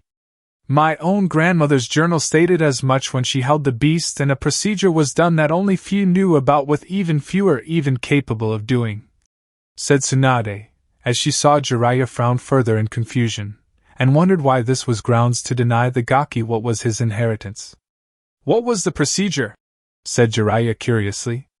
The procedure involved an egg from a senju being surgically dissected in half for a span of only a few seconds using the eyes and hands of the best surgically skills in the world performing it. Half of the senju egg would then be put together with the other half of the Uzumaki egg, which was the more stable half, and then use the sperm from the donor in question to create the necessary life-giving process that is started through pregnancy, said Tsunade, seeing Jiraiya frown at her further. So a senju egg was used on Kushina in order to help get her pregnant. I guess that makes sense, but who was the donor? Oh, Kami, said Jiraiya, as his eyes widened in shock with Tsunade nodding in admittance. It was one of my eggs. As the last senju of my family after Nawaki died, I had several eggs frozen away in storage, so in the event death claimed me, a woman could have my egg implanted within them, and give birth to a senju. Of course this was all top secret at the time, the most trusted of A and BU knew, and only the Hokage could sign off on such a thing done, just like only a Hokage could sign off on mixing the halves of 2 eggs into one for someone to get pregnant, said Tsunade, seeing Jiraiya nod in understanding. Sensei gave the go-ahead to let you freeze your eggs away, and Minato authorized the procedure for Kushina in order for her to conceive using one of your eggs. But how does that disqualify Naruto? I mean, the only medic skilled to do the one procedure to ensure the whole thing would work is, well, you, said Jiraiya, seeing Tsunade nod. At the time, I was all for it, and agreed to everything when brought to my attention by Minato. But after a while, seeing how Kushina was happy with that damn swollen belly holding a life inside of her, I became bitter, and jealous of the fact she was holding a child that was mine by some paternal right. However, I knew that even with half my egg being used to make it happen, Kushina had all the paternal rights of a mother, since she would bring the child into the world, and so I was forced to watch from the sidelines. As my bitterness grew, so did my anger at Kushina, and I came to the realization that what would soon be born is an unnatural child, said Tsunade, seeing Jiraiya looking at her with shock, then in intense anger she had never seen him look at her with, and before she knew it he had punched the woman right in the jaw. That's it? That's the reason? Has all the sake you've drank over the years destroyed your brain that much? Yelled Jiraiya, seeing Tsunade rub her jaw and using what chakra she had to heal the injury. A child like that cannot have his father's inheritance. With Kushina dead, I am in a way his mother now, and as such I had long since informed Sensei to forbid him from ever having it, said Tsunade, only to have Jiraiya's hand wrapped around her throat, with his eyes showing even more of the rage he had in them seconds ago. I can't believe you! You actually did that to him. Your own son on a technicality, and you throw him away to the wolves! You used to go on and on about how you wanted to be a mother when we were growing up when Dan was alive. How you two were going to get married, have kids together, and live the ideal family life. Now here Naruto is, the newly born child, turned into the Kyuubi Jinchūriki by his own father with his mother dying in the process, and you leave him to suffer a village's hate-filled wrath when you knew the boy could have been considered your son. You could have raised him, loved him, taught him, protected him from danger. Instead, you betray him just like I did, only on a far worse level that's lower than even an Uchiha, and all because you considered him in your bitter lonesome to be unnatural, said Jiraiya, as he let go of Tsunade's throat at the halfway marker of his ranting, and let the woman breathe again. He is unnatural. A child should not be conceived that way, even to ensure a backup plan for a new Jinchūriki being born, and replace the old, said Tsunade while Jiraiya grit his teeth knowing that was one of the reasons Kushina became pregnant, since her family was wiped out, and a new child of Uzumaki blood was needed. Only in your mind, Tsunade. That kid has the best of both worlds. Hell, I'm surprised he hasn't used your clan's abilities yet, and made a forest rise up from the ground. Maybe he has and we just don't know it yet. But I have a feeling we'll never know because Naruto is gone. He's not coming back, Tsunade, and it all your fault, said Jiraiya before storming out of the room and slamming the door shut. It was the first time in a long while since he had ever used the door over the window and hated himself for it. Imperial Palace, the speech balcony.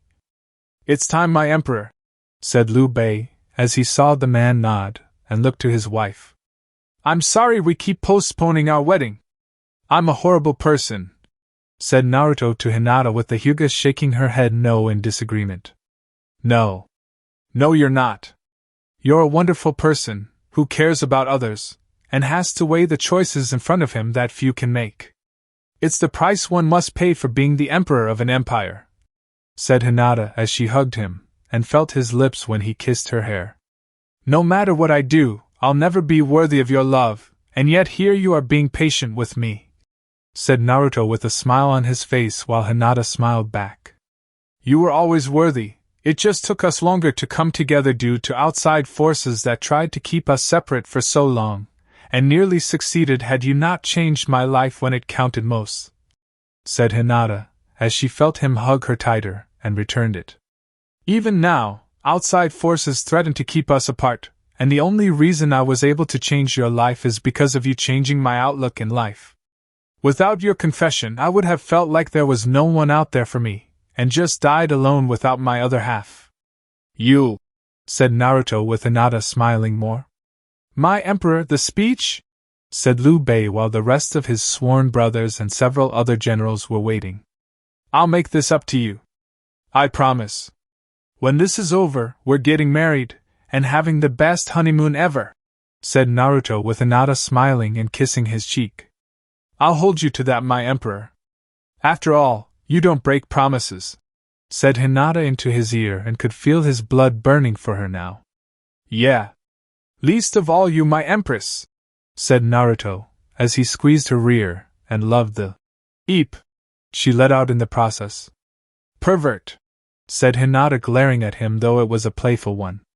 That's Emperor Pervert to you, my Heim, said Naruto before walking to the balcony where his people awaited him for the speech that in dark part of his mind he didn't want to give. He just hoped the people of the Empire would support him in this Omekli's painful recovery. Rock Lee was with his former sensei. Both were down in the dumps because Tsunade could not heal him this time. Tifa Lockhart broke his body and forever crushed his dream in being Guy's successor and being the greatest taijutsu master of all time.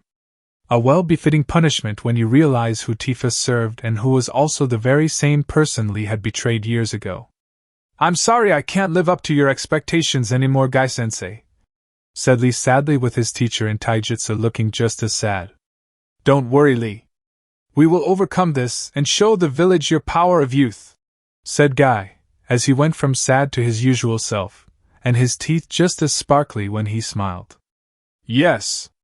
I will strive to be strong again and show the Western Elemental Empire that I can still be the best through hard work, said Lee with that same determination.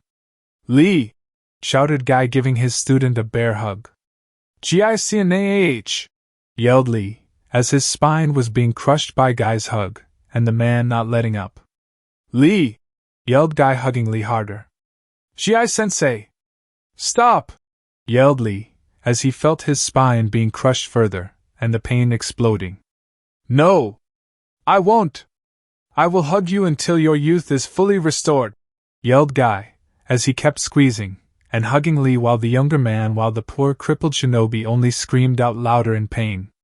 Should we tell Guy to stop crushing Lee's already broken spine further? Said Tenten to Niji while they waited outside the room so two widows could have their special time together. Would you?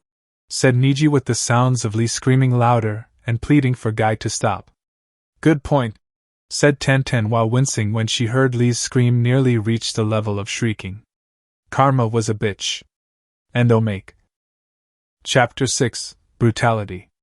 Naruto looked at the people below, as hundreds if not 1,000 people, his citizens, his people stood below him, and looked up to see his face. He sighed inside his mind, trying to clear it at the same time, and tried to focus on what must be done. My people, sons and daughter of the Western Elemental Empire, I stand before you today to sadly bring grave news of a looming darkness threatening our borders in the east. Even now, we have successfully repelled the East's first invasion force aimed at disrupting our recently achieved peace.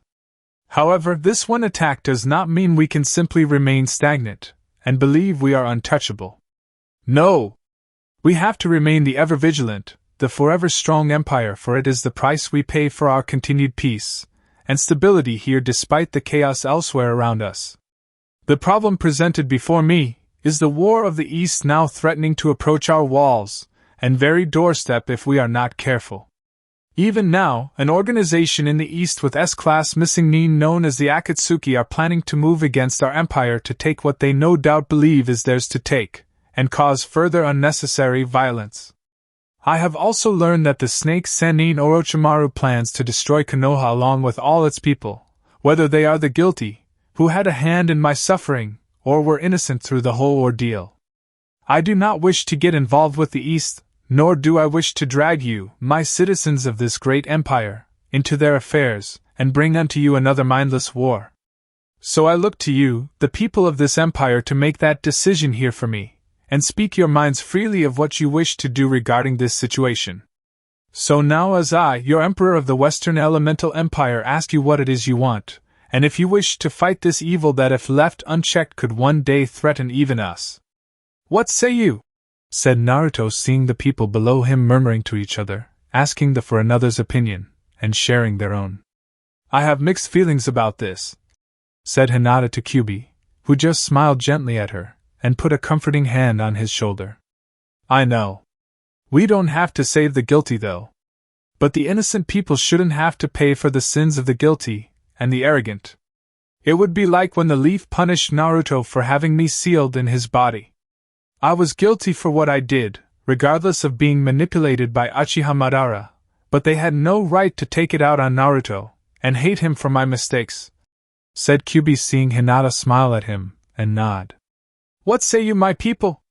Will you help me purge this evil with one more war? One more to purify the entire continent of conflict, if only for a time, and let us as a whole catch our breath to grow? If you do say no, I will understand it is your wish, and will respect your decision. But if you say yes, I promise on my title as your emperor, the war will be swift, and be brought to an end shortly after starting. Tell me your decision now, said Naruto, seeing the people a bit unsure, but deep within their hearts and minds they knew he spoke the truth about the East possibly becoming as violent as they had been. The entire continent needed to have balance. Fight! I say we fight! Called out one person, followed by another, and another, until all of them were shouting out that single crucial word. Fight! Very well. I will begin preparations for what must be done myself. We will purge this evil from the lands, bring justice to the East, and show them what it means to have the same stability we do here in the Empire.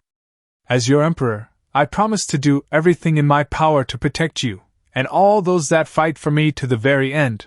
said Naruto, hearing the crowd cheer him on more and more with the banners of the Empire being waved around proudly all over. It had begun, said Liu Bei, seeing his sword brothers nod. I must go to prepare an effective strategy with the information on the Akatsuki at my disposal in order to assign proper agents to deal with them. If you will all excuse me, said Zhuge Liang, bowing to Liu Bei, his sworn brothers, Kyubi, Hinata, and Naruto, before taking his leave of the room. Are our own airships ready, General Ozai?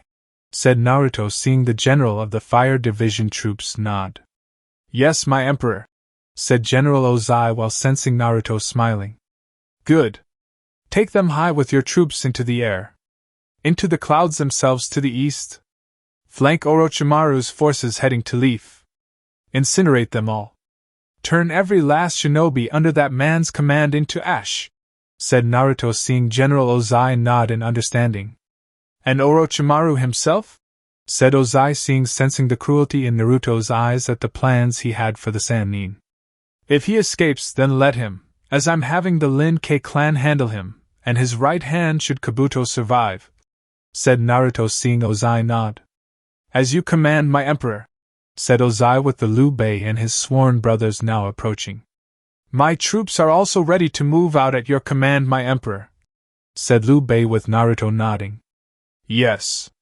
Inform the General Iroh and his daily so they can manipulate a large enough hole in the wall for your forces to leave in.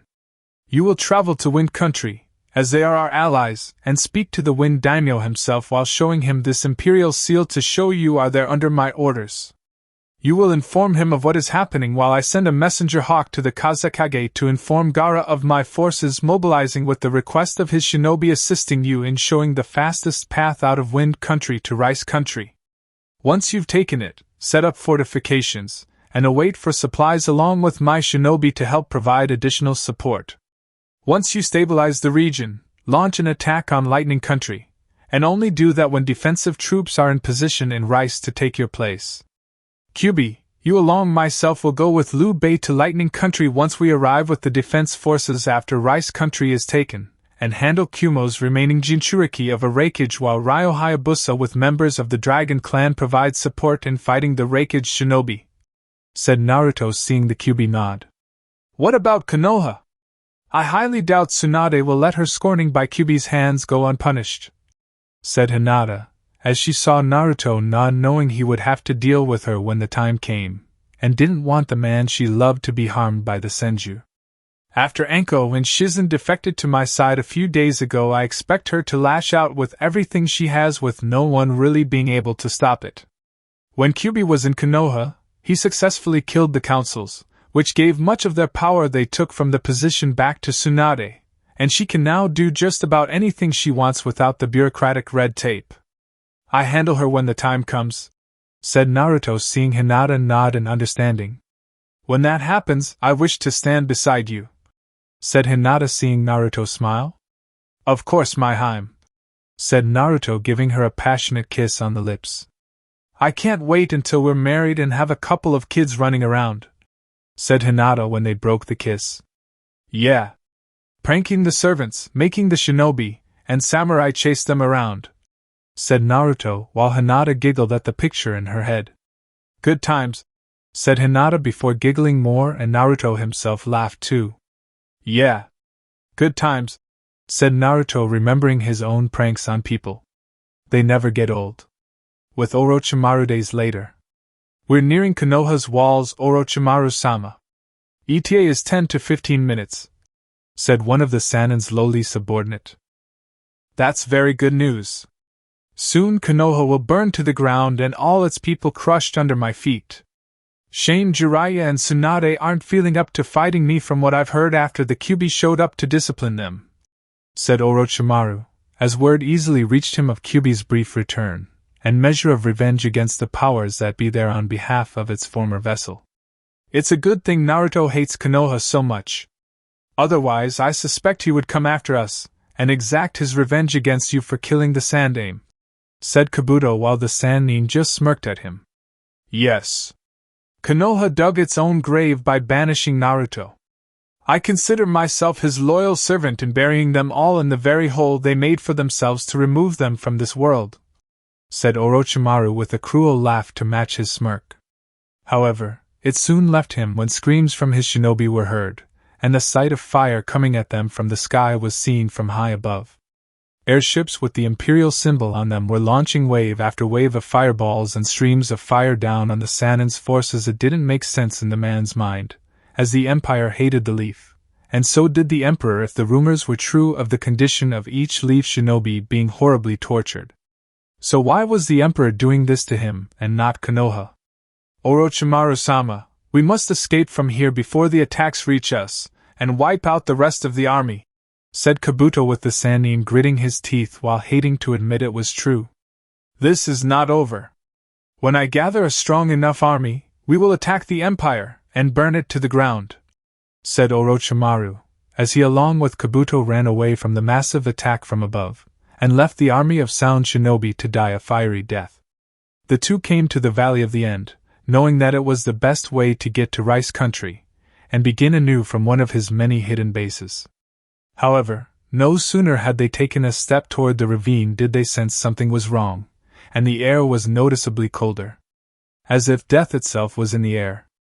"We are not alone," said Kabuto while tensing when the air got colder. "Much colder.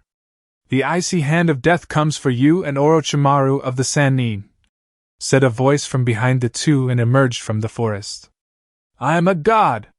Death has no right to come after me," said Orochimaru, who saw this blue-armored figure coming out with shinobi also wearing blue armor, yet the designs were different, and all held the symbol of some clan he did not recognize. "Who are you?"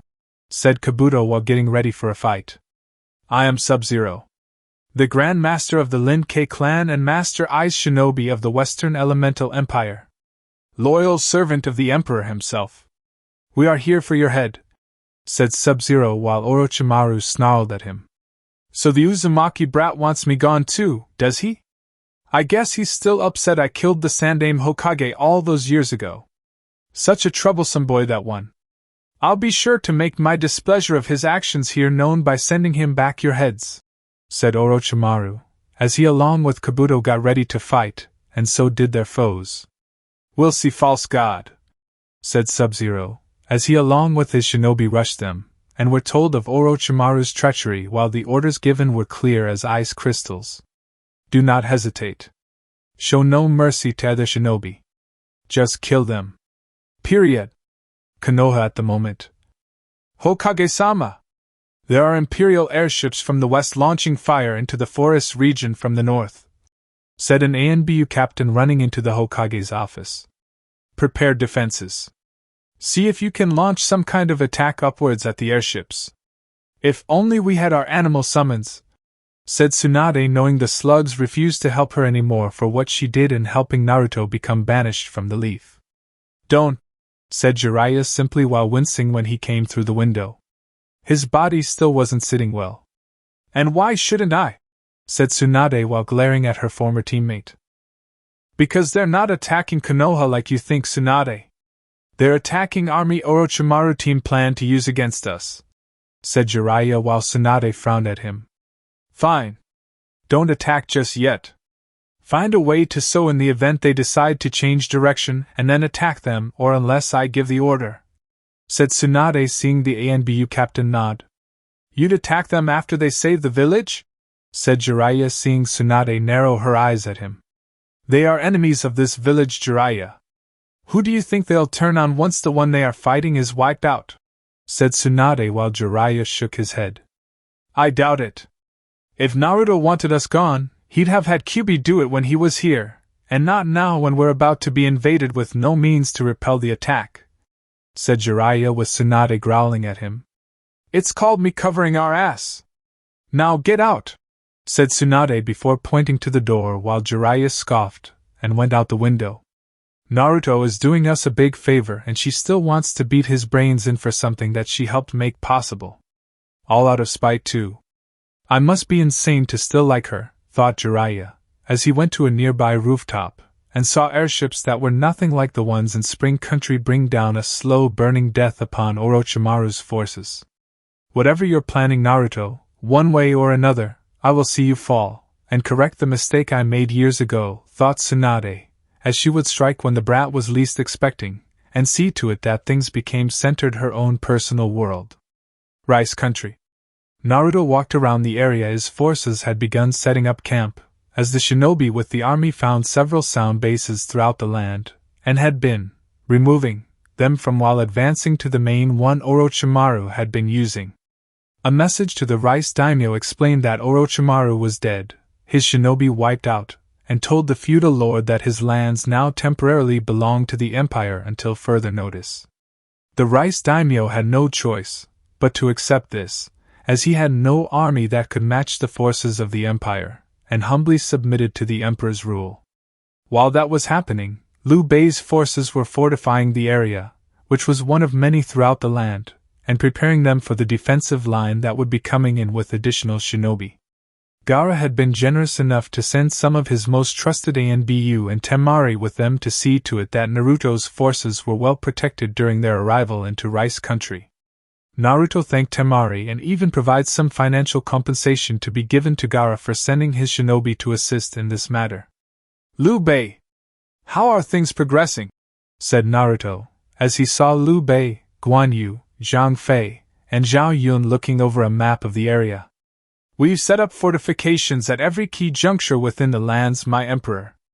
The more narrow areas are being covered by hidden watchtowers with expert archers at the ready, said Liu Bei, with Naruto seeing the map himself and knowing where they were. It would take at least a week to make it to Lightning Country, and then to Kumo, where the shinobi there would be waiting for them. Of course, if someone were to sabotage the village's means of perception of the outside world, and blind them from the truth. Hattori Hanzo, said Naruto, calling forth his most shadowy, yet loyal rogue shinobi not tied to any village, who had helped him out on several occasions in fighting battles in the west, and had gone on discreet covert missions for him during peace to ensure no threat by would-be warlords tried to destroy the empire from within.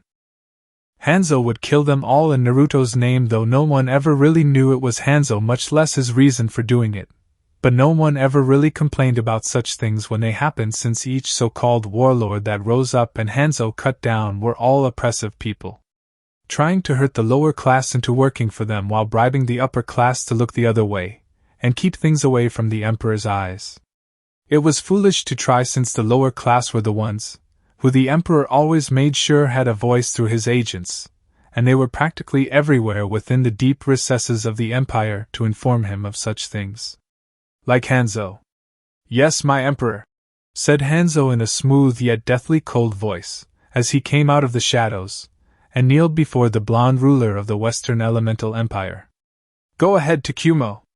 Disable any means of communication they have with the outside world and kill anyone that stands in your way, with the exception of their Jinchūriki for a rakeage. I don't want them to be so disoriented from your strikes that they don't know the difference between night and day, said Naruto, seeing Hanzo bow his head. As you command, my emperor.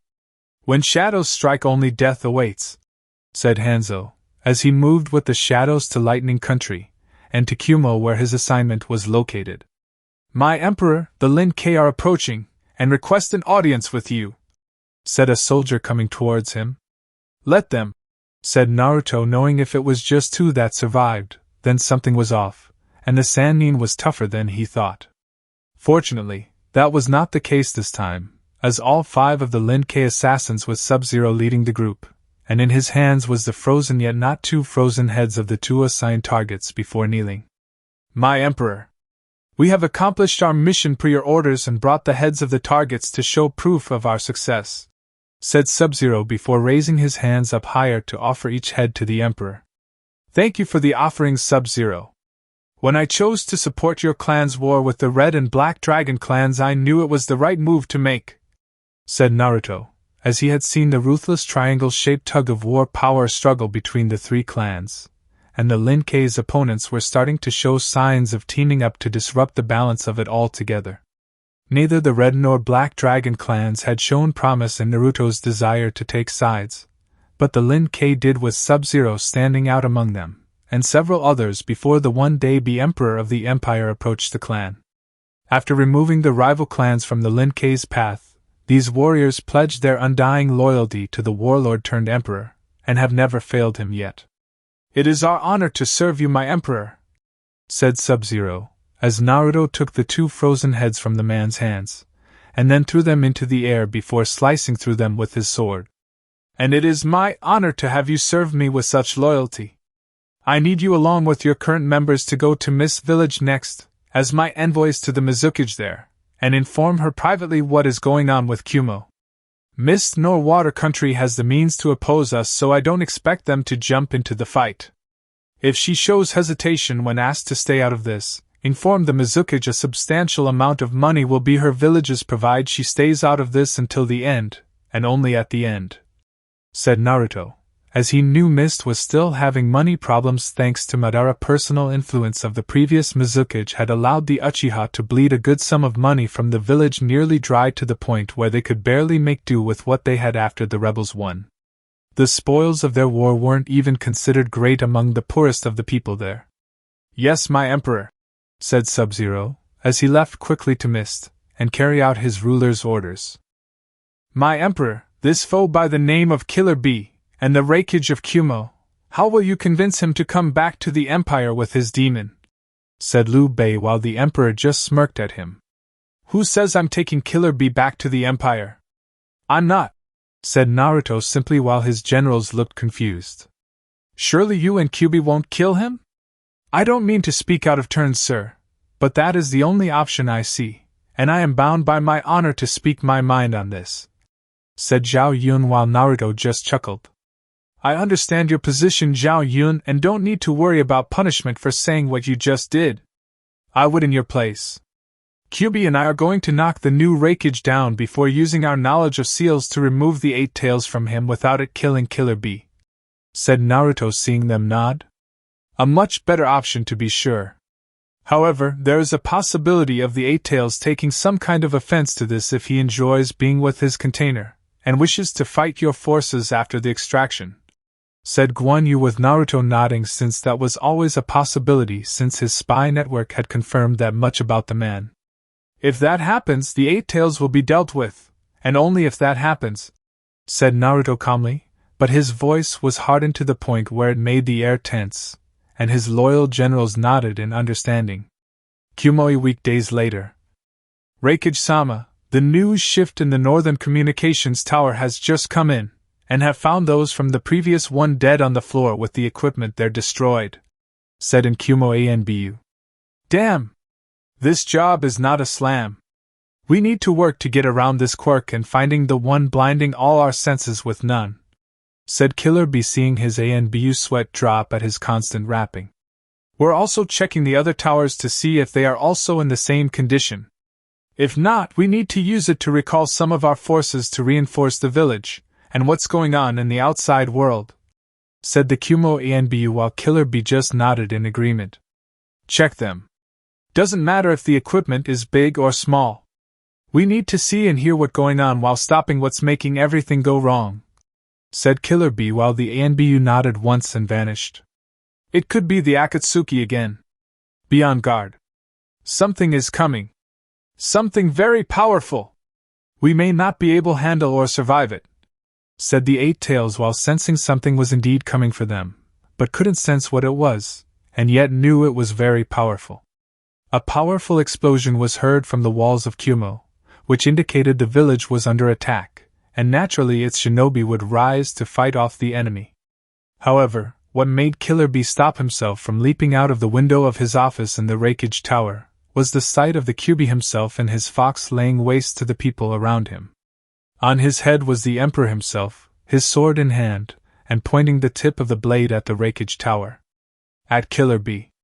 Behind the two was an army of shinobi going left or right of Kyuubi, currently engaging Kumo shinobi, while the fox himself went into his human form before he went with the Emperor towards the Raikage Tower. Killer Bee now understood what his demon meant when it sensed something powerful and leaped out the window to the ground below in order to meet his foes now standing before him. "You must be Killer Bee, I presume?" said Naruto, seeing Killer Bee draw his swords, as he spoke those words, and his students appearing in front of him doing the same. "You presume correct, son of the Yondaime?" You're still going to lose to us before you even go up against Killer Bee-sensei, said the woman with red hair. We won't let you kill Killer Bee-sensei, said the blonde female with the impressive bust that rivaled Tsunade. Kill him? We don't want to kill him, said Naruto after letting out a laugh, which only upset the trio in front of Killer Bee, and confusion from the Raikage himself. Then what are you here for? Said the male Kumo shinobi with a lollipop in his mouth. To remove the 8 tails from him, said Kyubi, which put the Kumo shinobi and Killer Bee once more on guard. That will kill him, said the red-haired Kunoichi. Not if I do it. I'm a seal master after all, and I did set my own demon free, said Naruto, seeing Killer Bee and his subordinates tense at realizing this red-haired figure was in fact Kyubi in a human form. Why would you do that? Said Killer Bee while surprising his students by not rapping. To balance things out. The East needs to be humbled. I've been secretly doing it for years so the wars here stop long enough for everyone to catch their breath. Killer Bee, your brother sided with Orochimaru for a chance to obtain the Byakugan eyes, and had to be removed, said Naruto, seeing Killer Bee's eyes widen behind his shade before they narrowed in anger. You killed my brother? Said Killer Bee with the 8 tails chakra forming around him. Me personally? No. I did send the assassin after him though. Your brother was agent of war, a pointless one, and allied with Orochimaru. He had to be put down. His pride and the bloodlust that I have been told filled his eyes would not let him stop, so I had to make him stop, said Naruto, seeing Killer Bee getting angrier and motioned for Kyubi to take over in facing the angered Jinchūriki. He would have stopped, said Killer Bee, as he was sprouting chakra tails, but Kyubi launched his own at the man, and kept the 8 tails at bay with his power. Do not be a blind fool because he was your brother. Bloodlust has always filled his heart, and Orochimaru brought it out to the zenith with the belief that the eyes of the Byakugan should be in his village. He'd have sacrificed everything to Orochimaru just to see that happen. Even you, said Naruto before he was surrounded by Killer Bee's students. You're still going to pay for killing Killer Bee-sensei's brother, said the shinobi with the sucker in his mouth.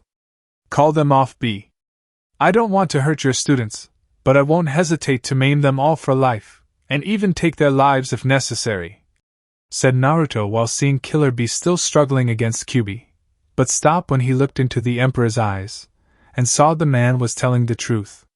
You just want to remove the 8 tails from me? That's it, said Killer Bee while seeing his students look at him in surprise. Yes. You won't die from it. I promise you that much. Once the 8 tails is successfully extracted, the demon lord ruling of the western lands of my empire has agreed to take all the Biju into his domain, said Naruto, seeing Killer Bee look at him with surprise. Ask him if you can visit, said the 8 tails inside Bee's head. Can I visit him? What about Niyujito and the Nibi? Said Killer Bee, since he had long since wondered about her. Yujito and Nibi have been in the western part of my empire for some time. All the Biju with the exception of the Shikaku, since the raccoon's insanity is too far gone to reverse, are now living there. Order the surrender of the village and I promise on the souls of the people living in my empire that no more of your people will be harmed while working with us, said Naruto, seeing Killer Bee close his eyes behind the shades that hid them, and knew he was talking to his demon. Samui. Karui. Oma. Stand down, said Killer Bee, seeing his students look at him in shock.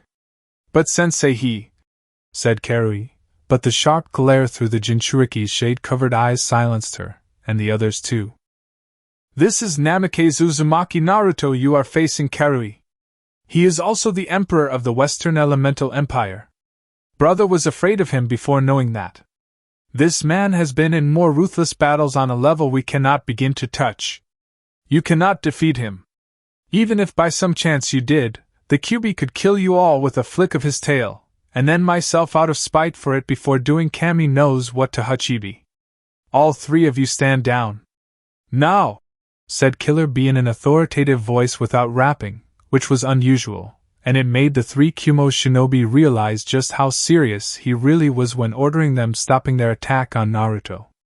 Alert the other Kumo shinobi and I'll alert mine to stand down, said Naruto to Samui, Karui, and Omoi while the three reluctantly nodded before taking off. Time to get started, kid, said Kyuubi while Naruto now had a tick mark on his forehead before he made a shadow clone to give the order to his shinobi to stand down. Fine. Just don't call me Kit, Fuzzy, said Naruto with Kyuubi now sporting a tick mark of his own.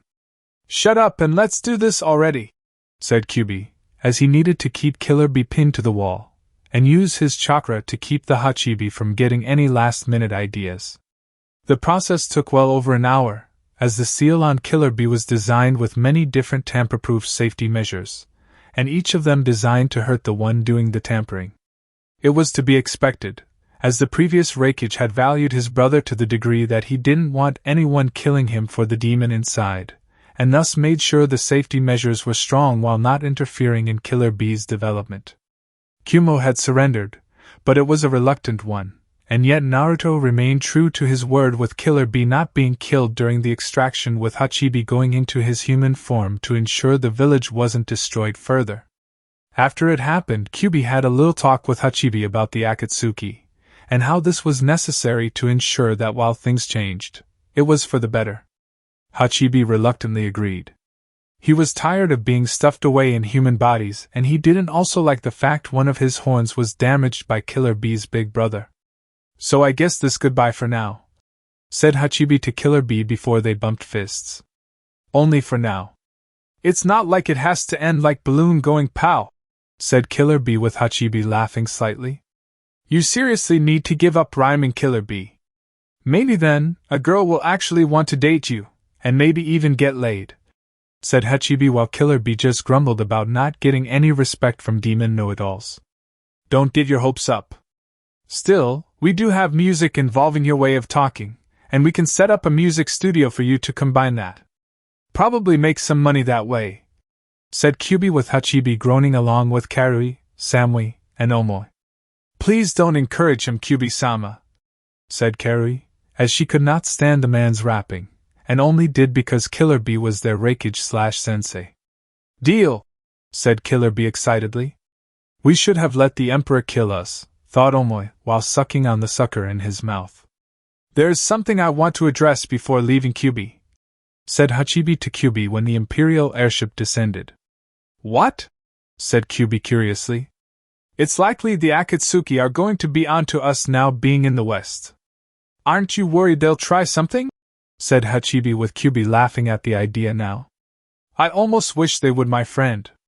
Madara himself had feared the West when it was at its peak in violence, and now every single one in it has honed that into a united front, and should the Akatsuki try, well, let's just say that won't be happening anytime soon. One of Naruto's master strategists has already been working on a means to remove them from play as we speak.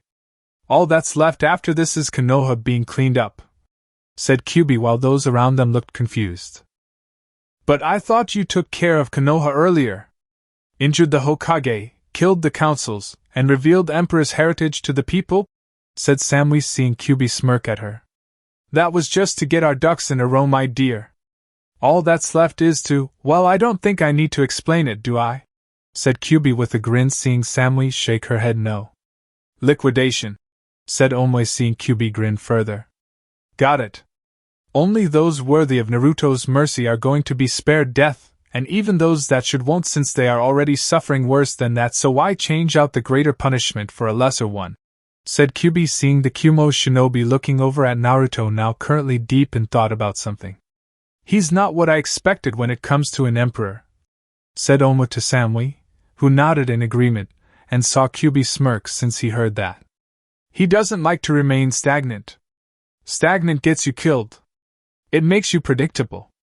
Naruto doesn't like being predictable, said Kyuubi before leaving with Hachibi on the Imperial airship. We're ready to leave, my emperor, said Ryo Hayabusa, kneeling with his Dragon Clan members. Good. Inform my generals to fall back with the troops to Rice Country like we planned when this was over, before heading west back to the Empire. You all did very well. I'm proud and honored to have you fight for me, said Naruto, seeing the dragon ninja nod his head. Thank you, my emperor, said Ryu before he and the others left the area. See you later, Killer Bee. Rule over Kumo well, said Naruto before walking away from the wreckage and waved back at him in the process. I will. Count on it, said Killer Bee before Naruto vanished in flash of yellow, and once again shocked those that saw it. He really is the Yandame's son, said Samui before she realized that Killer Bee had just saved her and the others from being annihilated. She almost felt bad for Konoha. Almost. Akatsuki HQ. IWA and Kumo have been forced into submission, said Zetsu before the projections of the other members of the Akatsuki. The source behind it? Said Pain simply. The Western Elemental Empire, said Zetsu with his other half. It makes no sense. Why do this when they gain nothing in the process? Said Konan, as she saw Pain thinking about this too. IWA attacked over a week ago and only the Tsuchikage along with a few of her troops survived. It was meant to set an example to her village and the Earth Country daimyo. Orochimaru was marching towards Konoha at the same time and were soon wiped out by the Empire's forces before sacking Rice Country. Kumo fell next with fewer casualties than the others, but they apparently took the Hachibi with them back to the Empire, said Zetsu, seeing Pain nod since that would be the case while the other members of the organization frowned at this news. How do we proceed? Said Itachi, knowing his eyes may be near useless, he was still a valuable member of the group. We could go to the Empire and take the Biju from them. It shouldn't be that hard after their years of peace, right? Said Kisame before hearing Itachi sigh while calling him an idiot. Just because they are at peace doesn't mean they've stopped getting stronger. Namikaze Naruto wants all his people to stay strong, has them train, spar, and fight each other in healthy competitions. Their weakest warrior could kill Orochimaru of the Sannin and Kabuto with enough energy to defeat half a village worth of ANBU captains, second only to a Kage before becoming winded. They would wipe us out before we could even track down one of the Biju, and that is with the human forces of the Empire.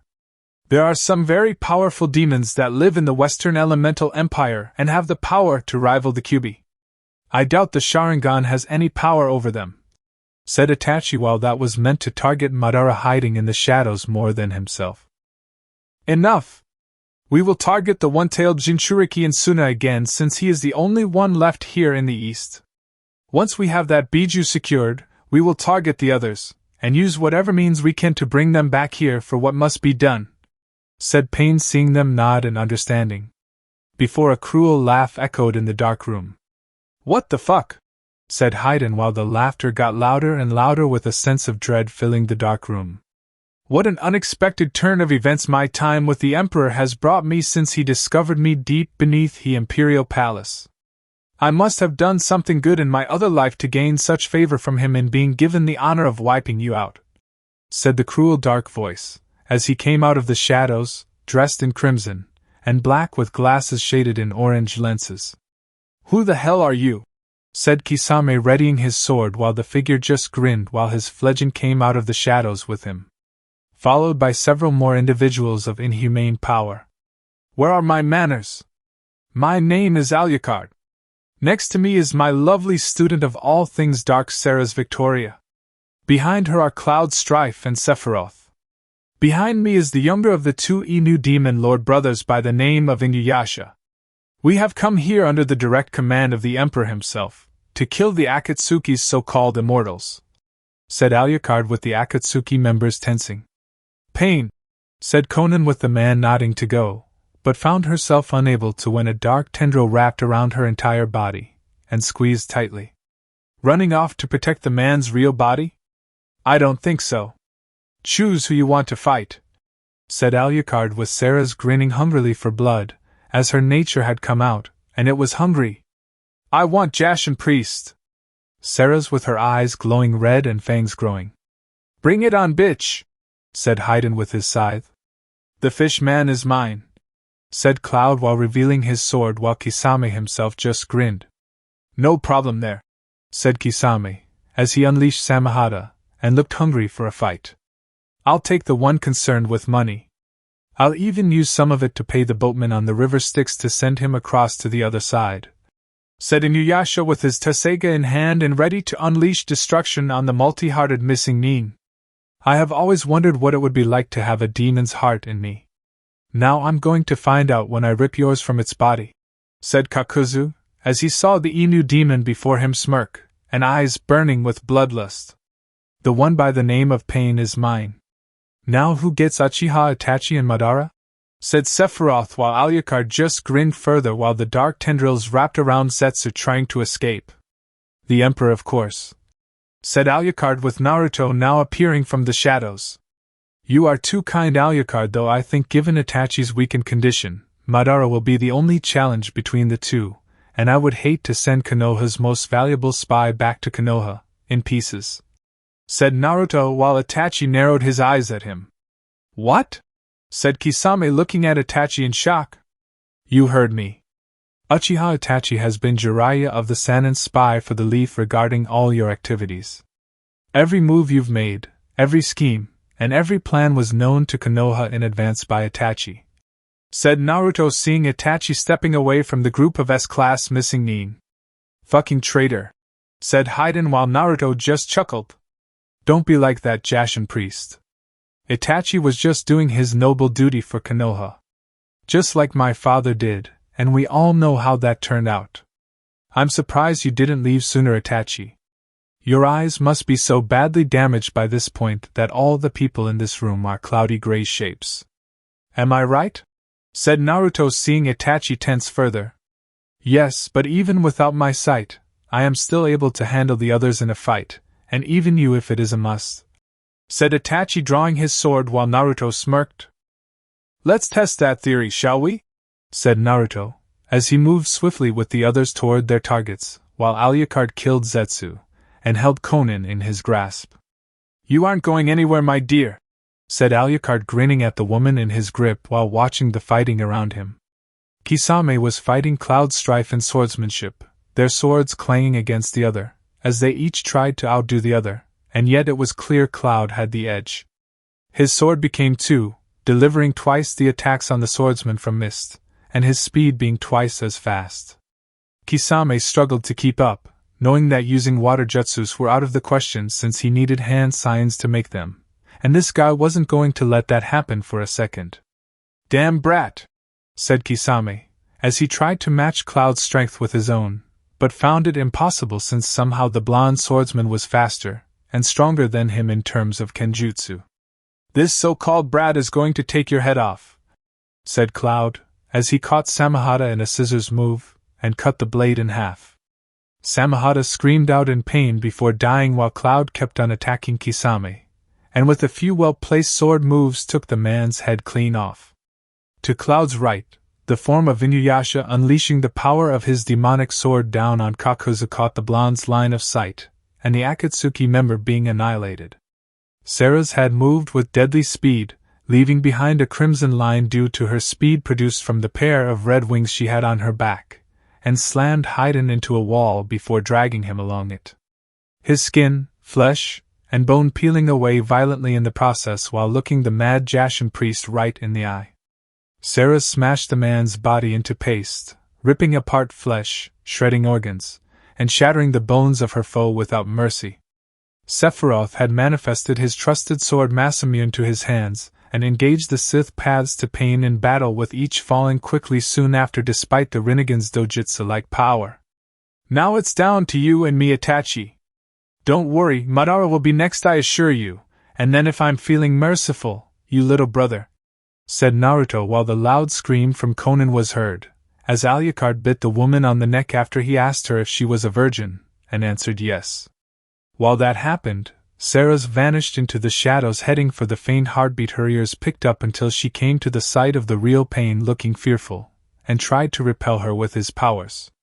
However, Sarah's was far stronger than he was, and instantly sank her teeth into his neck, draining the man dry of his life energy through the crimson liquid, the lost strength she herself had spent on this assignment. Sarah's found the real Pain, said Alucard with a grin while Konan was now his servant like Sarah's had been before embracing her new nature. Not far from him, Naruto had knocked down Itachi, having disarmed the Uchiha of his sword, and knowing that the man's Sharingan eyes no longer had the power to in them. Itachi struggled to get up, but found himself bound in chain made up of chakra, and was surprised the source of them was Naruto. My mother's bloodline, in case you're wondering. Sealed away by the Yandame Hokage when the Kyuubi was being put in me. Not purposely, mind you, but my father was in a bit of a rush, and when I freed the fox from my body, so I did the same with this power. You have much to answer for. I think you'll live.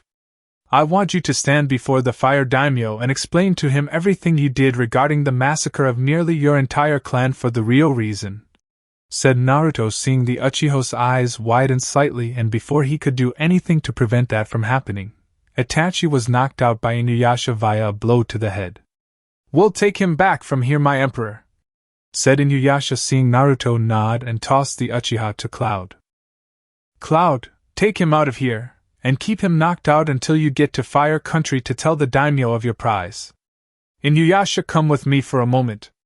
I need you and your demonic sword to destroy something," said Naruto, seeing the demon lord nod, and they went to a nearby chamber where the giant statue Geto Mazo where the Three Tails was sealed away.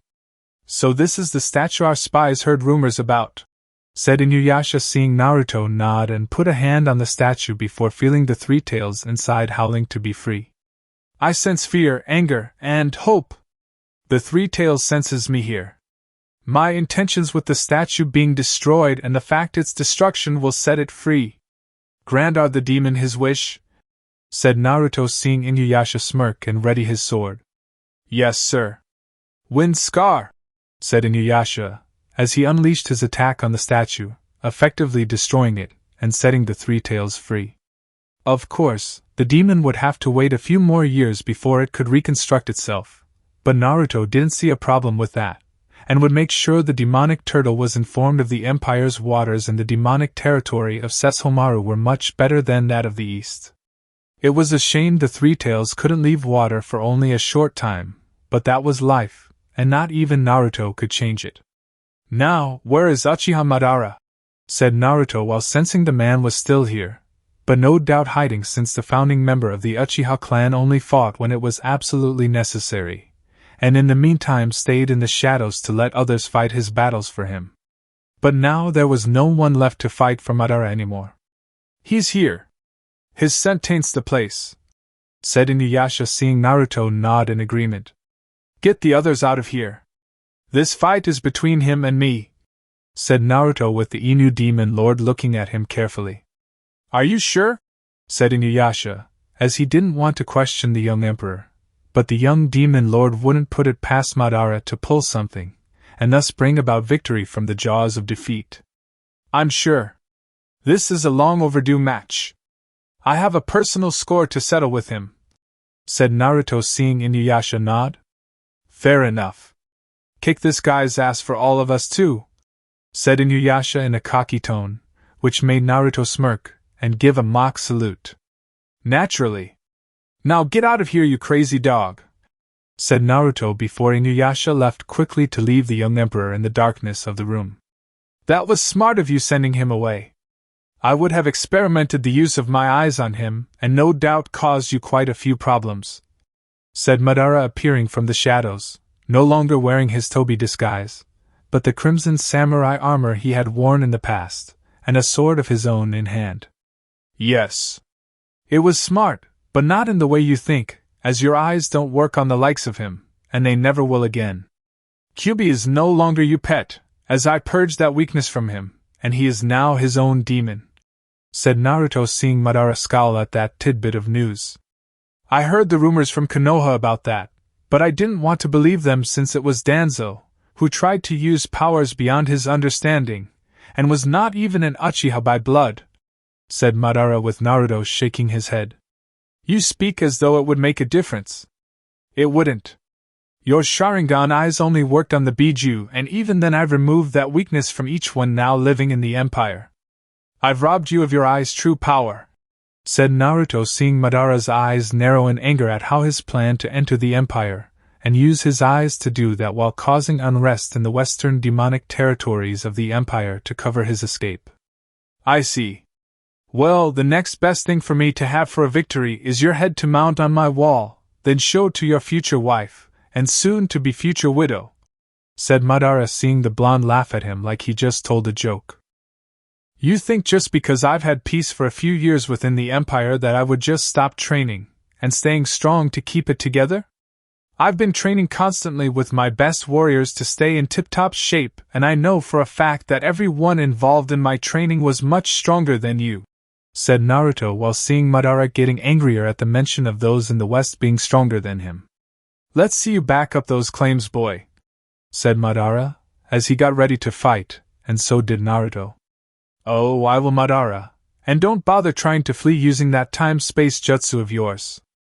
I place seals outside this place, which disables all abilities of that nature, and yes, that also includes the Hiraishin jutsu," said Naruto smirking at Madara. "You would do that to yourself?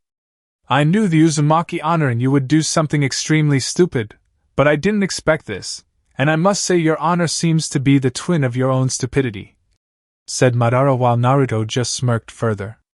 "Then you should have no reason to complain. Now shut your mouth and fight," said Naruto, as he charged Madara, and the Uchiha did the same with their swords clashing.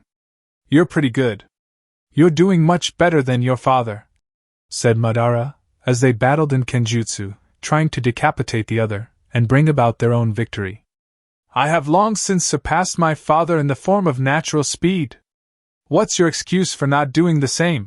said Naruto, as he saw Madara frown at him, and rolled away from the vertical sword swing aimed at cutting through him from the left shoulder on down. "I've been busy," said Madara seeing Naruto smirk. "You mean you've been lazy?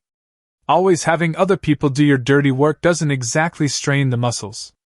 You've used that time-space thing with your eyes. I bet you have forgotten what running through the trees feels like, and feeling the muscles working overtime in getting to a destination. The building up of stamina in the long run, as you move your body to its limit, and then the training one does physically has no doubt been negligent," said Naruto seeing Madara scowl even deeper. "My Senju rival did weaken me. I'm not at my full strength," said Madara, as he saw the Uzumaki smirk. "Excuses? Do you know how many times I've been weakened in combat? Countless times, and yet I pushed myself to become greater than I was because it's what strong people do. You took the coward's way out. You use your eyes like the rest of the Uchiha clan to cheat to gain victory. What about your honor in winning in a fair manner?" said Naruto seeing Madara getting angrier with each passing second. "Shinobi don't play fair. We never have. Honor has nothing to do with our way of life. Honorable shinobi get killed sooner than later because they stand in the light when they should stand in the shadows. The Senju and Uzumaki clans learned that the hard way in life before they crumbled to nearly a handful of people," said Madara with Naruto being the one to scowl. "No. That's where you're wrong. It wasn't them standing in the light that got them killed. They thrived in the light. It made them stronger.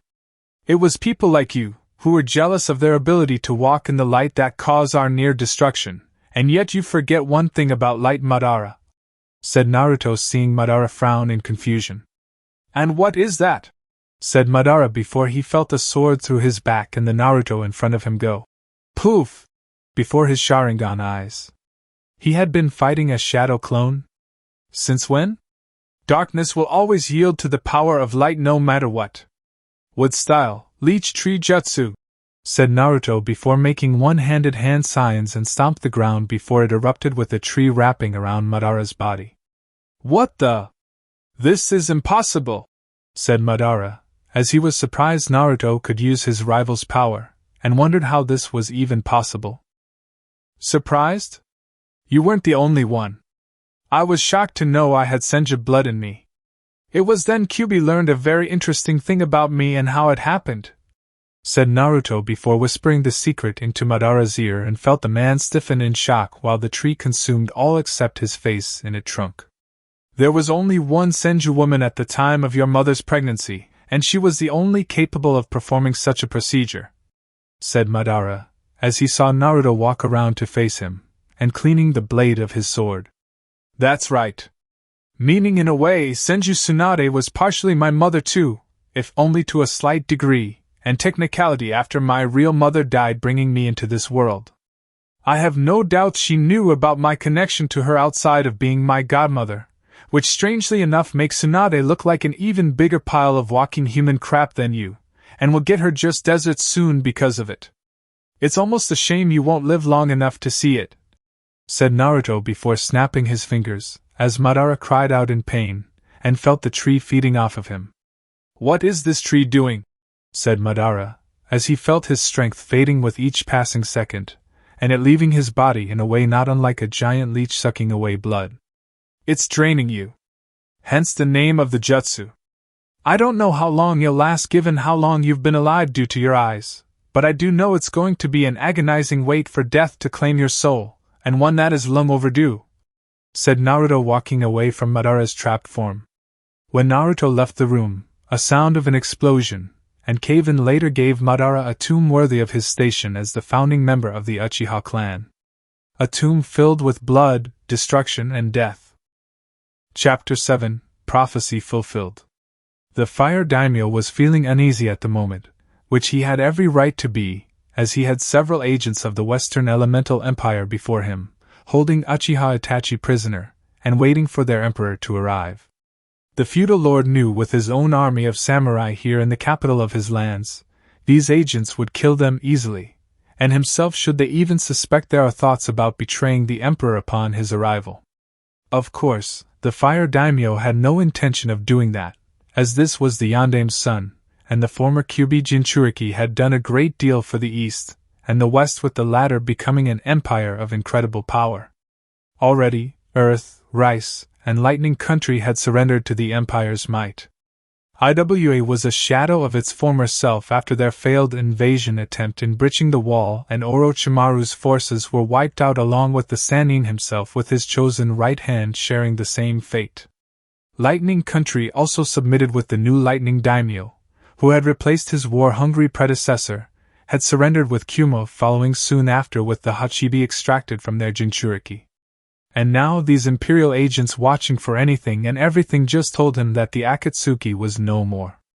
It's hard to imagine that things have gone so far out of hand, and yet, things have been stabilized from this chaos. Maybe this is Kami's way of removing the poison from our lands. All this corruption, greed, chaos, and thirst for greater power without regard for the consequences of our actions has led to everything here today. The East has been poisoned by all these things, and the Emperor's methods seem to be the only cure, thought the Fire Daimyo, as he saw Naruto come in on horseback with his generals, dismount, and walk over to where Itachi was currently sitting via his knees on the floor. Fire Daimyo-sama, it's good to see you after all this time, despite all the truly horrible circumstances with the chaos happening around us, and the evils behind them trying to spread their wickedness, said Naruto, seeing the feudal lord nod, as visiting the man was one of the things the Namikes had done at times in secret, and talk about the future of the world. They discussed politics, philosophy, and general direction the world was heading without someone responsible making sure the world wasn't destroyed. They had secretly come to an agreement that in the event things progressed to this point, a plan of sorts had to be put into motion, and bring about the needed balance of the entire continent. Not just one side of the landscape, but all of the lands needed to be calmed, and needed a strong leader to ensure it happened. Now Uchiha Itachi, you are going to tell the Fire Daimyo everything about your time in Konoha, the Akatsuki, and the true reason behind the Uchiha massacre, said Naruto, as he put an iron-clad grip on Itachi's shoulder, and the Uchiha whimpered slightly, knowing what was about to happen. And afterwards? Said Itachi, seeing the grin on Naruto's face. You'd get your long-awaited wish, Itachi. The wish of dying for your crimes, said Naruto before motioning for the Uchiha to tell the Fire Daimyo the truth. I understand, Naruto, and I just want to say, I'm glad it was you who did this, said Itachi while looking back at Naruto with a smile before turning his head to fully face the Fire Daimyo and tell the man everything. Konoha sometime later. I can't believe this. That brat is taking over the East, said Tsunade, as she received word of Naruto's conquest, and how the defeated countries of the East along with their shinobi villages had kneeled to their new emperor. The prophecy, said Jiraiya more to himself than Tsunade. What? Not that nonsense again, said Tsunade, as she had heard it all before from the man after Naruto's banishment, and told him not to rely on things from the toads. It makes sense though. I did teach the Gaki, if only for a short time, and just look what is happening around us. The man is taking control. The different feudal lords of the East know they can't defy him, and have no intention of doing so, with Naruto letting them stay the way they are in return for their cooperation. My contacts in the Wind Daimyo's court has informed me that the feudal lord wished to become part of the empire, offering up a sizable tribute to prove it, but Naruto respectfully told the feudal lord that a tribute was not necessary, and just his loyalty was enough for him. Rice Country is the same way, as it was sacked easily by Naruto's force, and changed its status from temporarily annexed to permanently annexed into the empire. The kid is devouring lands left and right without lifting a finger, while his reputation in being a fair emperor doing the work for him, said Jiraiya, seeing Tsunade seething at this. My grandfather was the same way with the shinobi villages. He was respected to such a level that few dared challenge him. It seems he's inherited more from me than just some of my genetic traits from the Senju clan, said Tsunade while Jiraiya shook his head at her. Is that so bad? Do you really want to fight him, Tsunade? Over, whatever it is you find this need to fight him that I can't get my head around, said Jiraiya while Tsunade just scowled deeply at him. Of course I do. I will fight him with everything I am, Jiraiya. That boy is not worthy of the life given to him by that damn procedure my grandfather used, said Tsunade, seeing Jiraiya become saddened by her words.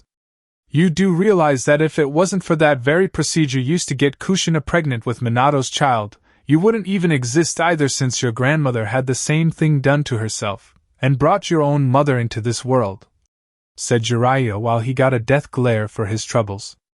Never say that to me again or I will beat you literally to death, Jiraiya, said Tsunade while Jiraiya sighed and nodded. I won't. It's the first and last time I'll say it to you, Tsunade. Hell, I only said it because I was hoping to knock some sense into you, and let the truth snap your head out of this hate that's tainting your soul, said Jiraiya, seeing the woman not looking him in the eyes. I know what I feel in my heart right now for that brat. I don't know if it's hate, spite, or something else I can't put into words. What I do know is that these feelings tell me to make sure Naruto does not win, and I will fight the Gaki with everything in my body, said Tsunade while Jiraiya's face looked pained. You're going to regret this, Tsunade. The village has seen its last days. The Fire Daimyo has ordered the liquidation of Konoha at Naruto's request, with the Emperor coming here to do the job himself, said Jiraiya, seeing Tsunade smirking slightly. Let him come. I'll fix the mistake I made when the Yondaime asked me to perform the procedure to assist in Kushina getting pregnant, said Tsunade while Jiraiya looked away from her. Kushina would be devastated to hear you say that, said Jiraiya while sensing Tsunade shooting him a dirty look. As she would be with you, said Tsunade with Jiraiya nodding. I know that, Tsunade. And I've regretted doing that every single day since the order was signed. It's only now that the weight of it has practically reached its zenith. It's a shame the guilt you should be feeling right now is lighter than air, said Jiraiya before leaving the room before Tsunade could shoot back a response. Konoha streets. Word reached the populace of the village of the Fire Daimyo ordering the Leaf's official liquidation, orders that the Fire Daimyo made to prove his allegiance to Naruto after his lands became annexed into the empire without resistance, and would be performed by the Emperor himself.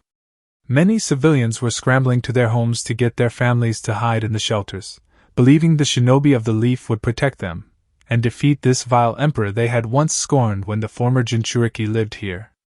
Even now, the shinobi were preparing a defense against the emperor, his forces being brought against them, and hoped to at least go down fighting valiantly in a manner befitting the village's once great reputation. Even now, the people blamed Naruto not only for the Leaf's fall from power after his banishment, but the Fire Daimyo's decision to order the majority of them meet a soon-to-be demise, and at the hands of the former Jinchūriki no less. Among the shinobi working on defending their homes, yet not doing anything at the same time, were the Konohamaru Corps, currently leaning against the walls of an alley, and watching the people running around in a semi-panic. The three knew their boss was coming here to Konoha, to do what needed to be done, and that it was the only way to purge the bad blood from this place. Agents of the Empire were already in Konoha, under disguise of foreign merchants, simple travelers, and holy monks on a pilgrimage of sorts, with the village being a place to stop before continuing further on their travels. That was the official cover, but unofficially those agents never left, and had been in the shadows waiting for the order to strike. The Emperor was to attack from the outside of the leaf, while the agents inside struck from their assigned areas to weaken it further. "It's finally happened," said Konohamaru, seeing the others nod. "Statistically it was bound to happen sooner or later," said Udan, having done the math in his head. "They brought it on themselves," said Moegi before looking deeper into the alley and a figure in white wearing a hood that covered his face in shadow. "I bring word from the Emperor himself. He requires your assistance on bringing down the northern wall of the village where most of the Leaf Shinobi are moving to protect, since they know he's heading towards Konoha from that general area," said the figure with the Konohamaru core. Nodding. "How big of an army is the boss bringing?" said Konohamaru with the figure smirking at him.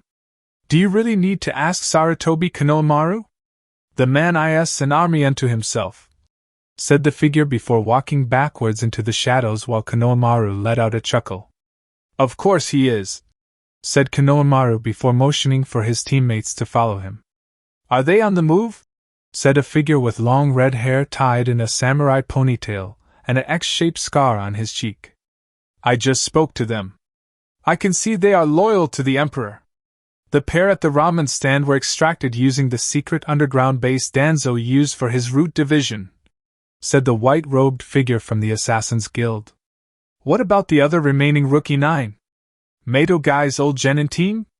Spare or kill," said the red-haired figure. "Avoid them for now until further orders. Disable them if you fight, but do not kill until further ordered, and only by the Emperor," said the assassin, seeing the figure nod. "Saido and his Shinsengumi are also in position," said the red-haired swordsman with the assassin nodding. "Yes. Await the signal to begin. It will come in the form of a crimson flare I will launch from the Hokage monument on top of the Yondaime Hokage's head," said the assassin with the swordsman nodding. "Understood," said the red-haired swordsman. "Stay in the ground with the blood of the guilty Hidokiri Batasai," said the assassin before vanishing into the shadows once more.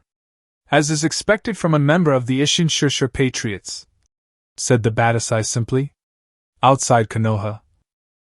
"Are you ready for this, Naruto-kun?" said Hinata, seeing the spiky blonde emperor nod. "I am. Are you ready? What must be done is not something you can just wish to happen quickly and," said Naruto, but he was silenced by Hinata putting a finger on his lips, and then that was replaced by her lips. "You need to do this. We need to do this, my love. Let us put our ghosts to rest and bring peace to this world," said Hinata, as she saw him nod and caress her hands while one of his fingers touched her ring finger with a ring holding green jewel on it. The green jewel that was once the Shodame's necklace had been altered to become the Empress's ring. "Then let us do this together," said Naruto with Hinata nodding. "Together," said Hinata before giving him another loving kiss, and the two of them began their march towards Konoha. Creating an army of shadow clones, Naruto sent them forward with Konoha's forces waiting for him, and Hinata with weapons at the ready. However, before a single kunai, shuriken, or jutsu could be launched at the Imperial pair, a massive explosion tore through the walls, sensing shinobi everywhere. The army of Naruto's charged forward. A flare shot up from the Hokage monument, exploding in the air, and generating a crimson glow that covered all of the village in its haunting light. Explosions rocked different areas. Agents of the Empire struck surprised Konoha shinobi in different defensive positions within the village, carving a path of death and destruction like they had done hundreds of times before in their lives. Everywhere around the village, Imperial swordsmen, shinobi, and warrior monks appeared fighting Leaf Shinobi. As for Hinata, she was now being attacked by her so-called father and a sizable group of her clan. Hayashi had called her a failure, the Emperor's whore, and see to it that she was never allowed to have any children with him should she survive this. Hinata was not intimidated by her father, as she had been training hard since coming to the Empire, and had become stronger under the teachers Naruto had assigned to her overall development. Hayashi let his clansmen fight Hinata first, thinking they would be able to do the job for him, and thus keep his hands clean in destroying his daughter. She surprised him in a shocking display of skill, as Hinata used her own style of gentle fist, and decimated each Hyuga her father sent in his place. When the last one fell, only Hinata and her father remained to fight it out, and many would consider a dispute a parent has with their grown-up child. "How could you do this to me? To me and the clan?" said Hayashi sharply at Hinata. "How could I not? I love Naruto-kun. I always will. Even now, you would denounce our union and hurt me to get to him. Why? Didn't you know what it means to love with my mother?" said Hinata, seeing Hayashi scoff at the mention of the sacred word. "Love has nothing to do with the Hyuga clan. It's as foreign as the word freedom is to the branch family of our clan. We do not marry for love. Your mother did so with such nativity, when the reason I did it was to appease the elders, since she once came from an influential noble house, and had the ears of the fire daimyo. They long since fell out of grace with him at that time, but by then I was already married, and she was carrying you, so removing her was out of the question," said Hayashi, as he lashed out at Hinata with his version of gentle fist, and she blocked every single strike he tried to hit her with. "And when she died? Was that because she found out the truth? Or did you do it on the orders of the elders?" said Hinata, as she launched her own counterattack on him, and pushed Hayashi back several feet with the man coughing up blood. "I don't know how you found out about that little secret, but I guarantee it will never be spoken from your lips again, and will go with you to your grave," said Hayashi, as he once again charged towards Hinata, and found himself unable to land a strike against his more agile daughter. "No. You will take it to yours," said Hinata, as she unleashed her fury on Hayashi. For every match against her sister, her cousin, and spars he made her do, knowing she would lose because of her hesitation in hurting family. Hinata smashed in his ribs, shred his internal organs, and broke every single bone within Hayashi's body while unleashing all the frustration this man had built up inside of her. All the put-downs, all the beating that were ignored by others simply because he called them spars, and disregarding her feelings in general, all for the sake of a selfish clan that cared little to nothing about others. All the Hyuga clan cared about was the Hyuga clan, the archaic traditions, and the only reason they served Konoha was because it benefited them in keeping the clan in a secure position they could never have with any other village. Hinata was tired of these traditions. She was tired of her clan in general. It was time for a change. "Damheim! Remind me to never make you angry," said a shadow clone of Naruto in a joking manner, while the real man himself was heading for the Hokage Tower to speak to his godparents. "You never could. Let's round up the other rookies. Only when the smoke clears will we decide what to do with them," said Hinata, seeing the shadow clone of Naruto give her a kiss, then a mock salute. "You got it. You heard her, boys. Round them all up hogtie style." "Yehhaw," said the shadow clone, while Hinata just blinked before letting out a chuckle. Naruto-kun's shadow clones can be so weird sometimes, thought Hinata, knowing that they had their occasional glitches. Hokage Tower? An Anbu lay on the ground, his mask sliced in half from the slash of Naruto's sword after cutting him down, and the blonde emperor made his way to the Hokage's office. His blue eyes were colder than ice, harder than steel, and burning with fury hotter than the sun itself. Shinobi came out of every corner trying to stop him, but lethal taijutsu, or sword strikes, made them fall down dead. Blood stained the hallways, bodies littered the floors, and all at Naruto's hands. His footsteps echoed throughout the tower, almost like a heartbeat at a steady pace, with one foot moving in front of the other, and on the path that would take him to the Hokage's office. A room, which at one point Naruto thought would one day call his own when becoming Hokage and protector of this village. Only for that very dream to die on the day of his banishment, ordered by the Hokage herself, and face the penalty of death should he ever return. The latter being overridden, of course, by the fire daimyo in a short span of a few months. But the man no longer cared about that, as Tsunade no longer had the strength, or the right mind to back up any threat she wished to carry out against him. Her troops were losing the fight outside. The fire daimyo had ordered the village be liquidated, with the survivors being left to rebuild as a way to make sure they remember this little lesson in humility, and the woman herself was tucked away in her cozy office with Jiraiya. Without much restraint, he kicked the office doors down, and walked inside to see his two intended targets waiting for him. No A and B were in the room, which meant either they had prepared a trap of some kind with seals, or they were confident in taking him down themselves. "It's been a while, old hag. Still hiding your ugly face behind that genjutsu of yours, I see," said Naruto with a smirk on his face. "You have some nerve coming back here, Naruto. You were told what would happen if you did," said Tsunade, rising from her seat. "That you did. However, I do believe the fire daimyo removed that little stipulation of yours regarding my banishment, and that I could do just about anything I wanted upon my return here to this shithole. Or has your brain forgotten that much?" said Naruto, seeing Tsunade frown at him. "Return Shizen and Anko back to the village," said Tsunade, with Naruto shaking his head no. "Why? So you can punish them? Why are you even asking me in the first place? Doesn't matter. What matters is they are safe, and out of your reach.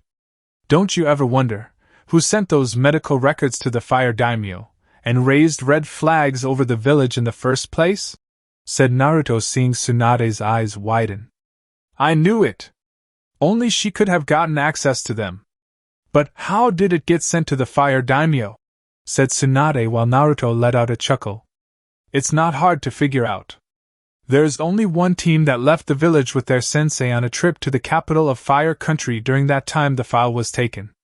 That same genin team, recently graduated mind you, that has not abandoned me, and even now are helping in the fall of Konoha," said Naruto, seeing Tsunade's eyes widen, knowing who that team was since she sent them there after they graduated.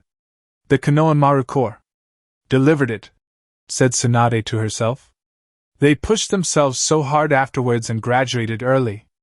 The fire daimyo was so impressed with them, he wanted to see the Sandame's grandson for himself, and see if the boy was indeed just like sensei," said Jiraiya, remembering how the entire village was talking about it. "They didn't take my banishment very well. Shizen approached them before leaving and secretly handed Konohamaru the files. Told him to hand it only to the fire daimyo," said Naruto, seeing the woman before him fuming in anger. "That bitch! After all I've done for her," said Tsunade, with Naruto scoffing. "All you've done for her?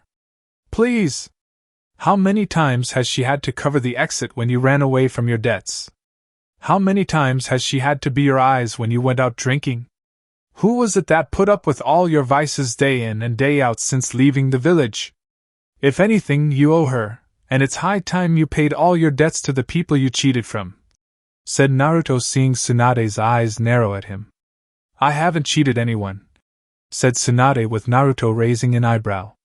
"Really? Let's look back at that statement, shall we? You have cheated me out of a life. You have cheated Shizen out of a life. Hell, you even cheated Jiraiya here out of a life with you, and your narrow-minded arrogance," said Naruto, seeing Tsunade slam her fist through the desk, which signified to him that she had enough, and was ready to fight. "Enough! I don't need a simple-minded gaki, who has delusions of grandeur, telling me how to do things, and judging my actions in the aftermath of them all. You are not the Hokage of this village, Naruto. I am.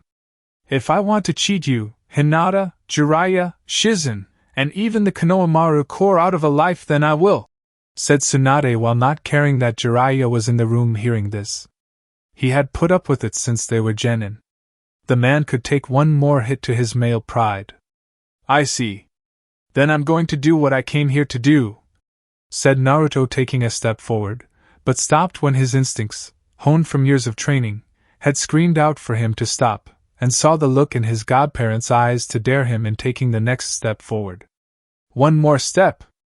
Take one more step, damn you," thought Tsunade, as she saw Naruto was one step away from defeat and the Leaf's survival. However, Naruto was not about to give the woman what he wanted, as he drew upon his vast reserves of chakra, and in a surprising move had spread it over the entire room. The Hokage's office glowed for a second, showing the sealed designs covering the entire room, which upon being activated from what the Emperor could see from the designs would bind his body, seal off his chakra, and basically leave Naruto at their mercy before they shattered in front trio in the room. Nice try. You almost had me. I was so sure the shinobi I cut down throughout the tower was your only line of defense against me, but then you have Jiraiya do this, and explain the crudeness of your actions to lure me in. Not bad. However, you're facing someone who had been in danger so many times in his life, developed a danger sense, and instincts enhanced from years of battle, said Naruto, seeing the woman growl in anger. You still can't win, said Jiraiya finally, though his eyes didn't have the conviction in them that Tsunade's did. Prove it. Fight me. Both of you. Right now, said Naruto, seeing Jiraiya hesitate, but Tsunade charged forward, using the super strength in her legs to move faster than a normal person would, and closed the gap instantly before taking a swing. She missed. Tsunade moved furiously in an attempt to hit Naruto, but the Namikaze was too fast for her, as he had trained with those that made his godmother's speed seem like she was a snail in a rabbit's world, and caused the Hokage to stumble in the end of her latest punch. He easily tripped the female Hokage, which caused her to hit the wall, and made Tsunade look like a complete fool.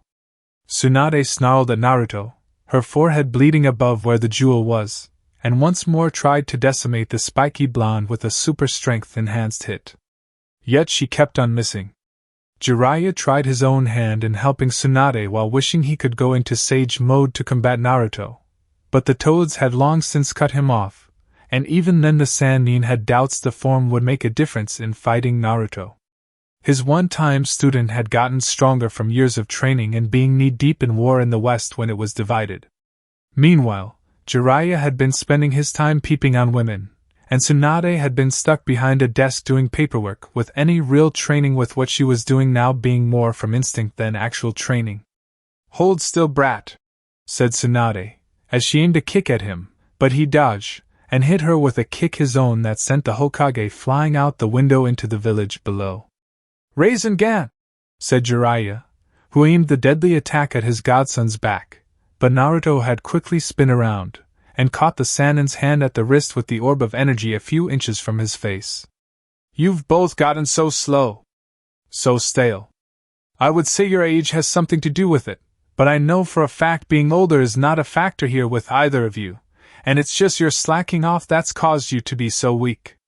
It's sad to think that you were once arguably the strongest shinobi in the East after all that you've been through, and yet I can easily crush you with ease because of your lack of training. I vowed long ago to never become like that, Jiraiya. Do you know why I made such a vow? So I wouldn't become like you and Tsunade in using my title as emperor to give me what I wanted. You and Tsunade did that when you left the Leaf. Abusing your traveling rights to peep on women or drink while gambling at casinos to blow away your money. Disgusting, said Naruto before he broke Jiraiya's arm, then the leg, and landed 5 hits to the man's chest area and hitting all 5 pressure points. What did you hit me with? Said Jiraiya, as he fell to his knees, and spit out blood from his mouth. The 5-finger palm of death. A great taijutsu master taught me that move. His name was Pai Mei. The man was considered the best in Eagle Claw Taijutsu, and could pull out a person's eye in a single strike. Pai Mei was known to be the best in fighting, had little love for Easterners, and most people when they seek him out to train. He hated me from the start when I first sought him out for training. When he asked me what I knew of the ways of Taijutsu, I told him I knew little to nothing because no one would teach me due to my Jinchūriki status, and thus was a blank slate. Surprisingly, he laughed, called me smart donkey for knowing when not to make an ass out of myself, and wished to see if I had any potential in taijutsu at all, said Naruto, seeing Jiraiya unable to stand on his own 2 legs. Must have been a real sadist then if you got stronger under him, said Jiraiya before he spit out some blood. Oh yeah? I fought and lost to him big time. But I took my beating well. I had heard the stories of how he hated disrespectful people and those that glared at him with some kind of defiance. Just by looking or insulting him was enough to bring about death to someone generating it at the man. Knowing this, I stayed humble, contrite in learning all he had to teach, and was impressed that I held my tongue so well when Pai Mei knew there was so much I wanted to say. When my training was complete, I asked him about the very move I used on you, and asked if it was possible for him to teach me that move since no one had ever been taught it from the rumors. Said Naruto, seeing Jiraiya finally stand up, but stayed on his one good leg, and keep his balance. What did he say? Said Jiraiya while using a chair to support himself. Pai Mei said if you can land one solid hit on my body, I will teach you this difficult and deadly move that no other outside of myself knows how to use, with the two of us soon fighting each other in pure taijutsu. It wasn't easy, but in the end I earned the right, and became his only student among a handful he trained to ever learn this deadly move. Said Naruto, seeing Jiraiya put a hand on his chest where his heart was located. And what does it do exactly? Said Jiraiya, seeing Naruto walking to the hole where the window had once been. It attacks all of the pressure points around the heart. Right now you can only walk up to 5 steps before your heart explodes on the 5th step. Said Naruto, seeing Jiraiya's eyes widen in shock. So my next 5 steps will be my last, huh? Talk about getting to the heart of the matter. Said Jiraiya before letting out a small laugh and coughing up blood in the process. Use them wisely, for these 5 whole steps will literally become your last, Jiraiya. Said Naruto before he leaped out the window to engage Tsunade in combat. Well, at least I get to choose where to have my last walk, said Jiraiya, as he looked at the hole in the wall, and started walking towards it to see Konoha one last time. It was on his 5th step that Jiraiya felt his heart explode, right at the wall's massive hole, and the Sannin collapsed onto the ground with his eyes taking in the village for what would be his last time doing so. As for Naruto, he saw Tsunade was nowhere to be found, and yet sensed she was nearby while masking her chakra to stay under his radar. Even if she succeeded in doing that, Naruto had long since learned to sense others without chakra being a means to find them, and could easily sense her bloodlust targeting him for his actions. His sword at the ready, Naruto prepared himself for the fury he knew would soon be coming his way, and sensed Tsunade's bloodlust spike with anger. She still expects me to move around blindly. Has Tsunade's mind become so lost within whatever it is about me she hates that her shinobi training suffers for it, thought Naruto, as he closed his eyes and got into a guard position. Sure enough, Tsunade leaped out of her hiding spot above a nearby building, preparing to hit the spiky blonde with a vicious right that would splatter his brains everywhere, and end this matter permanently. She was so sure that Naruto, despite all that he had become in the years since his banishment, was still the same old dumb, hyperactive knucklehead of a blonde, who didn't think before acting, and had little to no control over his emotions when it came to fighting. This is the end, said Tsunade as she threw her punch, which missed when he ducked, and he stabbed upward. Yes, it is, said Naruto before his eyes widened when Tsunade went poof, to reveal she was a shadow clone. And the real one came out from underneath him with her fist connecting with Naruto's face. Foolish boy. You will never beat me. Just like when we first met, said Tsunade with a smirk on her face, but it left when Naruto went poof, and revealed that he was in fact a shadow clone. That was then when I had little to no shinobi training worth having. Even then I made you use more than one finger, and deflated your ego in the process, said Naruto from behind and piercing her back with his sword. Impossible, said Tsunade in surprise as she fell to her knees, and Naruto pulled out his weapon from her body. I'm an Uzumaki, remember? Pulling off the impossible has always been on the forefront of my resume. It's in the blood, said Naruto, as he saw her clutch her chest, and just look back at him defiantly while blood leaked out of her mouth. So am I. Or have you forgotten? Said Tsunade, as she slammed her hand down, picked up a large chunk of the ground, and took a swing at him. Only for Naruto to quickly grab the offending appendage at the wrist, spun the shocked woman around, and put it on the brink of being broken off with additional pressure.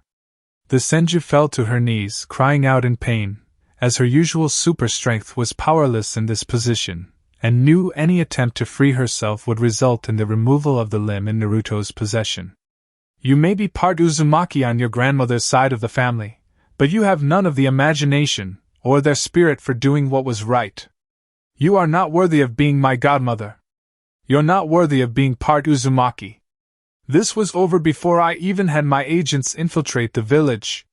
Hell, this was over long before that, and the signs of it were made apparent when all of Konoha's allies left this place to rot. I was supposed to be the embodiment of Konoha's soul, its heart, its mind, and ultimately its future like my father wished me to become after Kyuubi was sealed into me. You, Jiraiya, the councils, and the people within this village killed that hope the moment someone called out for my death. It was ruined when people tried to destroy me when I was growing up, and it was destroyed beyond repair on the day you signed the order to have me banished. This place is a cancer-infested village with the cancer being arrogance. I am the cure. I always was now that I think about it. Though the method on how this village was to be cured of the disease was to be based on how bad the cancer within was before I could purge it from its very heart, said Naruto, tightening his grip further and made Tsunade cry out in pain. This will accomplish nothing. You will be seen as nothing more than a butcher to all of the remaining survivors, said Tsunade while still trying to think of a way to break free without the breaking off of her arm. That all depends on who the survivors are, Tsunade. I've decided that you will not be one of them, said Naruto coldly while Tsunade grit her teeth and was getting weaker by the second due to her injuries. Then finish it. If you were really the righteous emperor like your people claim you to be, then you'd do the honorable thing, and end my life right now, said Tsunade angrily before Naruto's sword went through the back of her skull and out the front. As you wish. Mother! Said Naruto coldly with a hint of sarcasm and let her body hit the ground before walking away without regret. He had stopped regretting this moment for a long time.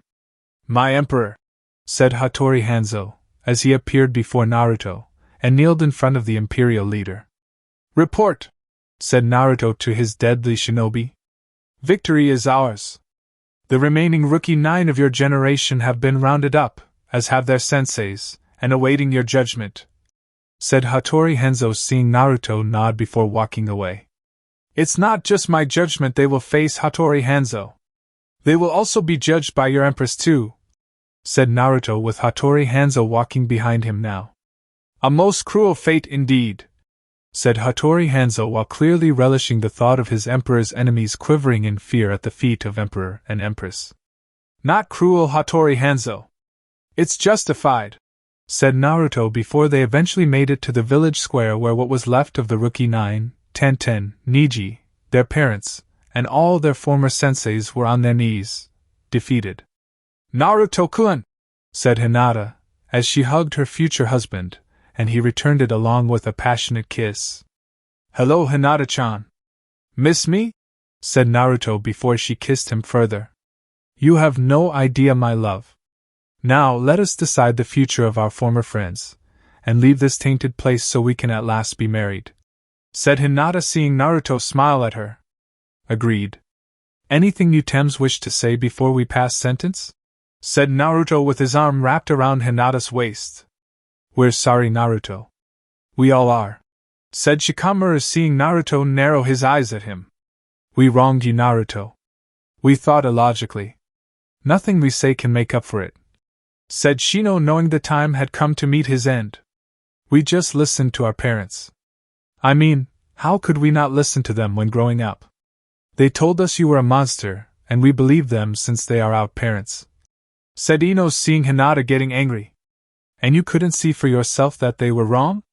How many times has Naruto bled for this village with you witnessing it? Yet they say he's a monster, and you believe them, said Hinata while holding back the urge to slap Ino's teeth right out of her mouth.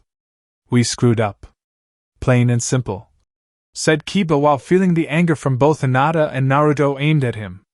Screwed up? Oh, you did more than that, Kiba. You saw Hinata as a prize. A trophy. You believed me to be a demon on the words of your bitch of a mother, and was blinded by your own jealousy when seeing Hinata's affection was aimed at myself. Even when you learned the truth of my status, as the Emperor of the Western Elemental Empire, you had the nerve to demand Hinata be returned to Konoha for your wedding, and you even dared to make such a demand in my house," said Naruto, his fury raging in his blue eyes like a storm that made Kiba whimper in fear. "I was wrong. All right. I was jealous of you. Hinata looks at you and sees a god. I hated you for that, and Kyuubi being sealed in your gut just drove me to hate you more. Mom had said it didn't matter if the two of you were separate or not.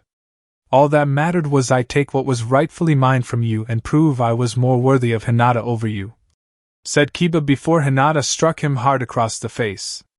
"You will never be more worthy of me than Naruto-kun. Never in 1,000 years. All you ever cared about was rutting with me like some kind of horny animal and getting me pregnant with your bastard children. When I wasn't pregnant, you'd have me cooking, cleaning, and more rutting until you got bored with my body before finding some tramp to get you off on the side. Don't deny it, Kiba. I heard you brag about your intentions to your fellow clansmen," said Hinata, as she saw him look away, and knew he couldn't talk his way out of it. "I love Hinata-chan. My heart beats only for her and no other woman to the end of my days. To see someone like yourself look at her the way you have makes me want to pluck out your eyes as punishment for all the times you've leered at Hinata with greed and lust in them," said Naruto while the idea was becoming more and more appealing. "No! Mercy!" said Sim before Naruto's eyes were upon her now. "Mercy? Why should I show your pathetic excuse for a son mercy? Why should show you, his mother of all people, who first poisoned his mind and heart with lies an instant of the mercy you beg of me right now? The kind of mercy you denied me when I was a child. No. There will be no mercy," said Naruto, as he snapped his fingers, and well over 100 shinobi appeared at his command. "You called for us, my emperor?"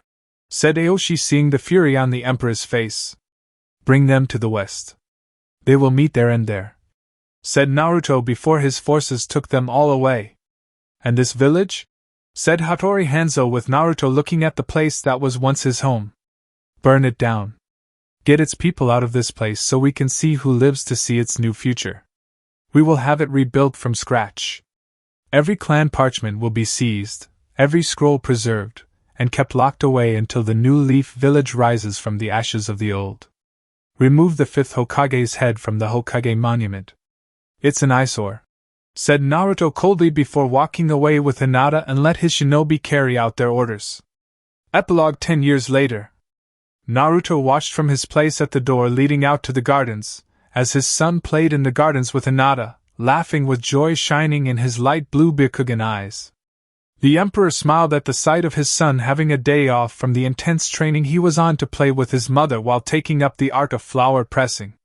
Their son, who they named Seiji, had been trained just like them in the ways of ruling the empire, which at this point covered all of the elemental countries being annexed into the empire, and a lasting peace had washed over it.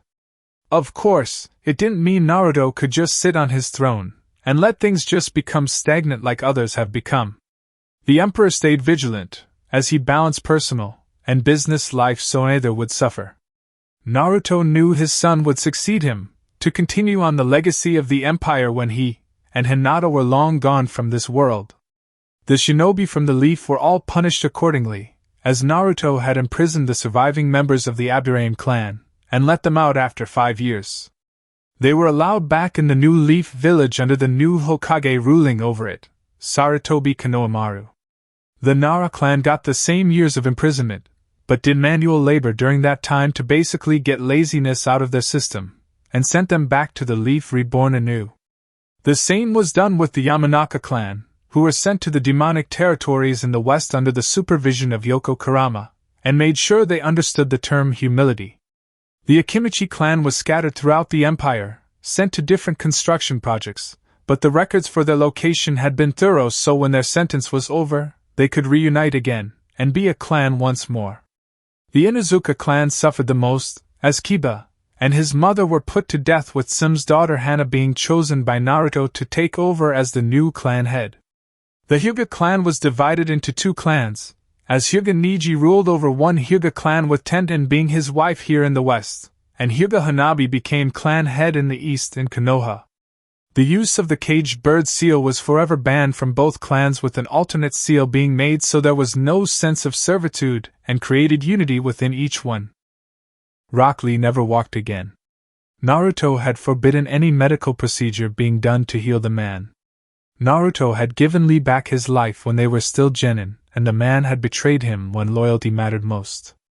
Madogai had come before the man, begging the emperor to reconsider, and was silenced by Naruto's rage-filled voice over the issue.